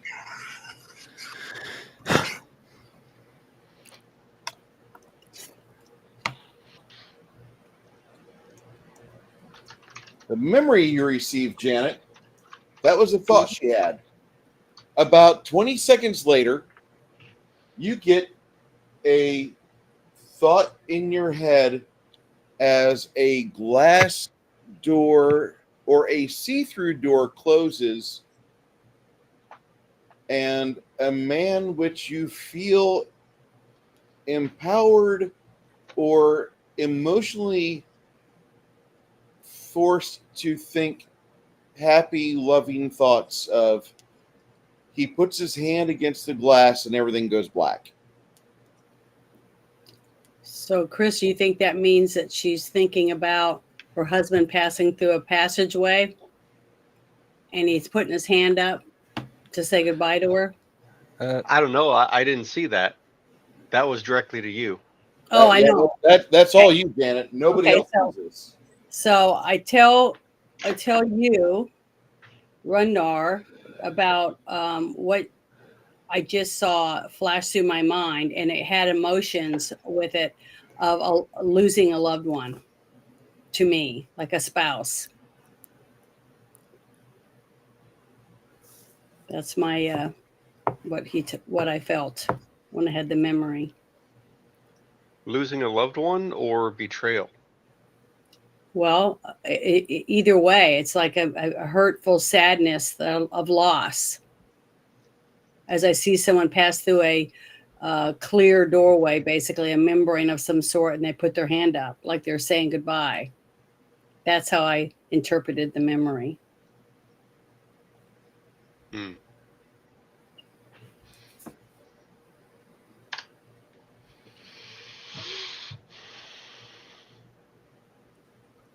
Okay, so my next question, my last question, right? It's my third one, is what was your experiment?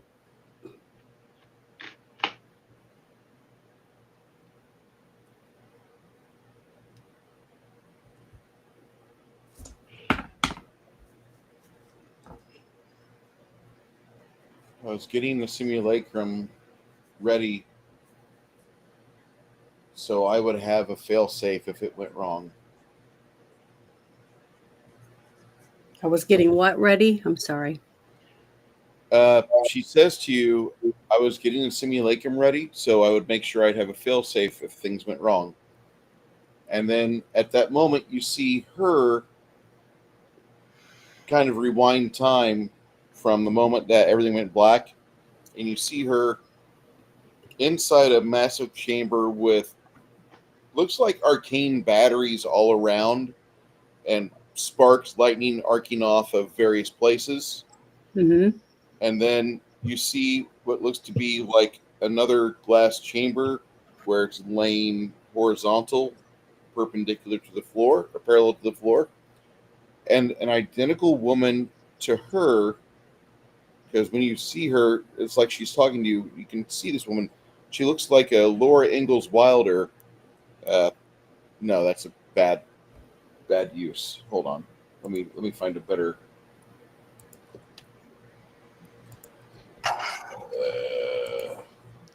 Give me hot Victorian women. There we go. Excuse me. She looks like Lillian Russell. And I know you're like, who? Yeah, who that is. There we go. Okay. So that woman is standing above some type of gateway or something. Yeah, there's her talking to you about this in like this funky ritual spell that you're in. And you see an identical clone of her in a looks like a magical capsule. And like she's just But laying it's floating, and it's floating above the floor. No, it's not floating. It's resting. It's resting on the floor. It's got like tubes and such. Looks like it might be filled with some water or something. But make a knowledge arcane check for you to figure out what the fuck. Okay, hold on. Let me see what number I add to it again. I think it's.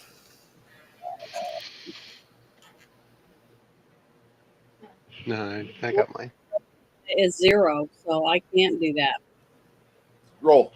It's just my roll. Okay. Damn it! I forgot I was supposed to roll on the deal. Roll a 35.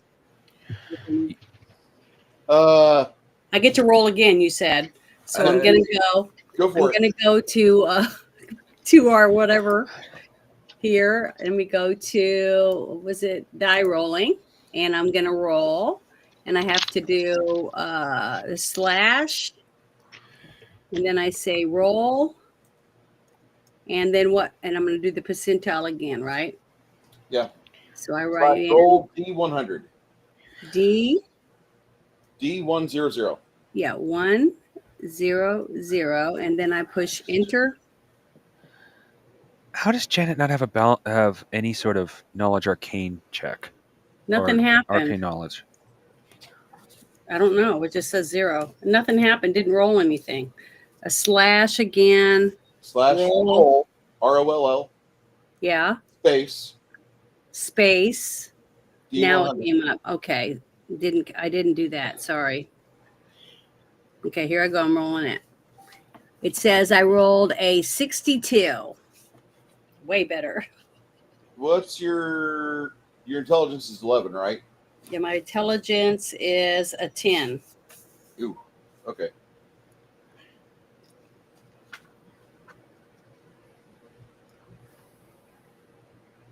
My wisdom is a 18. Yeah, that doesn't help you with like learning Oh, history. And okay. shit. Right. It helps you with, like, figuring out how to heal somebody with, like, for you how to, like, sense motive on people. Okay, sorry. It's okay. That's what I have.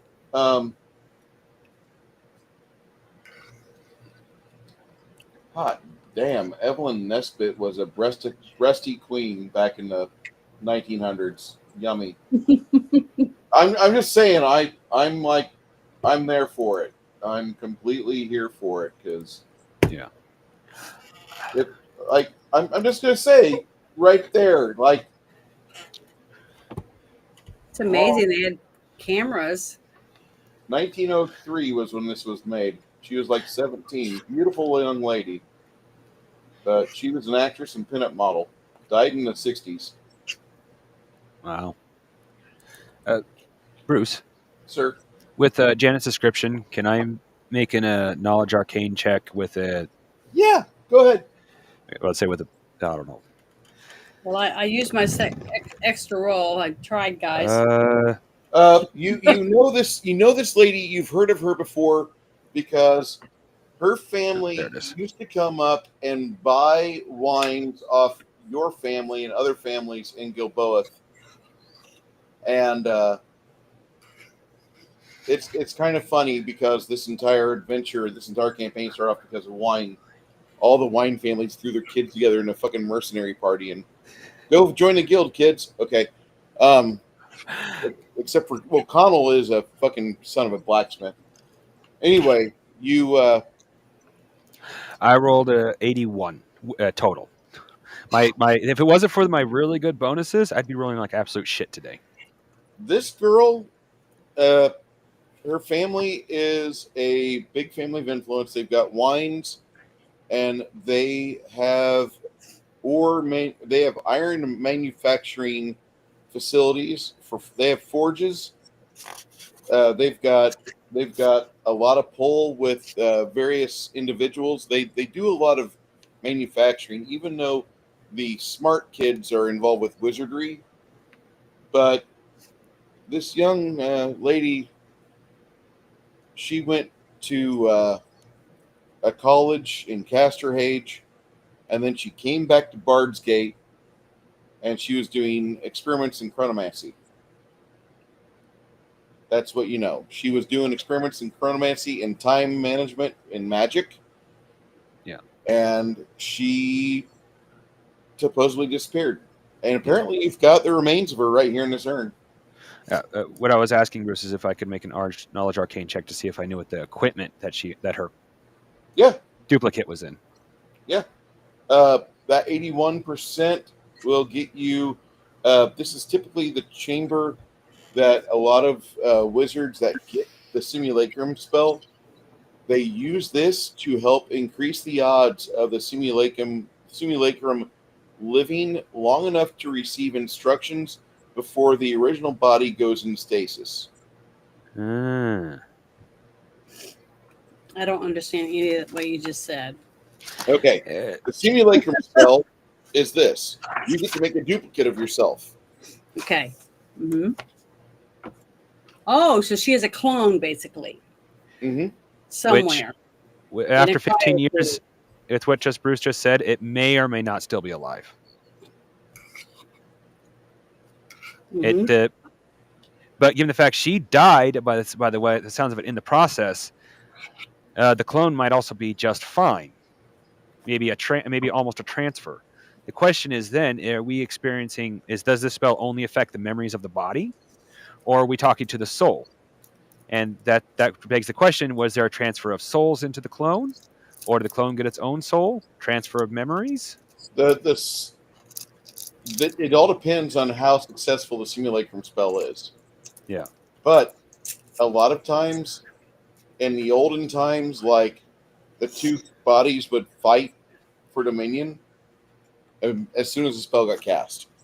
However, in more recent memory, the spell's been refined a little bit through various flesh crafters, and they've made it to where they can both be conscious at the same time and do things in the world. But it's costly, so you don't have like wizards just pressing clone button, because it's a lot. You need a lot.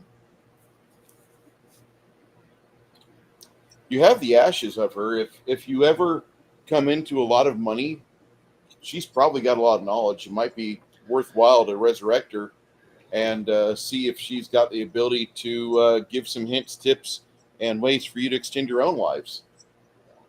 It's just a thought. Yeah. So, what do you guys want to do now? My question would be, if this is her real body, the ashes of, did the simulacrum take over her life? Most oftentimes, that's what happens. And does the family know? Because this potentially could be a very dangerous enemy. Mm-hmm. Honestly, why would you make it if you're planning on telling people that you made it? You see what I mean? That's common sense to me, that she would not tell anyone that she took her place. No, meaning this, what we just talked to may have been the original, and the clone took over her life. I know, that's what I mean. The clone, more than likely, after the other woman made herself again, wouldn't tell the people and kept it a secret and is living her life right now, if she's still alive. That's what I would bet on. Well, Chris wasn't suggesting that the clone admitted to it. Chris was suggesting that she did it in secret so the family doesn't know that the clone was even going to be made. Yeah, that's what I mean. That's what I'm saying. The purpose of her making it and doing it in secret, because we didn't see anybody else standing around and her husband was gone because we saw that vision, then she was doing it so she wasn't planning on telling anyone. That's why she did it in secret. At least that's what I'm getting from all this. If your character described it exactly word for word from Bruce, you detected her being charmed. She did not love him. She was forced to love him. That was Bruce's almost exact words. Okay. She was being forced to or charmed in some way.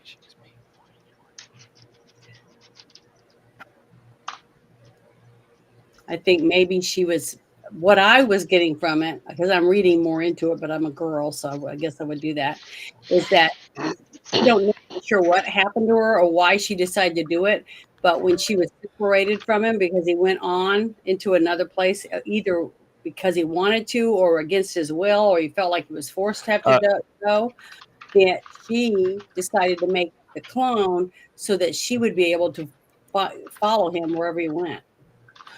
Janet wouldn't go. What? You kind of got a detail backwards. Which one? The husband wasn't the one in the tube. She was. He was outside the tube. Oh, and he left her there. Uh-huh. Okay, well, that's what messed me up right there. Because I was thinking it was him going through some type of time portal and leaving her behind. But basically, he made her into a clone and killed her. That's what it's looking like. Okay. All right. Well, thanks for explaining that to me, because I totally did not get that first part of it. So I was thinking of it like a romantic history or something. So if we did resurrect her, then her saying, how do you say it?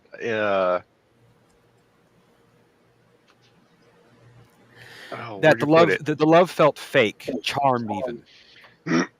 No, about the. Sorry. I wish I could come see my husband or whatever that was. Yeah, I wish I could see my husband again. To what end? Yeah, that's what I'm saying. So maybe it is the best thing for us to resurrect her to find out the facts, the truth. Yeah. That would be the only way we would ever find out. Well, and then on top of that, her last. Sorry. Yeah, no, I'm sorry. Plus, on top of that, her last thought being, will I see my husband again? Kind of suggests the guy outside the tube might not have been her husband. He was just charming her. Yeah, that's true. Because I'm repeating myself, but it was kind of emphasized the love felt fake. Bruce said that twice. Mhm. Yeah. Which, if her last thought, well, I wonder if I'll see my husband, and she felt that way about this guy, kind of suggests someone cloned her to use her. I'll Yeah, bet and her that's why she husband was- right now doesn't know what's going on. I'll bet $5 that she left her husband, that the clone left her real husband, and is with a new guy. and the reason what I'm trying to fix. Okay, what I'm trying to understand now, since you made me realize that supposedly she was forced, and that she was the one being put in the tube by someone else. Then why was she being snarky?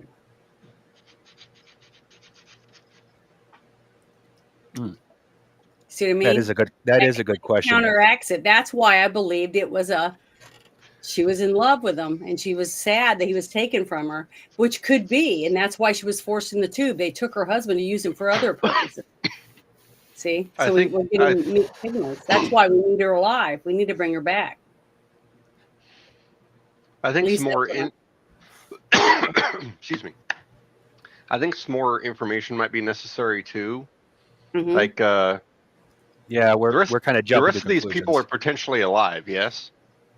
Yeah, it's only been 15 years, supposedly. I think some walking around in that area and asking questions might behoove us. Find out what happened in the past, 15 years? Mhm. Yeah, because I also just realized Bruce said she's been missing for 15 years, Yeah. which means even if the clone is alive, the clone has been kept in secret. Mm-hmm. From those people. Yeah. That doesn't mean she's not interacting with other people. Oh Does yeah, well, anyone have knowledge local? I think so. Yes. The Points at Deshantiano. Points at Quinn. Yeah, Quinn has the highest percentage in that.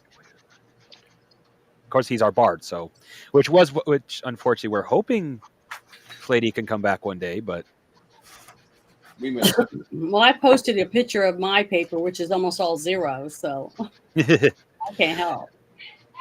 well, you can, but you don't get any bonuses for it. Yeah. That's one of the I rules you need to lost remember. Janet, while we're here kind of hanging around, it's only like 2 minutes have passed at the tower. Yeah. A crazy thought enters your head, Mm-hmm. and you're like, do you have any, you wonder if he has anything to help you with your ability for retention and cognitive function. If you want to ask him that pops in your head. Ask who that. Crux, the wizard. Oh, okay. Well, I'm going to ask Crux the wizard if he can help me think better and be smarter, or whatever that was. How you said it. Yeah, I do have some potions that are they're altering a bit. You're gonna need to drink these at the end of the day, and then just Before I lay go to down bed? and, before you go to bed. Drink these and just go to bed. And in the morning, things will be a little different for you. But yeah, that he hands you this potion and says it's gonna change your life. Okay. It'll cost you 5,000 gold. Okay, let me see if I have that. If you have the 5,000 gold, this is yours. I have. Nope. I only have 4,250 gold. That's all I have. So I can't buy it.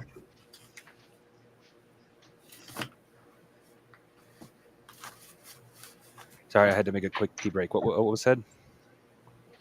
It's going to cost me 5,000 gold to buy this potion to drink to make me smarter and able to discern things better. But I only have, it says I only have 4,250 gold. I'll That's drop all. 1,000. So you will? So Yep. I'm down to 0 gold now. I have You have a 0. little more. If he's dropping well, how about you drop only 500? I'll drop the other 500. I have way more than you do. You guys push this like 500 pounds, no, 250 pounds of gold coins across the table. And Crux is just like, okay, I guess I can make money here. Take this before you go to bed. Mhm. Do not take it before then, because it'll cause you some grief. And he looks at William. Are you her charge? And William nods. That's my fiance.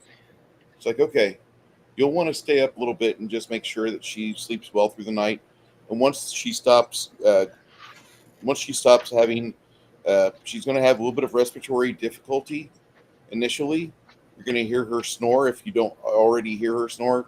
If she does snore, she's going to get worse, like one of those little dogs with a mashed-in face. And that'll be about for 90 minutes or less.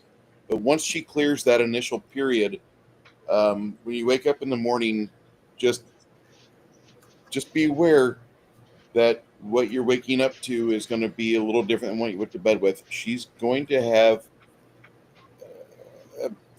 capacity that she didn't have before, and as she converts her vast voids into usable space, she may have a little bit of a temperament change. She might get more impatient with others that are just taking her time doing addition. I don't know.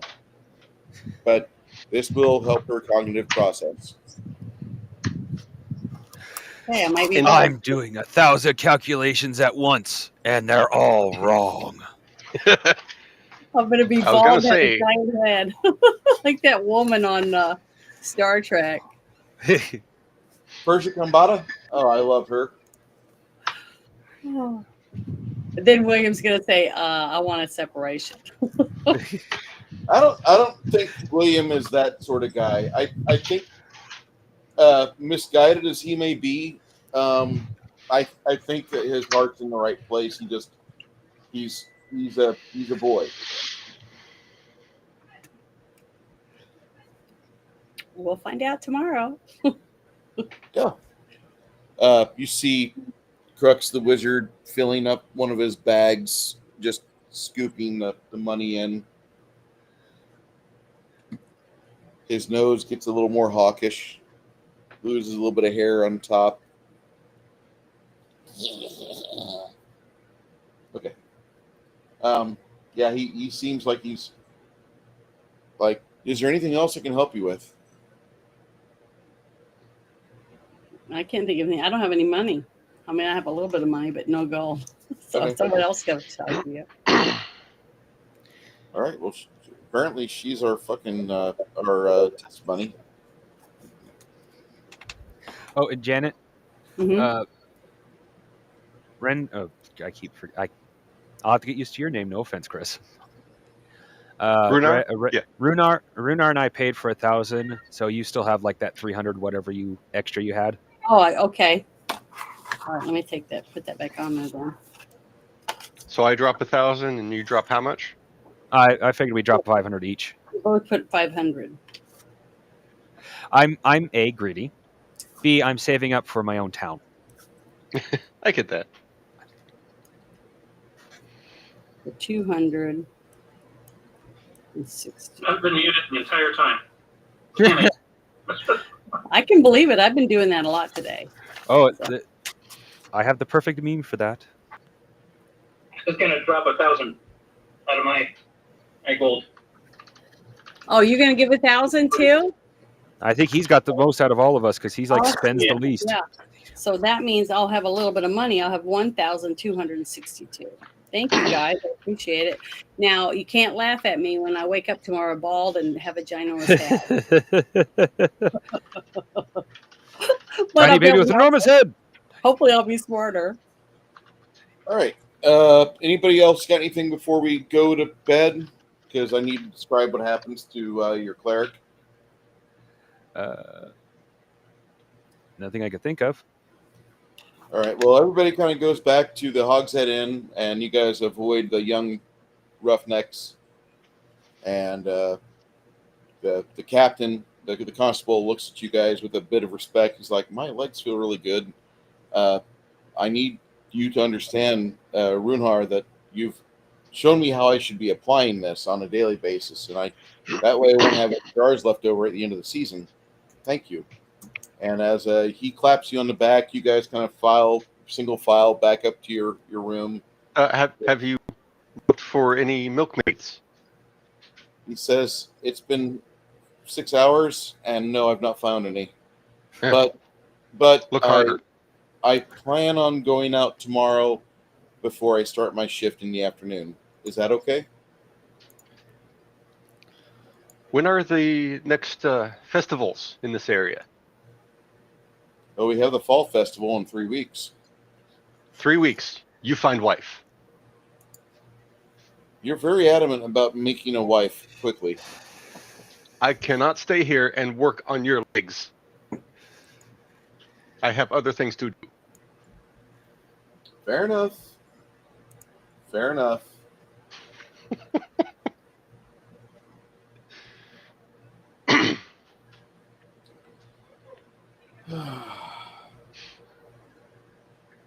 So you guys go back to the inn room. Runhar kind of brews himself a bit of whiskey and enjoys himself a little drink.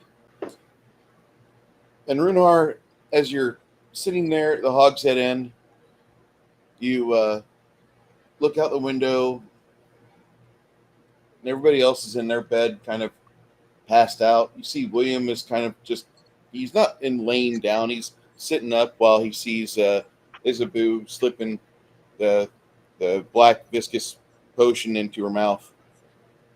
And you look outside and you see a comet or a meteorite, you don't know which. It just streaks through the sky. Ah, Skull chasing the moon.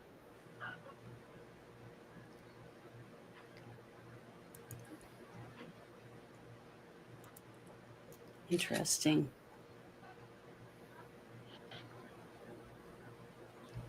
Once you look at that, I'm going to focus over on Isabeau. And Isabeau, as you swallow this stuff, you can feel it, the fluid, like it almost is like it's reaching up through your mouth as you're trying to swallow it, and it's trying to get into your like nasal cavity.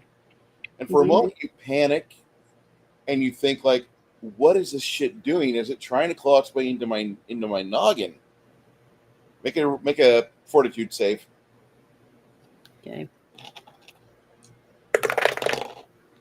Ooh, I rolled a 90 and a 0. So what does that mean? You swallow it down, and you force the seed to go into your system. And for a moment, you kind of smile because you feel like you've beaten something that was trying to outwit you. And you kind of give William this grin, and then you just pass out. For about 40 minutes, you're just there, just your power snoring. It's like a Husqvarna. The others that fell asleep before you, they wake up, and they're kind of looking at her because you're all in the same room together. And after about 40 minutes, she finally passes out politely, and she starts sleeping fitfully. William freaking out. And like the whole time, William's like trying to cast a spell to see her status. Like, is she okay? Tell me my wife to be is going to be fine whenever all this is over. And he passes out. He worries himself so much, he passes out. But the night goes by fairly uneventfully. Some of you might even feel your mattresses shake and rumble a little bit as a couple people enter the inn to grab their own rooms, to get their own sleep. Not in your room. But when you wake up the next morning, Janet, I need another fortitude save. Oh, God. Oh, good. A 50 and a 0. Plus your fortitude saving throw? My fortitude is, hold on, let me get the paper again. Damn it, why do I keep putting it up? It is, damn, where is it? 35%. So it's 85. Well, you slept the night pretty well. You check yourself like you didn't pee, didn't poop while you're sleeping. Your blouse isn't sweaty. You don't have any milk stains on your shirt. Everything's looking pretty okay. And then you start thinking about things for a moment. And you start recalling stats and figures that were said over the last couple of days, and you recognize, like, I actually do. I do know these things. He's right. Whatever it was, this guy was right. Like, you wake up the next day, and I've bumped up your intelligence to 12.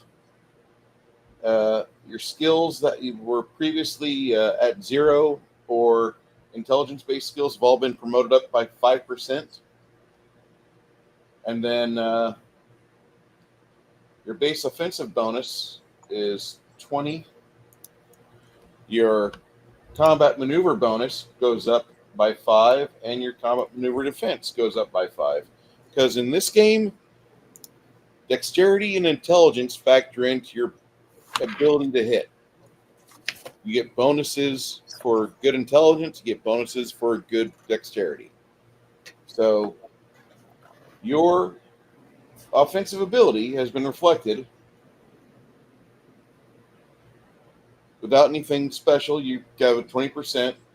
We start figuring in your I fucked that up. My bad. There we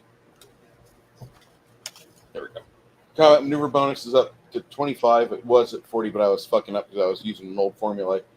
For my constitution, which one is it? I'm trying to remember. Your intelligence went up by 2 points. Intelligence, awesome. So it's 12. And now, by the way, from now on, whenever you level up, you get 5 ranks per level. Okay. Instead of 4. So let me share that. And I'll drop that into the Discord so you can download it. And that's your new sheet, because this is... Thank you. Okay, that's why I was saying now that reminds me. That's what I was talking about. Not leveling up. I hadn't. How many ranks at 16 intelligence do you get? So I haven't done that. You get a +3. You get 3 extra ranks per level. All right. Typically, wizards get a 2 plus intelligence modifier. Yeah. And atypically, like a wizard's going to have a +4 to a +6 on it. So you're going to have like almost as many skills per level as like a statted out regular thief. Okay. But a little different. Okay. So your character is actually modestly improved, Janet. Okay, I'm gonna click on the line, or just on okay on that. Okay, I'm visiting it. I'm gonna print it out real quick. Okay. You don't care. And you'll notice that all of your knowledge-based skills are at base of 5% instead of 0. Thanks. So should I use the picture I have now, or should I change it to the big-headed woman? You could use a big-headed woman if you want, you big wrinkly brain, you. Because I put the bald girl on there. I think she's beautiful. Okay. But she's bald. But I do have, I went and I found that other picture so I could put that on there. Oh. But thanks. I appreciate it. You get it. I wanted to ask, do we want to resurrect her and use the real woman to help us? That's going to be money. Yeah, like we'll have to some sell real all money. that stuff and try to get some more money. Oh, well, yeah, long term, yeah, we pretty much agreed we're going to resurrect her and see where that takes us. So But who's going to keep her ashes? How are we going to save that? Well, for the moment, we've been able to pack them just fine, so it's a more matter of what we're going to store with them long term. The Okay. guild has said that we can continue to use the fort for the moment, but it Mhm. technically belongs to them now. So that's the reason why I'm saving up to start up a small town. Chris may or may not appreciate that. Probably not in his character, but Chris himself. I'm planning on starting up a little, basically a gold rush town, but for Rapana fuck. I have no idea what it's actually called. He wants to have prostitutes and all that good stuff. Yep. Keep the men happy, and you'll make money.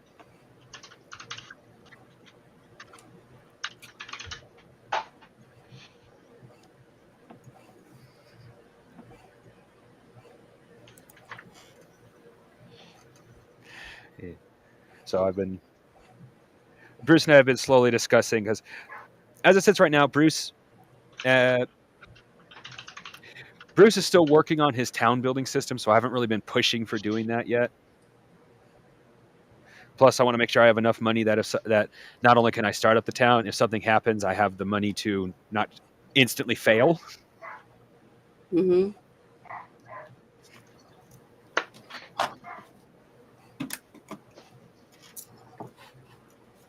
What is the temperature? Because it's 72 outside. I keep hearing the air conditioner come on.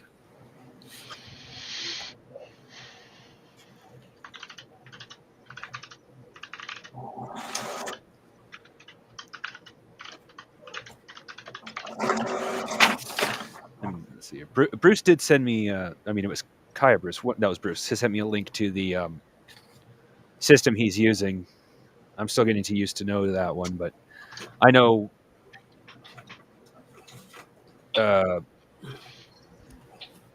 I should say I know. I'm not entirely sure how far. I don't know how far Bruce has gotten for it in his system, so I haven't been really wanting to push about trying to get that built up right away. I'm doing my literal best to. I understand. That's why I'm being patient. I'm doing what I can to. That new system, I haven't read all the way through it yet. I like it a lot. It feels like it's more robust than Pathfinder Ultimate Campaign, Ultimate Kingdom Making stuff. Well, once Kai explained how it worked, because admittedly my brain just did not click, probably because I am slightly dyslexic, it actually does make more sense than their system, but I wish they had a better naming convention. Like, for example, the best example is house versus housing. I would have absolutely no complaint if it said housing. And like another example is the fuck. I want to say arcade, but it's not an arcade. It's a academy. The academy, if it had actually said library to begin with, and then put in the upgrades, you can turn it into an academy. I wouldn't have anything to say there either, because that's a little more intuitive than just academy, and then it takes virtually no time to build. Names are important, especially to someone who has a hard time reading. So a name that actually makes sense for how it's being used initially should be what's put in place, not the end result.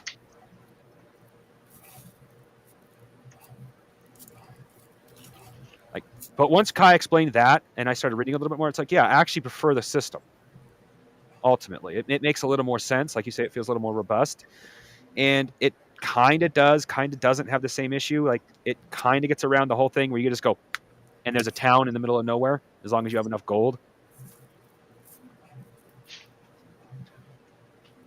I mean, mind you, Pathfinder still talked about building time, but this one you actually have a real understanding of how long it's going to take. Pathfinder, if the GM really wanted to, just by the way it was worded, you could waive the time and instantly have a town there.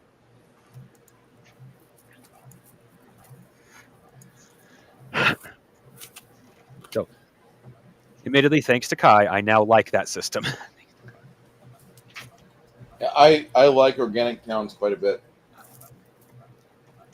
And this game is not like my own creation. I'm just pulling parts from other systems that work really fucking well, and I'm trying to make it to where it works well together. Yeah. That's it. Got it one piece at a time. It didn't cost me a dime. Okay, so I can't sing more shit. Sorry. RPG dim sum. A little bit of this, a little bit of that.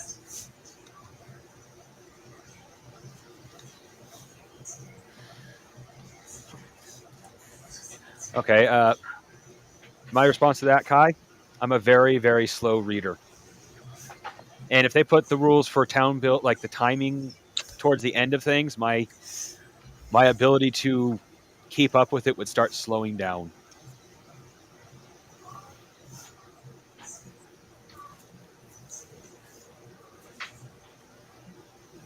Yeah, there are rules. You can only do same things so fast.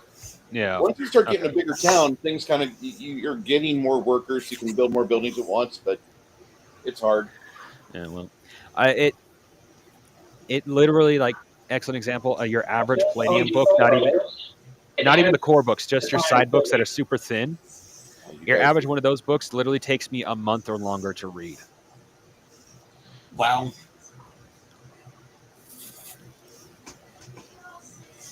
I have severe reading. I forgot what it's called, but it's basically fatigue, where you get your eyes literally start to hurt after just a few minutes of reading. So it makes it very hard to read in that aspect.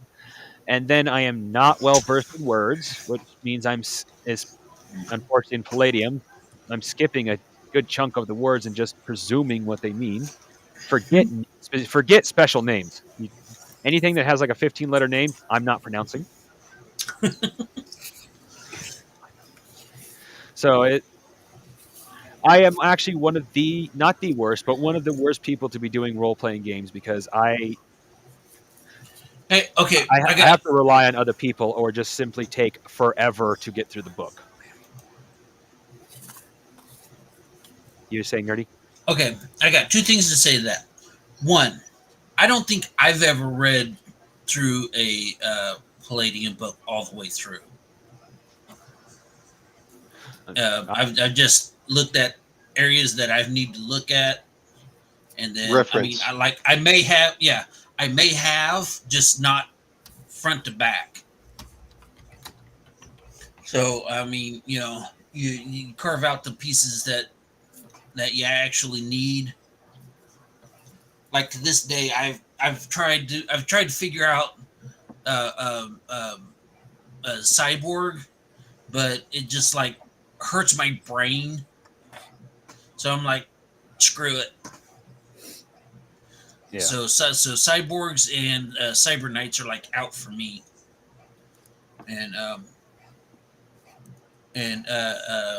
what was two? There's another one. There's another thing.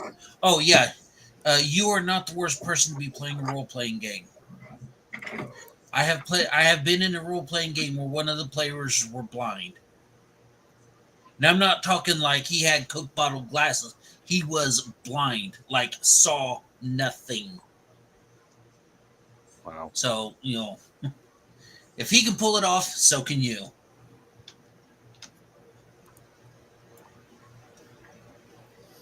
Okay. Now that we've woke up, you guys have your morning breakfast, morning day, and Isabu. Mm-hmm. Yeah.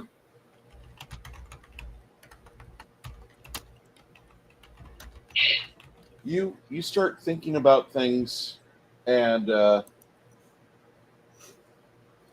kind of get upset for a moment that, like, you realize, like, one, like, it's okay to be uneducated about things. You realize, you come to this conclusion, it's okay to be uneducated about things. It's just the fact that, like, once you start to learn and attain them, you get upset because your common sense doesn't kick in with the equations of whatever's compiling upon you with new cognitive information, and you're frustrated about this. Like, why can't I do this before? But after you straighten yourself out, and that takes you about all of a second to comprehend, you realize that you should probably see if there's a town cleric that has any spells that might be worth taking a hold of in scroll format. And one of them that pops in your mind is a 4th level spell, Prayer, because prayer allows you to have some serious passive bonuses while you are eking out your time. Okay. I definitely Okay. want to go see a cleric, priest, or whatever from my church.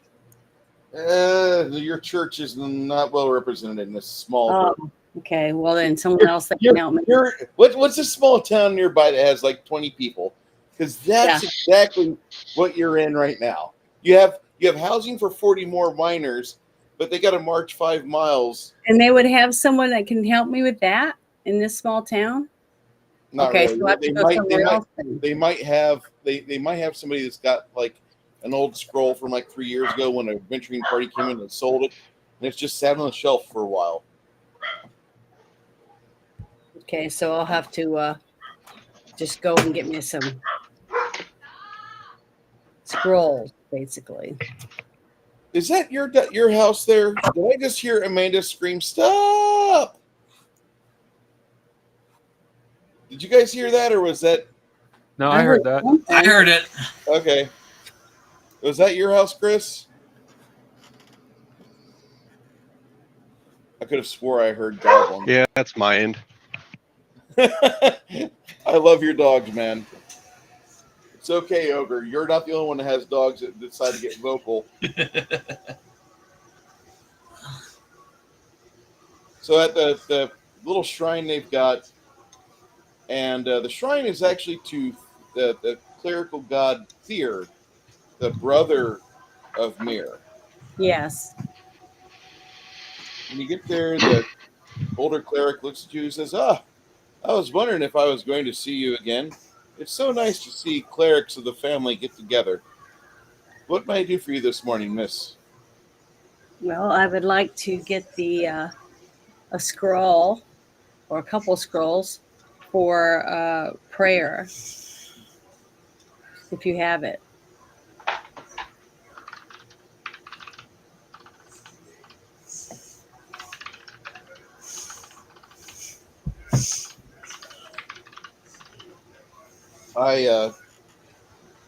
I do actually, but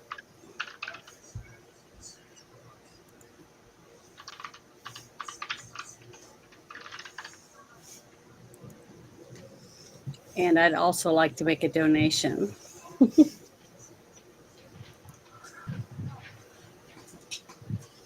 well, I'm going to need from you 800 silver for each of these scrolls. Nope, my bad. 700 silver for each of these scrolls. Okay, hold on. Where is that paper again?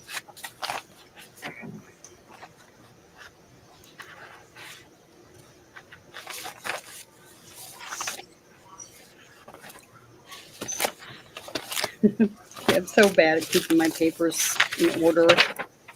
Give me 1 second. Just had it because I just wrote on it. Here it is. Okay. Oh. Well, how do I break down my gold? Because I only have 400 silver. 400 silver is 40 gold. Okay. So It's a ratio of 10 to 1. 10 silver per piece of gold. I think she's asking, does she need to go somewhere to exchange it? Nope, you don't need to exchange that. Yeah. He'll be happy. He'll be eager to get money. so it's how much? 400 silver? It's 700 silver. 700 silver. Money for nothing and your kicks for free. Okay.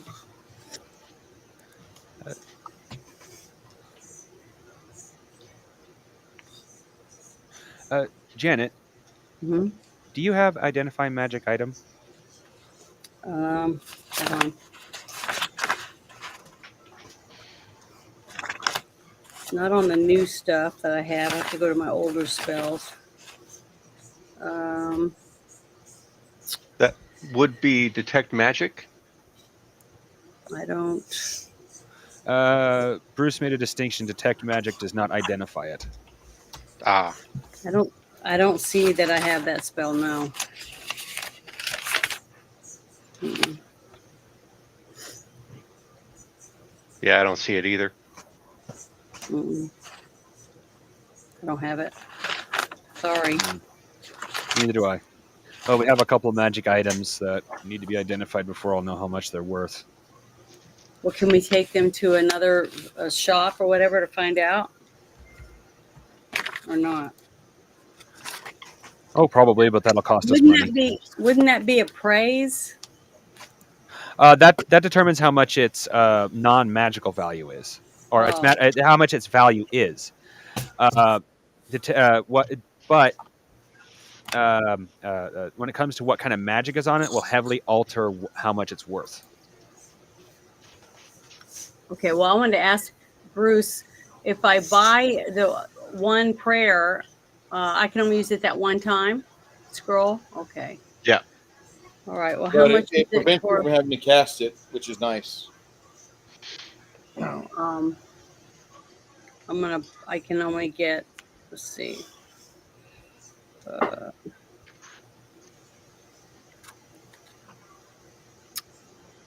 see. Well, I don't want to make myself penniless. I'll just buy one scroll right now for prayer. And I hand you over 700 Hey, Janet. in gold. What? How much silver do you need? 700 silver is what he said. So I'm just going to give him some gold. Because it says 120 gold is 1,200 silver, right? Yeah. Okay. So I guess I'll buy 2 scrolls. If you have them. Well, if you need more, I can pitch in some. Well, I have money. Remember, I put some in savings at home in my hometown. I've got. It says I have 120 gold in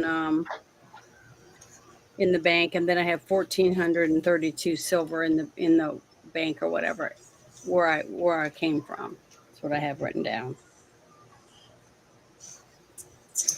And I have invested in Mongoose's business to try to help me out in the long run too for later on. Yeah. You know, buying, what was it? Some cows and a few other things that we bought to try to help the business.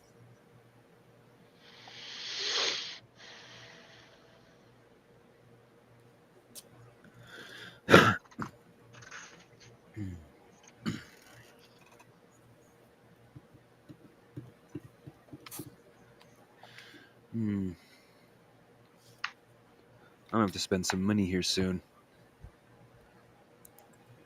Doing some calculations.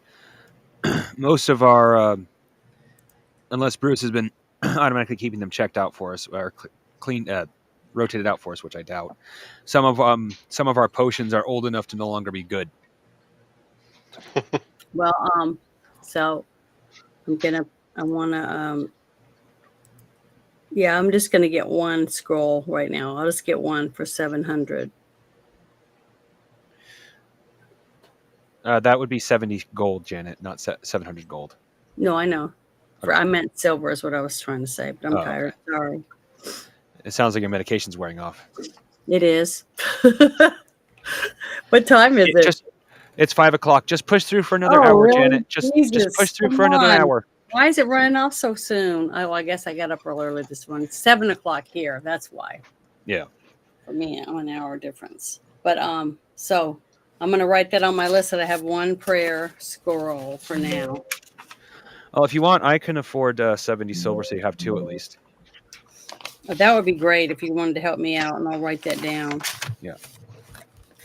Let's see Try not to get too spend hefty, but yeah, that's it. if we don't, be good in case of an emergency, especially since we don't know where we're headed right now. Yeah. 2. I'm gonna put 2 on here. 2 prayer. Well, Scroll. because I got a shit ton. What'd you say in Six Nations? I got a shit ton of coin. Maybe you can borrow some coinage. I'm sure my deck will thank you later. And my pack animal. Why, Lord? Why does he have the worst internet out there? I've been to Idaho. They have power lines. Maybe it's this app connecting to Idaho right now. That's the problem. Just like me, that one time I couldn't, no matter what I did, it wouldn't work. You know what? FMUX fucked over Ogre a month ago. Yeah, so I'm saying maybe they're having problems with their server, 2 different states at different times. I mean, we don't know. There could be. It might be anything. Well, it would be specifically the southern part of the state because I'm in North Idaho. Yeah, but what I'm saying is that seems more plausible because. Of course, I'm using a 4G cell phone 4G hotspot, so I'm kind of cheating. Well, mine's wired right in. It should work perfect every time, but it doesn't. So. Yeah. So I don't. Well, no, I actually have satellite internet because it was, ironically, cheapest compared to the speed I was going to get, because to get landline up here, I was literally going to have to pay to have a new landline put in, because what is so old right now can't keep up with the internet's actual speed anymore.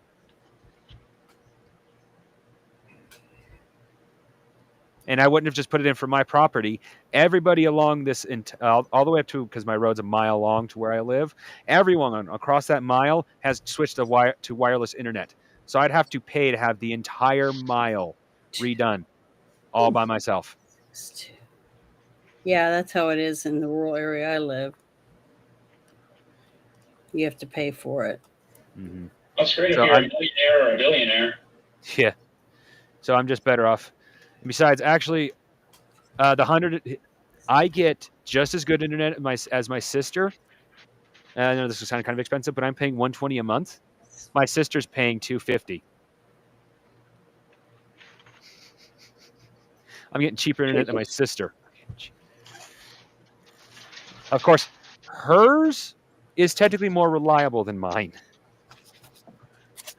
I do have days where my internet doesn't want to work. Might be newer cables too. Oh no, she got satellite like me. She's just paying out the nose for a really, really good version of it.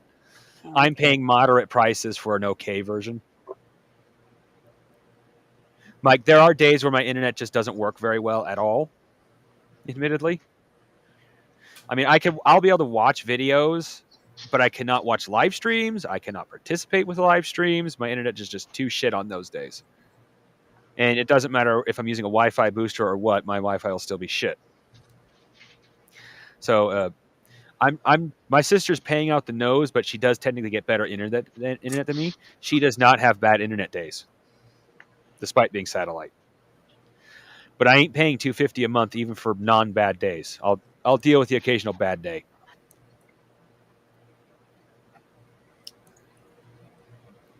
Though they have been very helpful thus far. Like, anytime I have a problem, except one thing. They are stingy when it comes to fucking Wi-Fi routers. My Wi-Fi router is old enough now; it really should be changed out. They just say, "Oh yeah, your connection is good enough. We don't need to change out anything."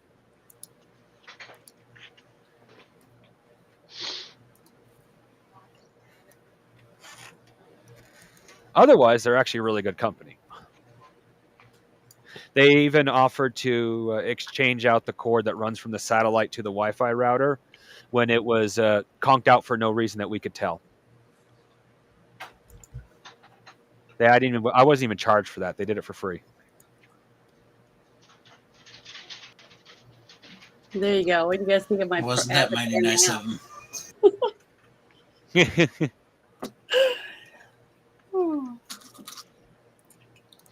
I remember the episode. I remember the character, but I can't remember the episode.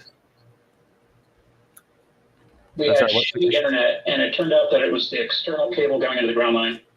And so for months on end, we were trying to figure out why the internet was all janky as hell. So finally, we contacted them and like, hey, we send somebody out to check everything. And this dude kept asking if we had phones hooked up in various parts of the house. They're like, no, we only got the landline sitting right there. There's the tower. That's where we have our internet and our phone. Everybody else uses cell phones. So he's going around the house. He's like, are you sure you don't have any connections for phone lines? So I started pointing out to every outlet that we have that could take a phone line. And I'm like, this is all that we have. We only have the one phone. It's plugged over there by the TV in the living room. This is it. So he goes and checks the wiring, checks the signal, does stuff on his truck, comes back. He's like, I guess I'll have to check the external box outside connecting to the house. After about 20 or 30 minutes, he comes back, says it was a bad cable. And we got semi-functional, better internet after that. But CenturyLink was the cheapest and most reliable in the area where we weren't paying out the nose. Like here, Boise or Boise Foothill area. I was going to tell Crafting Gamer, I think it was called the Menagerie. I can't really, I thought they were called Thelosians or something like that. Do you guys remember? When Sounds Pike familiar. was there and they had him and they The original series. Yeah, from the original series, from the avatar that I'm using. Oh, yes. And they were like helping him able to walk and see his woman beautiful because she was all scarred up. Yeah. And be happy forever. At the left of their lives, they'd be able to be together and be normal in their minds. You know, because they could do good illusions. I think it was called the Menagerie. Yeah. That was a good episode. Yeah, I could not get past the fact that Captain Kirk couldn't keep it in his pants. What? I feel personally attacked now. Hey, it's one thing to want, and it's another thing to actually sleep with the green lady. It's another thing to sleep with every green, blue, purple, orange, and every other single woman on the entire series. That just means that he's a stud. I can respect a man who's a stud. I'm not a very big fan of gigolos. Medical science that Starfleet had. Wow. Anyway, as I was saying before, I realized that I was muted. So you spend time. Welcome back, Nerdy. The original series had 3 pilot episodes. Mm-hmm. There was the first one with Captain Yeah, that was crazy. April. That never got filmed. Yeah. And then there was the The one with second Pike. one with Captain Pike. That Mhm. got filmed but didn't air until the episode that you were talking about, the Menagerie. Mm-hmm. And only bits of that. And then, of course, there's the pilot episode with Captain Kirk. I liked Captain- Pike too. I liked his character. Yeah. Well, see, Captain April was going to be like a Okay. fatherly, She father wanted knows Mary. best kind of thing. Mm-hmm. And then they decided they wanted more young appeal, So I love the went whole for story behind Spock being red first, and then they made him green because he looked like the devil. Oh yeah, 20 years. I just love it. I just love all the lore. That would be a great, fun couple shows to do, is to talk about, Star Trek and how it was developed and stuff. That would be interesting. well, if that's what you want to do, then the person you need to talk to is Bear. Yeah, I love Star Trek. Yeah, I wanted to do it with Cloppy. Cloppy and I were going to do some stuff together. I'm not entirely sure how much That Trek would have been awesome. Bear is doing currently. Well, I'm just saying that he's a big fan of Star Trek. He's Yeah. like if if you watch his channel, like that whole bookshelf is nothing but Star Trek, this and that, the other. When Bruce got me to watch the series with that went from the last episode of Star Trek on TV to the first movie. Oh my God, that was good. I cried a couple times. It was so wonderful to watch it, and they did such a good job for the fan-based series. Can't remember the name of it. What was the name of it? Star Trek Continues. Yeah. Oh God, it was so good. They did such a good job. And they had Scotty's real son on there as the engineer. Yeah, that was actually really well done. Yeah, it was so good. I loved it. I even loved the actor that played all the characters that they got for Spock and everybody. I thought you could tell they loved Star Trek. They just came out of their pores. It was so good.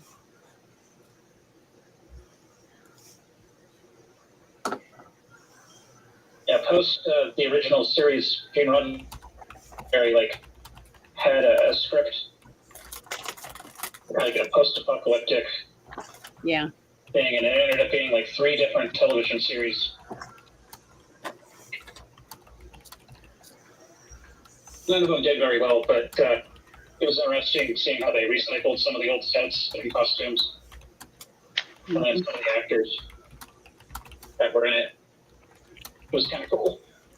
And see, if I was rich, if I won the lottery, I would try to buy that set they used to have for the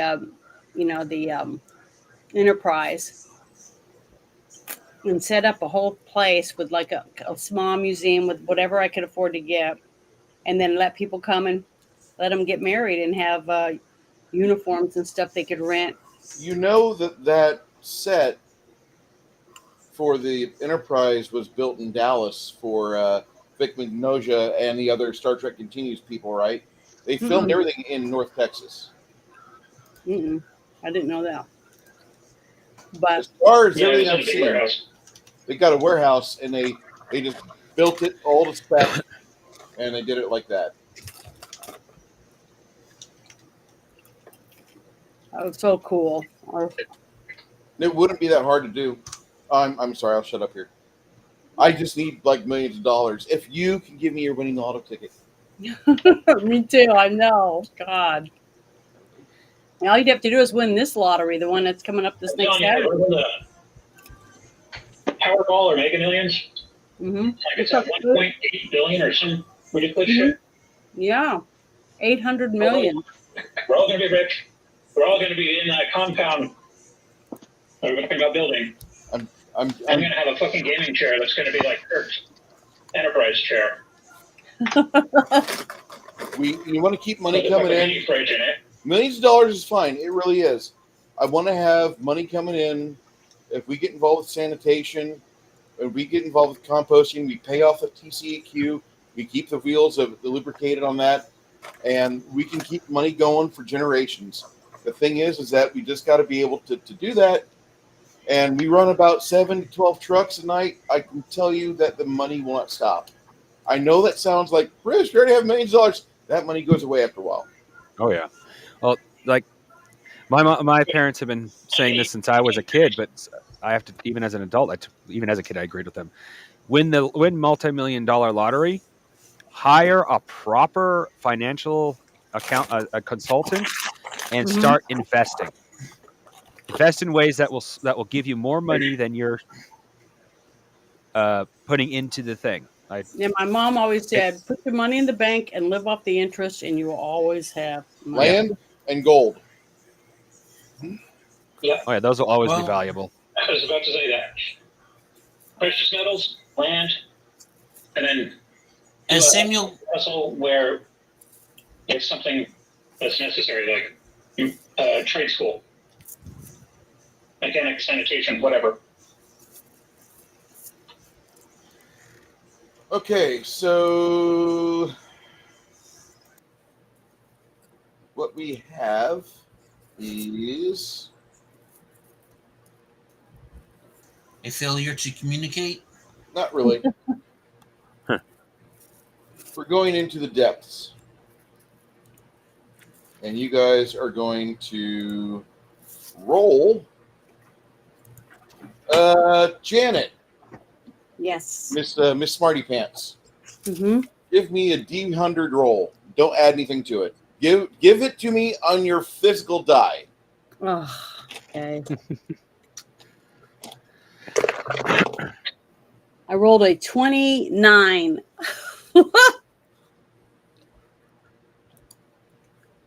Really? I can take a picture of it for you if you want. You're good. You're good. You make your way through the tertiary passage after a day's work, and you think you found your way. You're trying to find your way out of this little game passage, and you take the wrong direction, and you bump into like a dead end. And later you find out, like about an hour later, you find a like you have to turn around and go back and use the other passageway. You note as you're making this marking around, you can see the note, the chalk marking that either Sylvia or Lemmy have done. On the wall? And Lemmy, roll me a d100, buddy. Yeah, I'm gonna go real because that exfoliator sucks.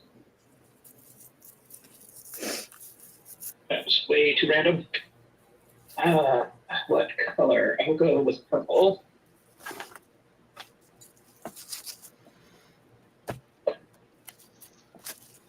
And A2. All right. Is that good? After about 6 hours, you guys make your way. You think you're doing pretty all right. Chris, roll me 3 dice 6.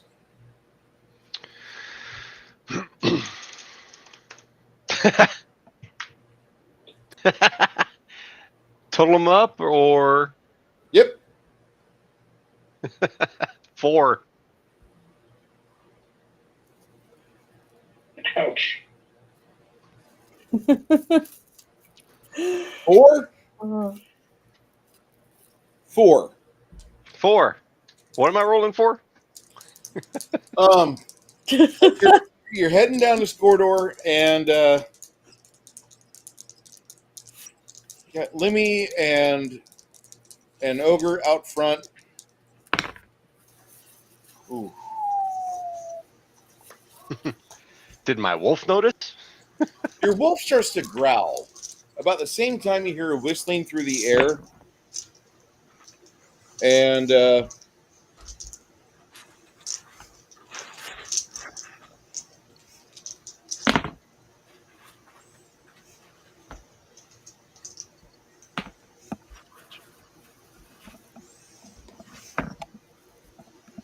right.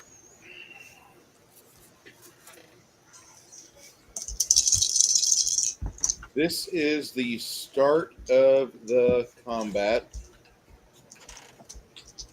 Which will be continued next week, folks. No, I'm just kidding. Yeah. Oh, I could. We're in the bone zone of 7 o'clock hour. Because I need That's to why I go made that No. joke. That joke works. I don't give a shit. That joke has legs. That joke. What starts with M, rhymes with airage, and never gets old. Miscarriage, just like the baby.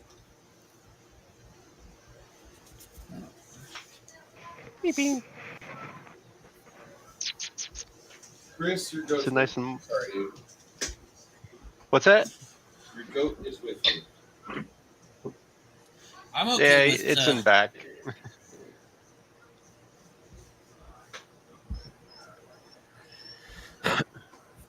What's up, Ian? What? Oh, come here. All right. Dogs start making noise.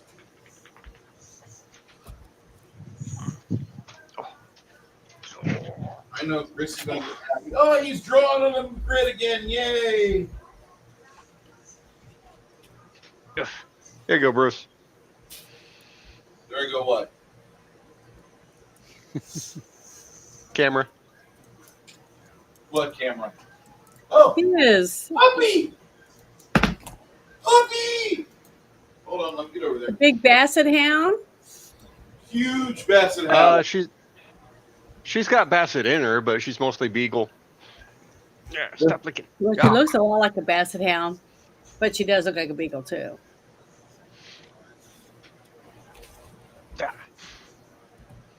She looks Definitely spoiled looks rotten. like a beagle in the face. Oh God, she is. Yeah, look at that. Look at those beautiful spots, though. Oh, beautiful. All right, Lemmy, as you and Ogre are leading the way, something gets around Ogre, and I'm going to ask you guys, how are you seeing? Who's got this? Who's got the light spell on him right now? Because like Ogre being in front, does he have like a eternal lantern on his shield or what? You using that fire ability on your axe there? Yeah, I'd Okay. be using the fire ability on my axe. Okay. You hear and then you hear a grunt of pain from Lemmy. Lemmy will suck down 18 points of damage from an arrow. Ouch. And Son of a bitch. John or William right behind him is like, fuck. Another arrow comes forth and doesn't really hit anyone. It actually deflects off your shield and it thuds into the wall right here. Between William and Lemmy both looking at the crude masterwork or crude quality of it, you both realize it's not masterwork, and secondly, it's an orc arrow. Great. You guys, as that second Drums in the dark. Great. All right, so Ogre, what do you plan on doing next? Geez. You can't see anybody in front of you, but the arrow came from ahead. I'll shout, incoming, heads up. I'll give you that as a free action. Actually, it's a 1 second action. So you'll do that on one. You'll announce on one. All right. What are you gonna do, Lemmy? You are next in line. What you got? Okay, where am I hit again? You're right here, and you got shot in the thigh. That sucks. That totally sucks. Left, Okay. odd, left, even, right. Even, right. And then after that, you hear me holler, incoming, heads up. That'll be on one, actually. Oh, I was actually trying to be funny there, you know. Yeah, The whole getting the warning after you get shot. That is kind of funny, though.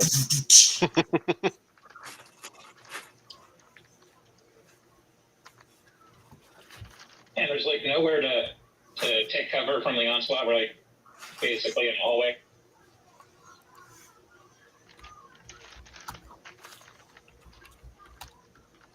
You want to take cover in a hallway? Sure. Clusterfuck. You're gonna take cover. That'll be on. Something. If you're gonna duck for a wall, that's gonna be on 5. All right.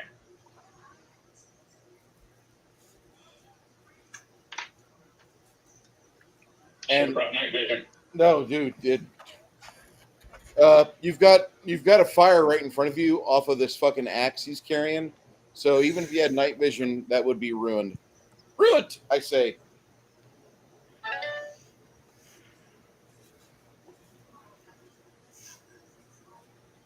The ogre did not get shot. The thief behind the ogre has had a spurting bloodish wound, but he's not dead.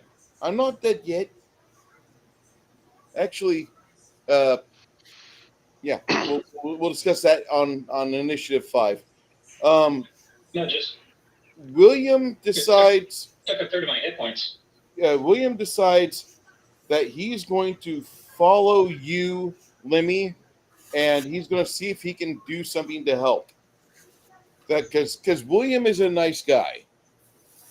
Isabu, it's your initiative. It's your time to answer. What do you want? I'm going to cast prayer Okay, you're on going to cast everyone. prayer. Mhm. That's going to take you on initiative 10. Prayer will get cast as you unfurl the scroll. That happens on 10. Okay.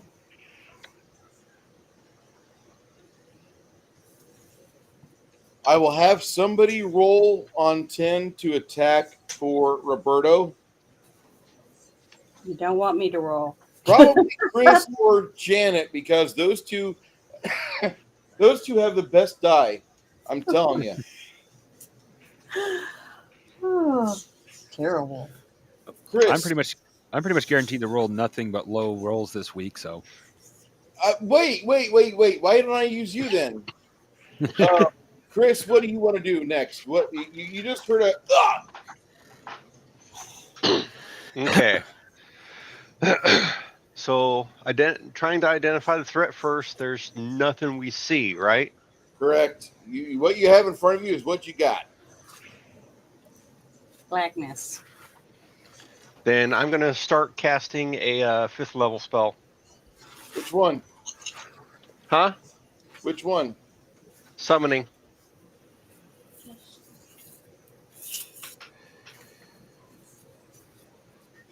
That goes off on 12. Okay, next person is Sylvia. Sylvia is going to run up, and that'll happen on 5.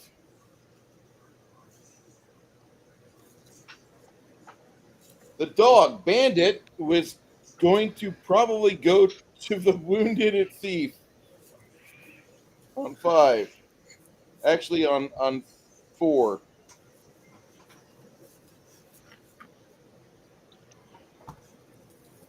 Quinn decides this is the time to start jamming out.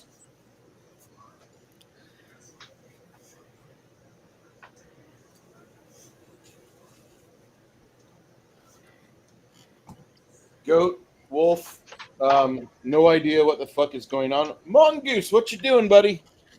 it's a hard choice between haste and throwing a light spell down the tunnel.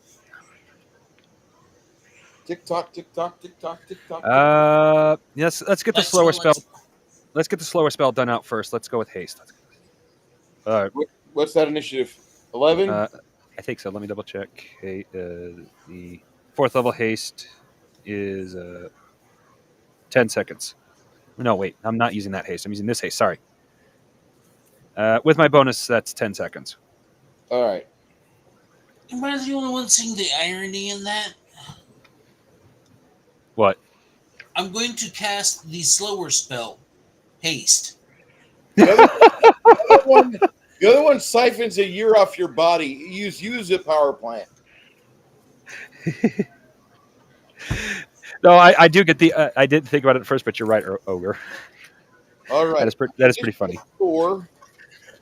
Bandit comes over and it decides to lick the wound of your thief. Bandit, what do you wish to do next? Wag tail. At least Okay. he's not gnawing on the arrow like it's dick.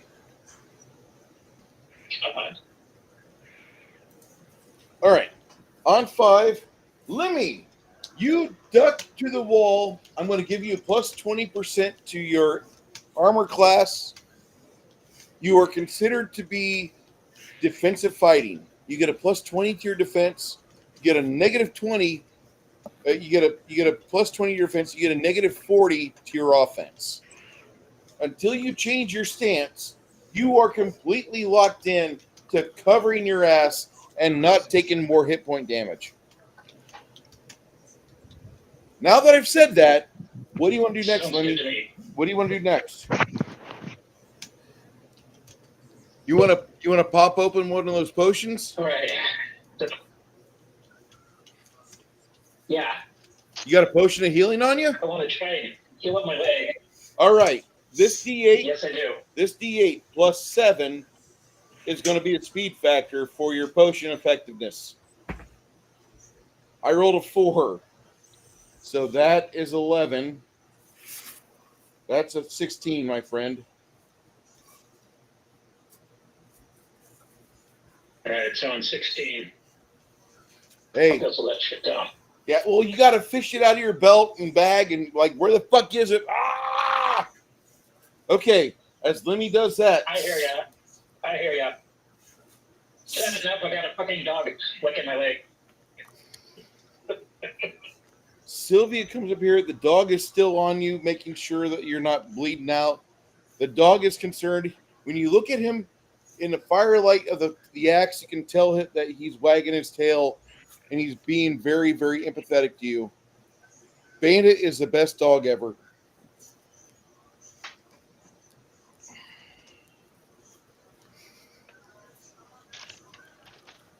Good boy. On 6, 7, on 8, Quinn. Ha-ha. You guys hear a wonderful sound.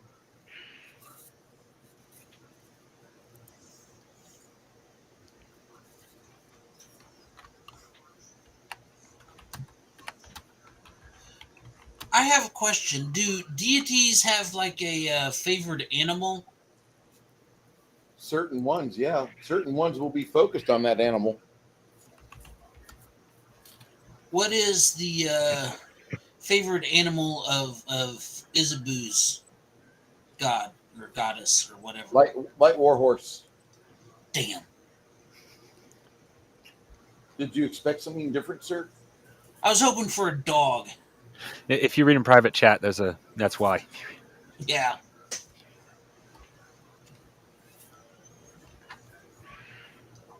I thought that was actually a pretty neat idea.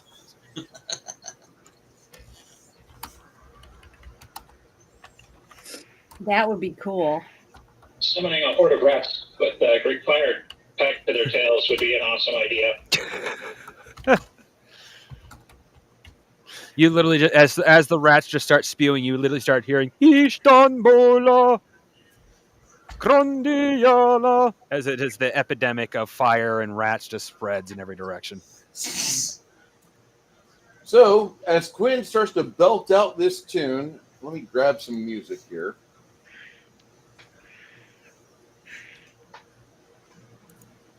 I make napalm in the Underdark.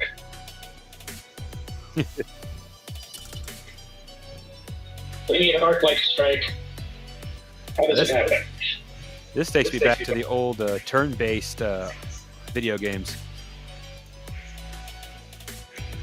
I prefer that. I love that. I'm a big fan of that. I want more of that. You need Get some this. SSI soundboard and sound effects. I only got one guy watching me on Rumble. Damn it. Okay. So, appreciate you being here for this, guys. That was Quinn on 17. Quinn will do something else.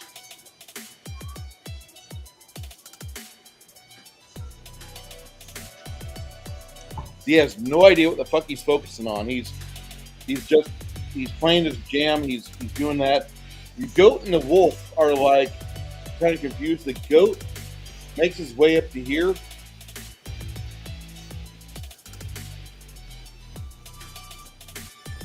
And about this time that you're getting the staunching effect,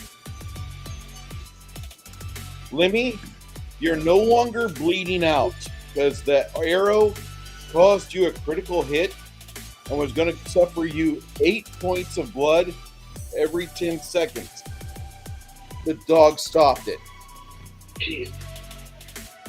See, I told you he was a holy dog. Thank you, Bandit.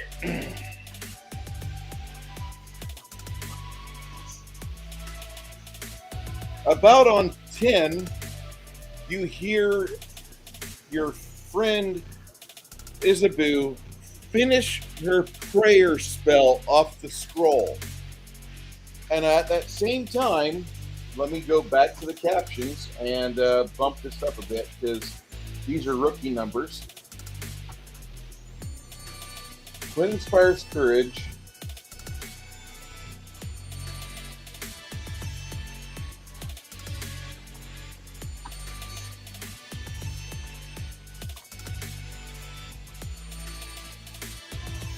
You guys don't have a problem hearing me, do you? No. Not at all. Yes. You do? Clear. If you tone it down just a little bit, that would be ideal. So I don't know if anyone else has headphones, but yeah, it's loud in this. There we go. Perfect. So a little higher. Well, admittedly, I have headphones, but I can't hear a lot of higher pitches anymore. I used to operate chainsaws almost on a daily basis. Fun. Yeah, right there is perfect. How much blood has he lost? About half of a pint. Because the ogre did not get shot. That was your thief, Lemmy. Okay, Janet, before I go further, you wrap off the Clear. actually, let me go back to Lemmy real quick because Lemmy went and hugged the wall. Lemmy, what are you doing next? Okay, now that I've got the healing potion, I chug it down, and then Okay, you said you're going for the healing potions. my leg will be Okay. functional. That'll be on 16 for the healing potion. I'm sorry. Yeah. Uh, One left. okay, Sylvia. And then after that, I want to maneuver. Okay, that'll be on 22. Okay, as Sylvia goes past Ogre, she carries with her a torch. So, What? okay, here we go. No! Ah!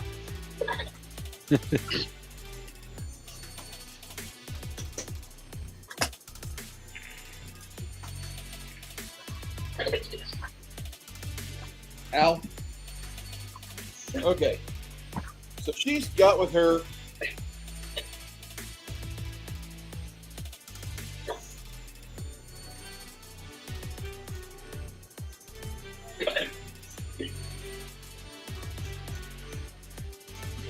Somebody.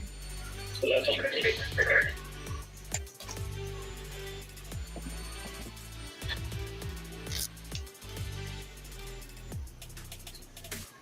And at this point, you guys see when she goes up there, Ogre and Will both see crushed skull orcs.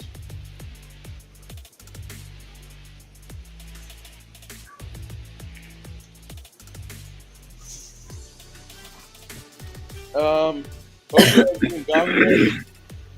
Roberto, as she gets up there. Janet, roll me a D percentile for Roberto.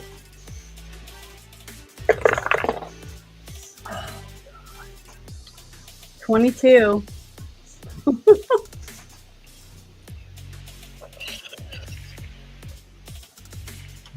Okay.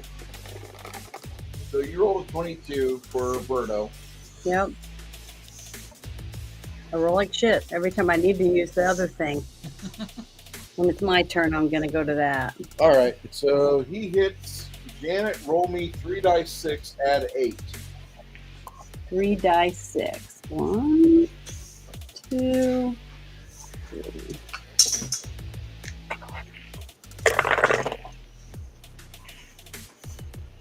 Don't forget exploding die, Janet. Okay, I didn't roll any 6s. Rolled a 14 total. 14, and that 3 dice 6 plus 8, right? Yep. All right. Well, that you're special. Roberto will go again to shoot again on 18.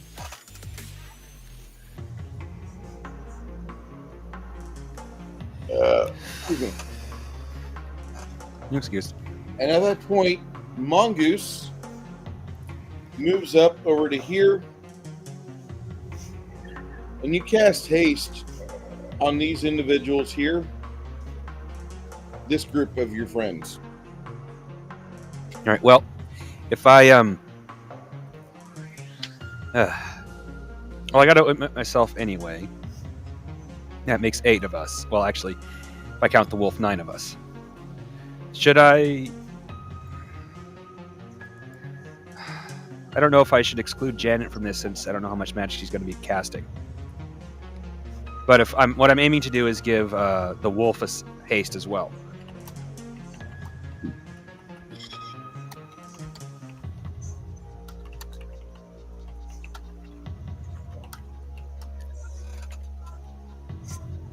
I'm trying to see where I'm at on this thing anyways.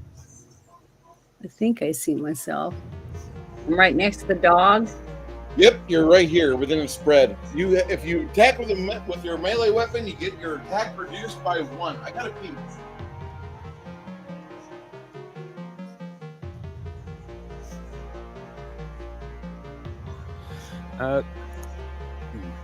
How useful is haste to you, Chris? At the moment, I mean, I'm not entirely sure how Bruce does the game with haste or the different types of haste, but Let's see here. I'm I not got really- an exact. See here, you get an additional melee attack, and handling grants 5% bonus to attack, a 5% bonus to attack roll, 5% bonus to dodge, Thank you. AC and reflex saves. No, we It would help me then. Apart. Okay, that's okay. Well, I can hit 7 people at my level, and it says there's 8 of us back here. The 9th is currently way ahead. I can omit myself, which allows me to hit basically everybody, but either the Janet, the wolf, or in this case you. But you said it worked for her, so it'd be either Janet or the wolf. Yeah, just leave me Hey. out. Give the wolf it, because he might Okay. be able to rip somebody's throat out. oh, on No, 16, I'm about to drop something Okay. really fun. Well, if you intend to use mostly spells, Janet, then it won't really work for you anyway. Yeah, so, yeah, don't worry about me. Okay, You then can- yeah, hitting you everybody drop- but myself and Janet in that area up ahead. So that hits, well, and Bandit, but Bandit's not going to be attacking anything. At least I hope not. Okay. At this point, the wolf, as you cast haste, the wolf gets a boost of supernatural speed. For a charge action, I'm going to require at least 15 feet of unmitigated, ability to attack without being interfered with somebody else. He can do that because it's a wolf. All you need to do is just pass a simple 50% or better acrobatics test, and wolves have a 20% acrobatics. So yeah, as long as you don't roll odd 4 or less, I'm good. Okay, Chris, roll me an attack for the wolf. For these pistol. Roll me the attack, sir. I'll figure it out. 85. All right. Well, you see how that happened?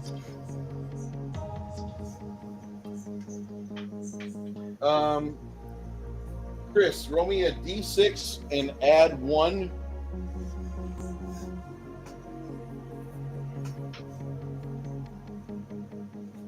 Exploding die? Can you turn off the LOL so you can Yeah. see my dice? Yeah, damn it. Oh, yeah. What do you? Oh, okay. Oh, my bad. Oh, shit.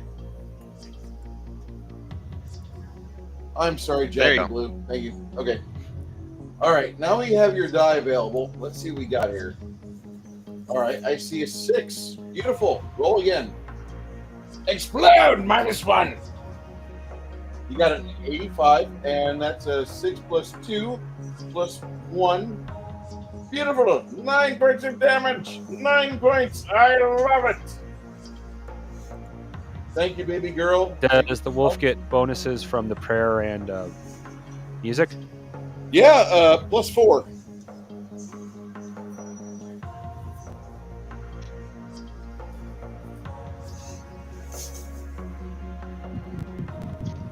All right. The wolf does that on 15. No, 16. Lemmy, as you're pulling the potion to your lips, you hear your friend finish a summoning spell. Go ahead, Runhar. What are you pulling and where are you going to put it?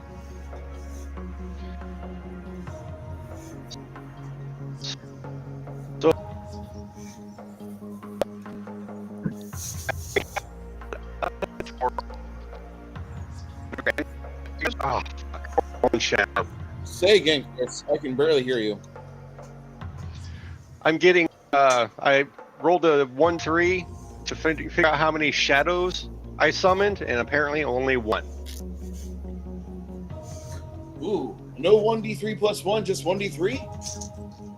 Yeah. But it's a shadow. It'll help. Where are you going to put it? As far as I can, which is what's the range on that?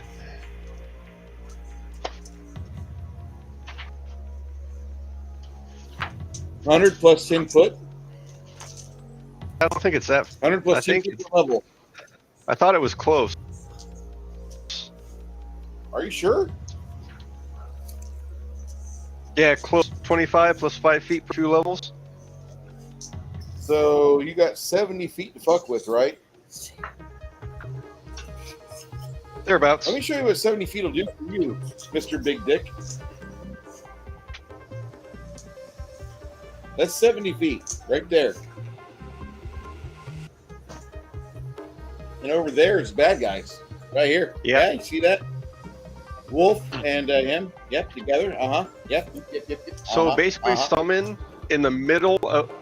Basically, summon in the middle of those 4 to provide flank, and he's going to touch the one flanking with the wolf. All right, that'll happen on. And with augment summoning, that'll give a +4 to his dexterity and charisma. Yep. So he attacks on 19. Shadow. All right, cool. Janet, after you get done rocking off this prayer, what are you doing next? My next thing is I'm wanting to do Order's Wrath. What's your speed factor for that? It says, Level 5 or level 4? yeah, level 5. No, level 4. Level 4, sorry. And it says it's instantaneous, but it says they have a partial will save. It says you channel a power to smite your enemies. It takes the form of a lawful power grid of energy. So that'd be like level 5 actually for this campaign. But Okay, so Yeah. in typical Pathfinder, it's level 4. But and that's me right there behind the puppy dog, right? nope, that is Sylvia. No, over here, No. the puppy dog, not the By the wolf. puppy. Yes. Is that me? Yeah, right here. That's you. That's me. Okay. So right past Sylvia and the wolf is where I want to put my grid. Okay. And I have to roll. That's a 30-foot cube. Yeah. So a 30-foot 30-foot cube.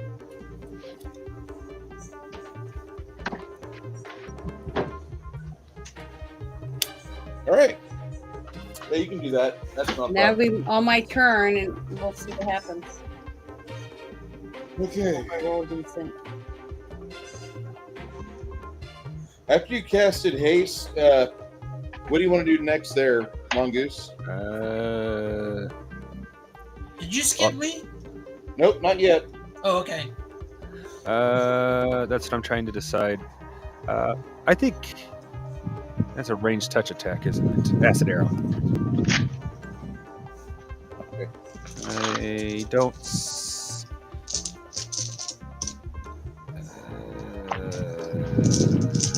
Is acid arrow a ranged touch attack? It is. It doesn't say that here. That's why I was asking. So crap. for you, that'll be a +10. What's your dexterity? Dexterity is 13. So you get a +5. And what's your intelligence? 16?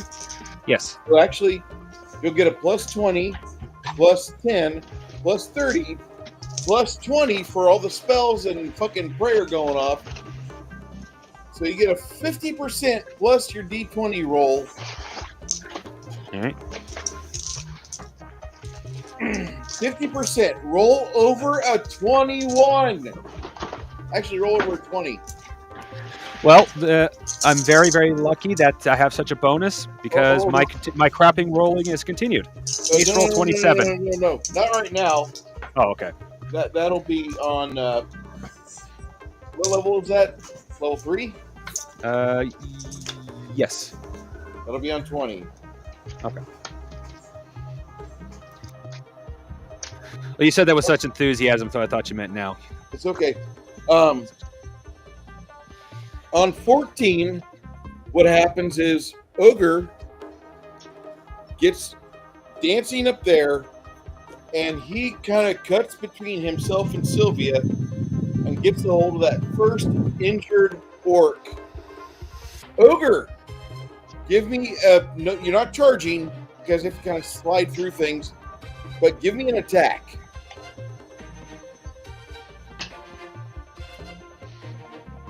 The dog was unable to trip the orc, by the way.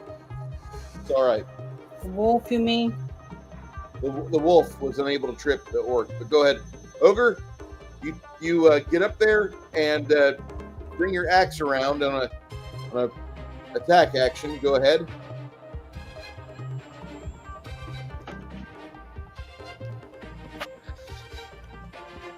Is Ogre there? Did Ogre leave? No, he just rolled on Discord. Which, Yes, 89. Okay. Plus, was it? Plus all these bonuses. Was it plus 20? Huh? Plus 40. Plus 40? Yeah. Yeah, that'll hit. 89 plus 40. All right, and let's see, what am I rolling for damage? 3d8, 1d6. Don't forget you're on fire with that. Yeah. I haven't heard you rage yet, but you're on fire with that. So it's actually like a 3 dice 6. 3d8 plus 1d6 plus 4 Yeah. plus 1d6. Yeah. So you got the plus dice 6 plus fire. Okay, so that's 11, 15, 21, 27, 28, 29, 30, 31, 32, plus all these bonuses. Just 32. make a strength check for me, will you? A strength check to use E percentile, and you're going to add an additional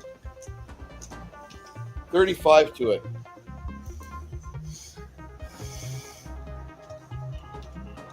All right.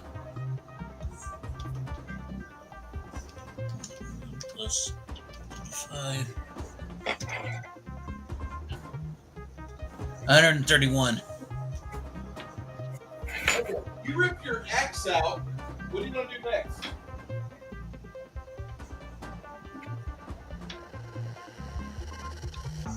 You savagely rip your axe out of there like Frank Frazetta fucking illustrated this shit. I'm going to step up to the next one. All right. That'll be for you.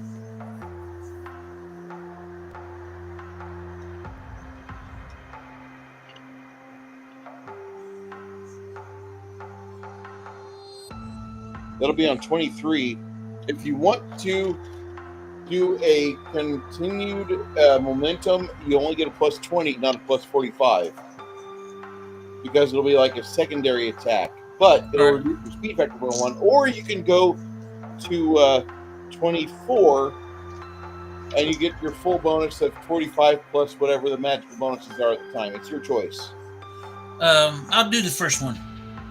All right. All right. So that's All right. And that happens on 14. Here's some fun shit. Over here, Sylvia wanting to get in the action, and she will slip 5 feet to right here. Not really a great flanking position, but she gets in there nonetheless because she's a sexy little minx. that's my girl.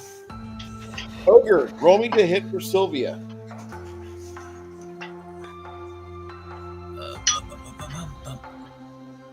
Let's see, 1d100. Let's see. That's a roll of 50 plus. I don't know the bonus. All the bonuses. She gets a plus 45. So that's a 95. She starts doing surgery with one dagger. Go ahead and roll me for her other dagger, another plus 45. All right. Let's see. 100 plus 45 for a total of 118. Woo.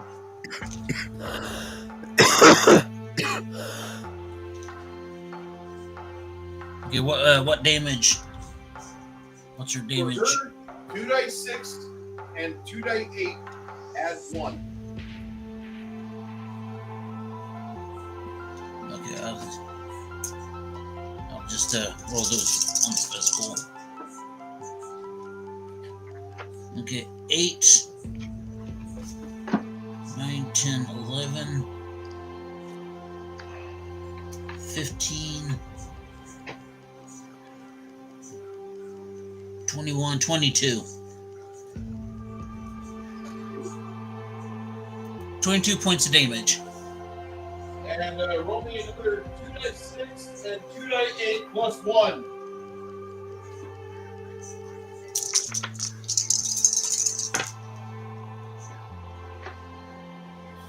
That's 7, 5, that's 12, 13.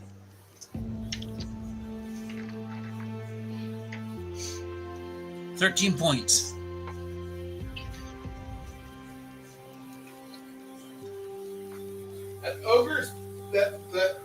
Ogre's kind of pissed because she's same between the two of them.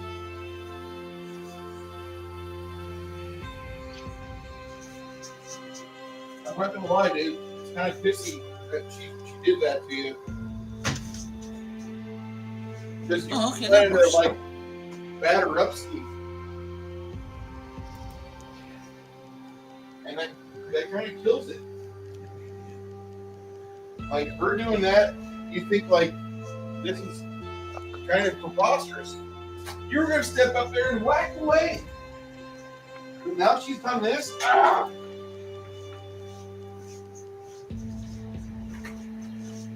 Well, Okay. now I got all sorts of emotions. I mean, on the one hand, that's my girl. On the other hand, that was my orc. Exactly. Okay.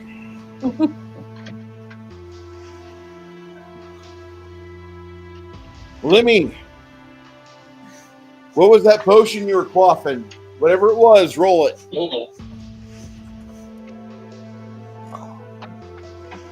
Right. I think it was a D8. You don't have anything better than that? Okay. No. Like I said, we kind of need to change out our potions. Exactly. At once. This is old shit in my inventory. And I got 8. Sweet. Exploding 9 damage! Shit. So it's not points. Which is not bad. It's not good, but it's better than losing a third. I miss you, Tommy. I hope you're doing well, buddy. After the battle, I have some Kier's critical wounds I can give you. Okay, so Lemmy, after you It's cool. I'm a fraction of getting that 100%. what are you doing next there? What are you doing next there, Lemmy? Come on. Okay, so now I'm gonna try and maneuver my way up to the front so I can use my short swords. It's payback. All right, so you're gonna want to do that on 21. I want to give you a double move action, okay? In the process, do you wish to take off your status of being complete defensive, or do you want to keep the complete defensive shit going on? Yes or no? I want to drop it, I think. Okay.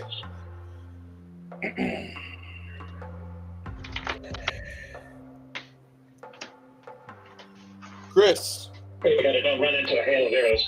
Chris, after you summoned your ogre or your shadow, what were you doing next? Because we never really discussed that. Yeah.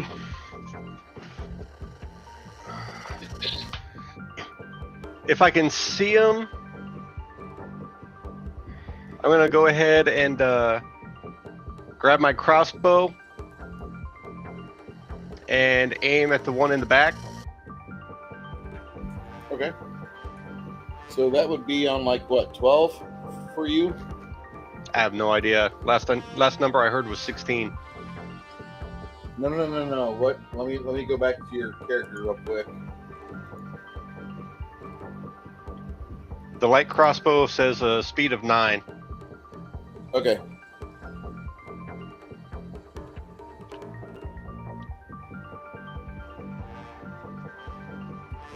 All right.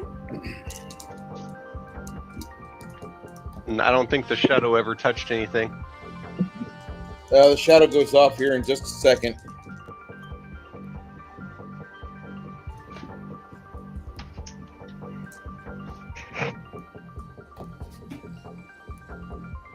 All right. The arrows pass through the shadow pretty uneventfully, clattering up against the walls of the cavern. That orc with the cleaver tries to cut into Sylvia and Ogre at the same time, and it doesn't really do a whole lot. He rolled an 7. It happens. It happens. Either he's too tall or they're too short. This guy starts trying to like beat a drum, and like he starts singing a song, trying to get everybody like focused on morale. Hey, we're gonna win. We're orcs. Which guy? That one. That one. Okay. My new special friend.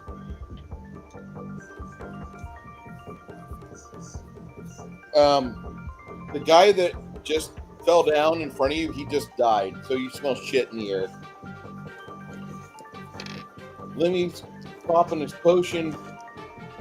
Quinn steps forward and he casts a spell over here. The only thing you guys see is like a slight dusting of like magical motes, but nothing really happens except for everybody over here now has these little bluish flames going all over their bodies. So if you're attacking an orc, let me know. Glenn will go back to concentrating on his playing music.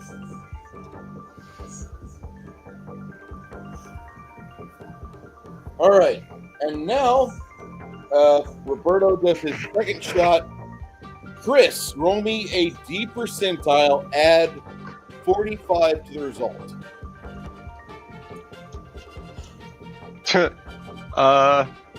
57. Clatter, clatter, clatter, screams the arrow and the bow. All right. Your shadow will just shift over, not even like full 5 feet, But he gets over, and now he's got a plus, including the flanking. He's got a...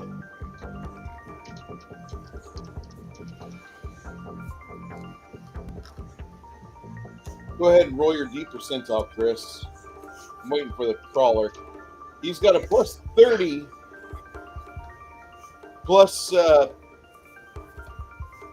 55 to hit. And that's with augment summoning, the +4. Okay, now he's at a plus 65 to hit. 5. 92. All right, that's a touch attack, my friend. Do you realize that? Yep. Okay. Shadows. What's the damage they get? That's a 1d6 strength. All right. They're doing the actual physical damage, yes or no? Nope. All right. Is there a fortitude save with a d6 strength or no? Nope. You want me to roll it or you? I'll let you roll it. You should have rolled it. Did you roll a 1? Of course I did.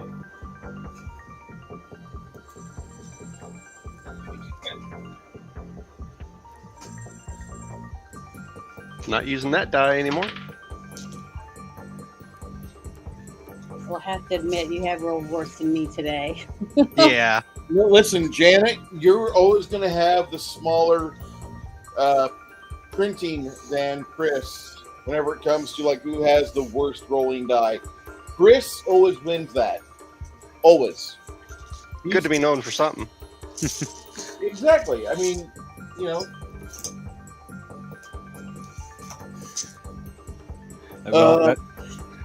Chris, you going to attack him with him again or no? With the shadow? Yeah. I thought it was just one attack. No, you're 7th level. He lasts for quite a while. He lasts for 10 seconds per level. Okay. So you'll get him for the next 82 seconds. See, that goes off at 82. Okay. So another attack? No, not right. Actually, yes. No, it doesn't, because he was not in the pasted area.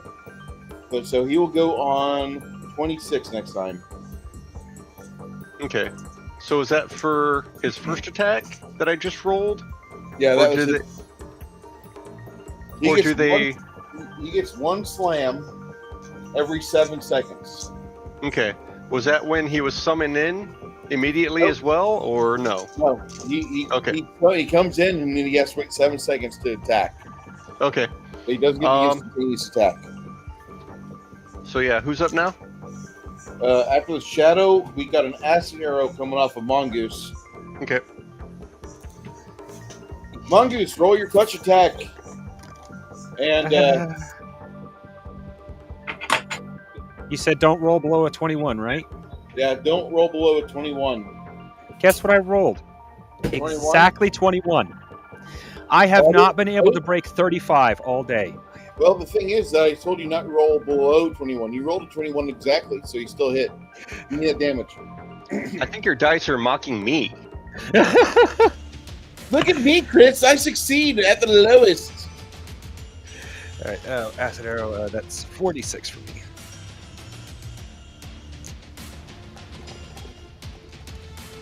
Chris, what are you doing exactly? Because I don't see here on my order list what you're doing. You're moving on 21.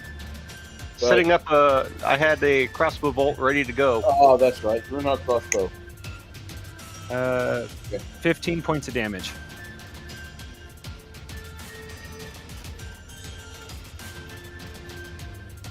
All right. Oh, what is in my sight range for that arrow, out of curiosity? You've got a orc right behind your barbarian friend. Unfortunately for you, you can't see past his shadow, and you can't see that orc because of the contour of the fucking dungeon. So I got to hit the one. There's only one I can aim at right now. Yeah, you can only one. You only got one. You said 15 points. You said. Yep. Got it. As he lets loose an acid arrow, Lemmy, will move up and make certain that nobody is without the joy of his music. The entire time, Lemmy's hearing the percussion from this bard over here, and he's looking directly in that vicinity, seeing the bard, the orcish bard, through the din of battle because of the dancing flames off the axe. And he's just glaring at him like, motherfucker, you are not going to outplay me. I am going to dip my balls in your green mouth. Tusks. Runhar, your expo goes off. All right. There we go.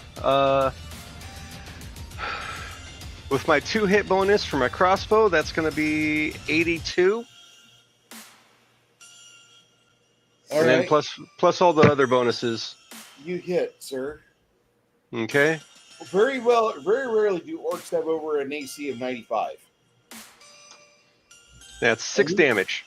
You see the blood splatter. Something happens. What are you doing next?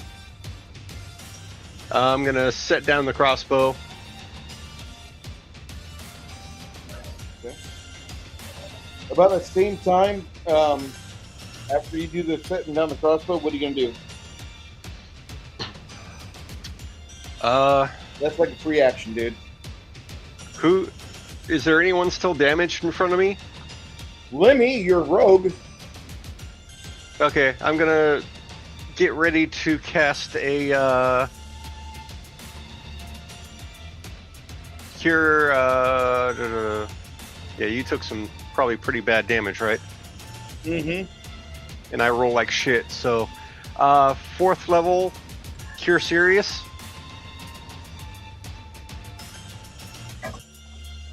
So speed 9. That'll go up on 30. Okay, Lemmy. The dog finishes licking you, and you see the arrow is still there, but it's no longer bleeding out like it was.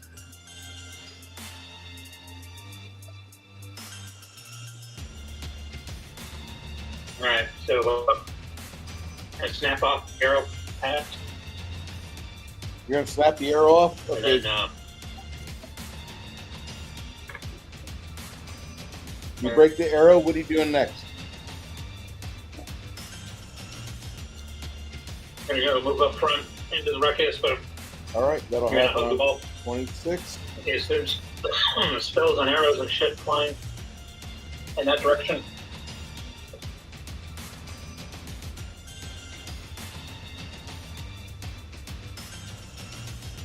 Okay.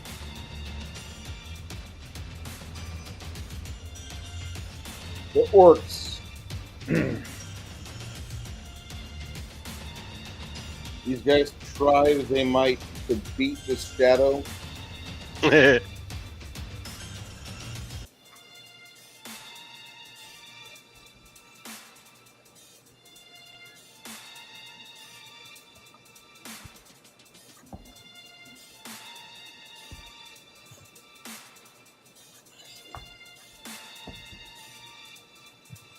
Basically giving our group free actions. Thank you. You see these guys are frantically trying to swipe at this shadow, but their weapons are corporeal, and there's a 50% mischance on that. So they're not doing well. Okay. Janet, Yep. So I need to roll. drop me your order's wrath. Okay. It is, I think it's 2. I don't roll the damage. I roll the other stuff first. Order's wrath is damage. Oh, okay. 2d8 for 2 caster levels. Or 1d8 per caster level. So I get, is that 2? Because I'm only a level 5? Right? Level 7. So you should be rolling. Oh, I thought I was the level 5 spell. Okay. let me get- It is, but some spells say based off your caster level, like Acid Arrow. Every 3 caster levels, I get to roll 2d6. So I get to roll 3 or 4 D8. Did you say 4? 4. Okay, sorry, I couldn't hear you. 4. All right, I just rolled them. Let's see, I got 4, 7, 8. So I got 16, and do I get a +4 for the damage up there on the deal? Yeah. That's 20 total for damage.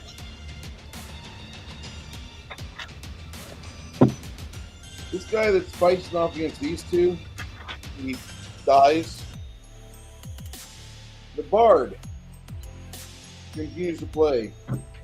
These two look hurt. What does that Order's Wrath do?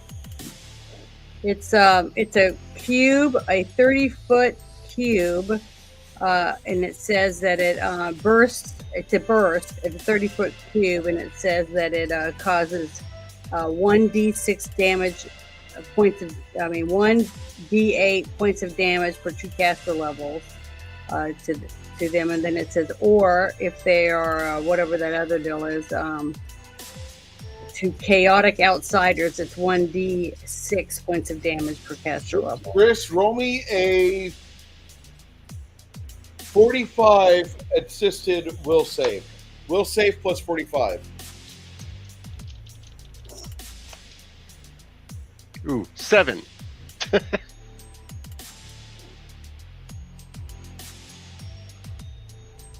rolled an odd 7? Oh, wow.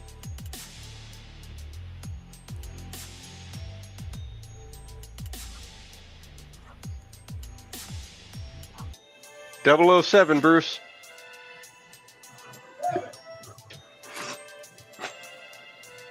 If this was a movie, that'd be the magic number. Yeah.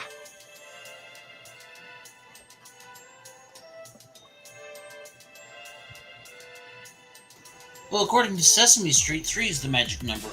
Or no, Yeah. Schoolhouse Rock. Schoolhouse Rock. According to Schoolhouse Rock, 3 is the magic number.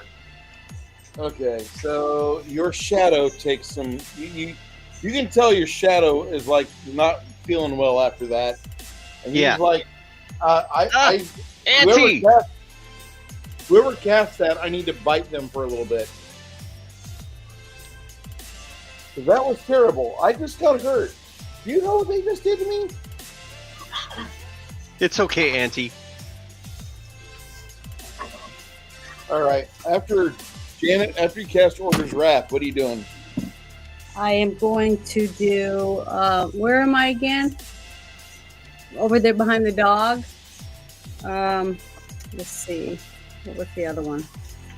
I gotta look at my paper here. I was going to do the. I guess a Holy Smite will be the next one I'll do. And I want to cast it right in the center of those guys over there. Fuck!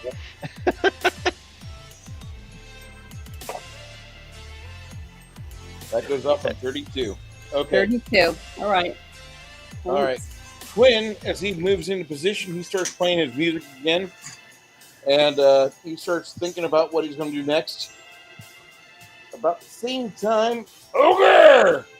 You can move forward and whack on either him or him. What are you going for, the helmeted guy or not helmeted guy? Helmeted guy. Go for it. Crack his helmet like an egg. All right. 100.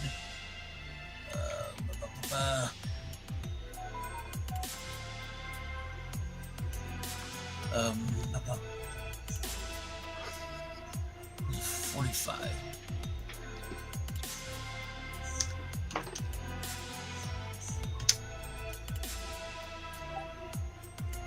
That did not.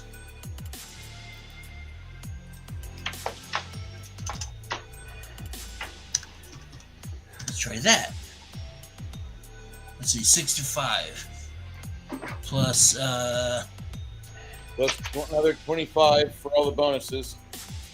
Roll your damage. okay. Rolling damage. That would be 3d8, 1d6.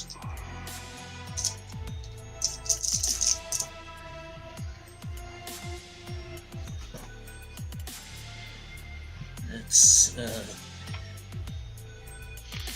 8, 14,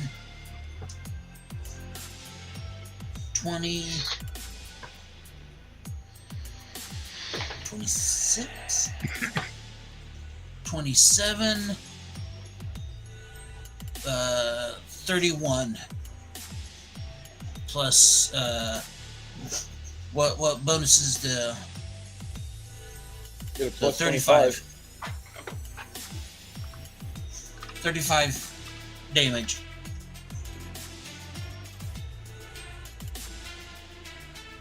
You split him from the shoulder all the way down into the groin. When he falls into two separate pieces, Sylvia just kind of gasps, like, fuck! Not leaving me many choices. Do you want to attack the other guy off to your right-hand side? No, I'll go after Drummer Boy. Okay. As the drummer boy starts to run off, go ahead, Janet. Roll for. Actually, no. Chris, roll me the attack for your wolf. He gets a plus 40 to hit.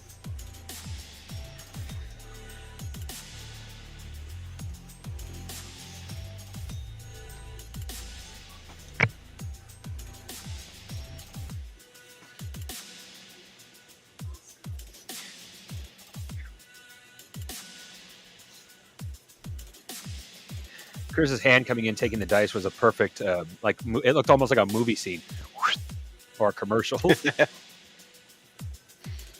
Yeah, I'm a hand model in my off time.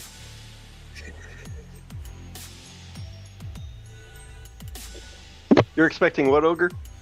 No, I wasn't expecting to do such damage with that hit, but I rolled like 3 6s on my d6. It's like, whew.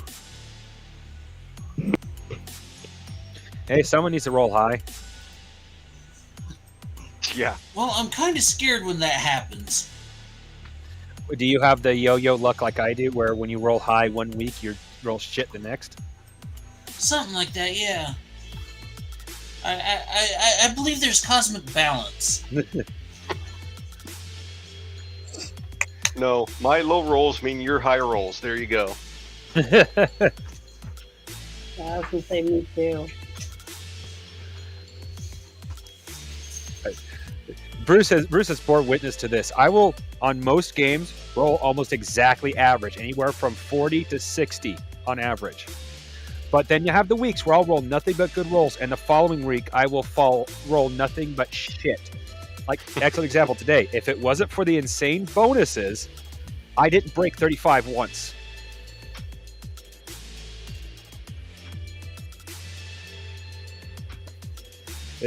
I'm paying for last week where I rolled almost nothing but You had all the fucking good rolls last week there, Crafty.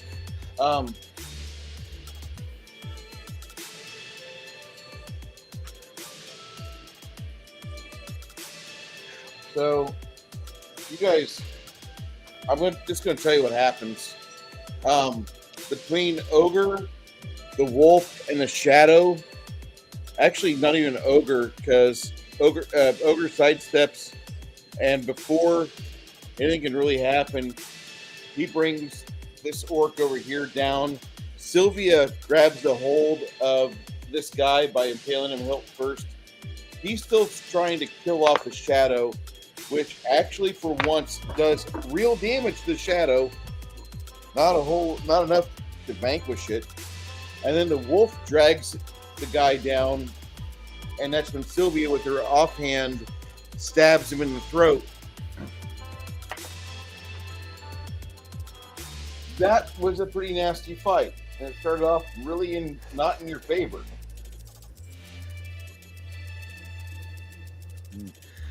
Admittedly, we did a lot better than I was expecting as soon as that first arrow in the dark hit. I was expecting that one meme. I know it came from a show or something like that, where it's just one person walks forward and like they hit with 80 arrows. Oh yeah, yeah. That's kind of what I was expecting when that first arrow hit. I'm gonna do just one if we're step out too of far, and it's like, if we're out of combat, I'm gonna go ahead and do that Cure Serious. Okay. give me a minute, Pooch. I'll take you outside in a minute. And 8s explode on a D8. Yes, sir.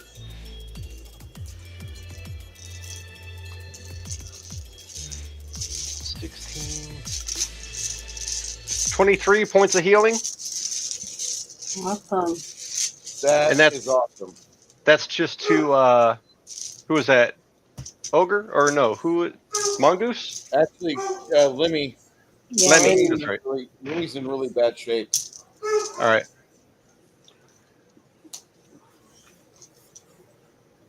Well, the shadow took some damage. Maybe it needs some healing. You need a different type of healing. It's not happy about the friendly fire, but The orcish arrow still in my leg. I'm up to full hit point capacity. nice.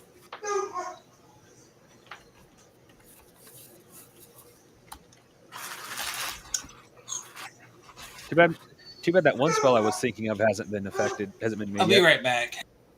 I got a spell that's specifically meant for numbing pain. If used Oh, on yeah. a second person on a second time, it makes them high. It makes them high. I call it narcotic effect. Nice. Be perfect for this instance.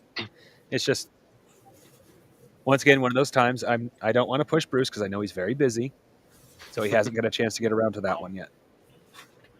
I'm doing my best to try to keep up with things, and I'm failing miserably, but I'm still trying to keep a hold of it.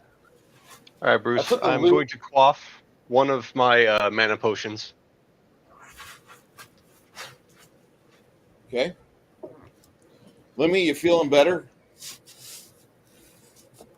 Yeah. Okay. After you guys have some time to where you've disinfected your wounds and you've cleaned yourselves up, you've cured yourselves, you get to a T intersection where the cavern drops down into a larger cavern. You slide down in the limestone, and looks like you are supposed to take a right here. Go ahead, Janet, roll me a percentile. Okay. 74. The best roll I've rolled today.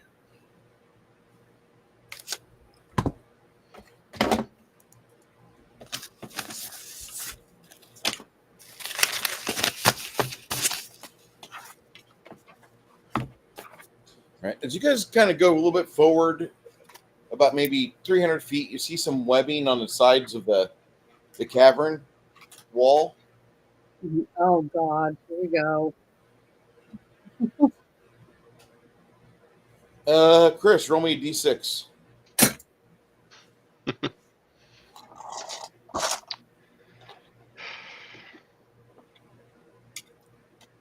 You know, I'm Here you beginning go. to think this might be a bad idea. Here you go, Bruce. All right, let me go back to the view there.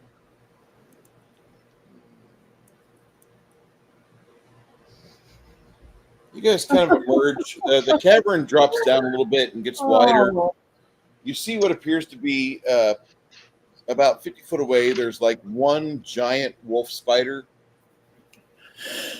And Sylvie says if we all try to target it at once with our bows, we should be able to target it and knock it out completely. You want to do that? Sure. You know, everybody has some sort of distance Why is weapon. it not carrying babies? Gather your missile weapons, and on my mark, release.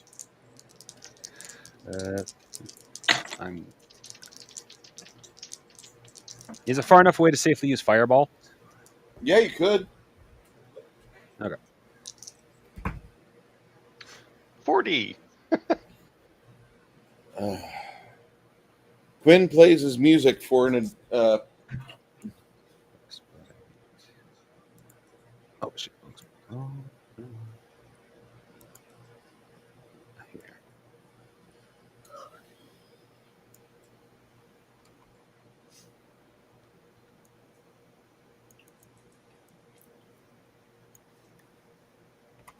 there we go. All right. So Quinn starts to inspire courage. So you get a plus 15% to everything. And because the spider's flat-footed, what exactly does that get us? Nothing good. That ups to a 55 for me.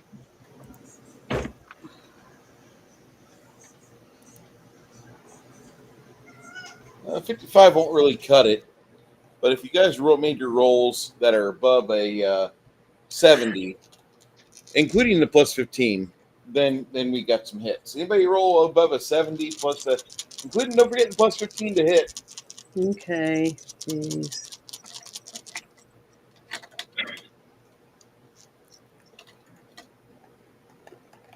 $107. All right, roll some damage for me. Don't forget the plus 3 to damage for the Inspire Courage. So I got to roll 2? Yes, ma'am. Oh. This is for your bow, your crossbow use. What'd you roll, Janet? A 40 and a 0. Damn it. It's all right. I rolled the same thing. You can see that. Oh my God. That Don't 0 feel- loves me. Well, it's actually, you needed a 55 to hit it, and that's what actually you need. So me and Janet both hit. What's that damage, Janet? Give me your damage. What do I roll for the damage for that guy? D8. A D8. Okay. Crossbow. I rolled a 6. You roll a 6 out of 8? Mm-hmm. Okay. That's pretty decent. Not bad for you. Yeah, I know. What's above a 3? I'll love it. I rolled a grand total of 32 points of damage for my fireball. All right. You see all the webbing all around you just combust. And you hear screaming from somewhere down the corridor.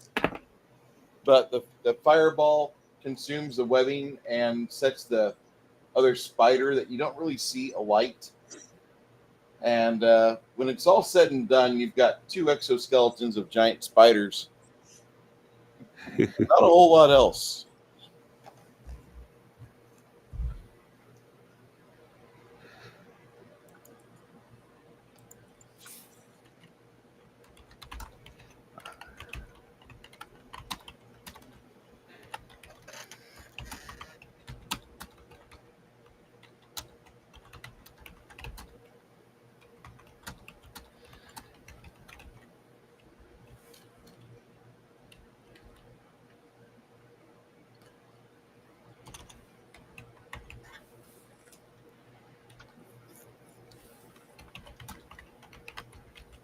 Inside the burned remains of the webbing, you find a corpse of a gnome.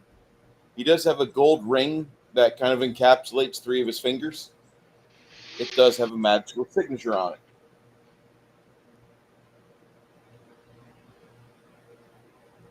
I knock another bolt onto my crossbow. How many bolts did I start with? You had 30 available.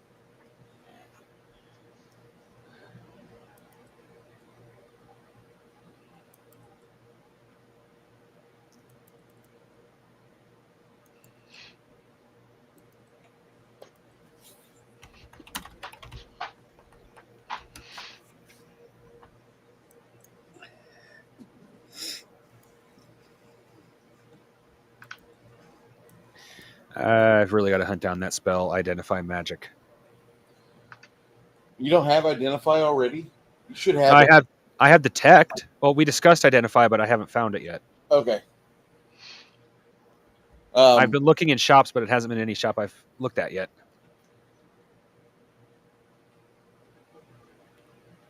Ask it by name, and you should be able to get it. Like Right, most wizards will fucking have it and be like, yeah, just slide me like 25 silver. Just buy me a sixer at the bar. So basically, I've been looking in the wrong places. Got it. Yeah. You guys, you find that dead gnome, and you've got a little magical ring on its fingers, and then afterwards, you kind of hear an unusual sound, like a scraping through the cavern walls. Ooh, boy. And then farther off, Calls. yeah, it sounds like calls, like hunting calls. That's what, Orcish hunting calls. no, not orcish. Would Dungeoneering tell me anything about the sound? Yeah, try it. Would knowledge nature tell me anything about the sound? Knowledge nature. Go ahead, try that, but roll high. 87 total. It sounds like it's not really a dungeoneering issue, but more like a nature issue. Knowledge nature. That's 45. Okay. I'd- I'm getting that. I'd have to roll straight because I don't have knowledge nature. I got 136. Okay, you think you've recognized this before? It sounds like the trill of an underdark, kind of like an insectoid hunter, but they're really big, and they're called hooked horrors. And that's where we're going to stop for tonight's game. Shit. That's where we're going to stop tonight's game as the trills continue throughout the cavern. And you guys can see up ahead, it looks like there's a T intersection. We can't really tell because the shadows are the way they are. But that's all for today, kids. Really appreciate everybody swinging by, from Travis to Tommy, Jackie Blue, all of you guys throwing a thumbs up in our direction. For all of you people on Rumble that looked at me like, no, I want you to stick around, stay, at least give me the time to give you a good campaign. And if there's any questions you got, put them in the credits. The credits, the comments. I mean, we'll be more than happy to help you out. This is a game under construction. Get in on the ground floor. Go ahead and write your credit card number, date, and XP, and the CVV in the comments section. And I'll have my guy out of Ghana is not Nambia. Ghana is going to take care of that. So just look for that on your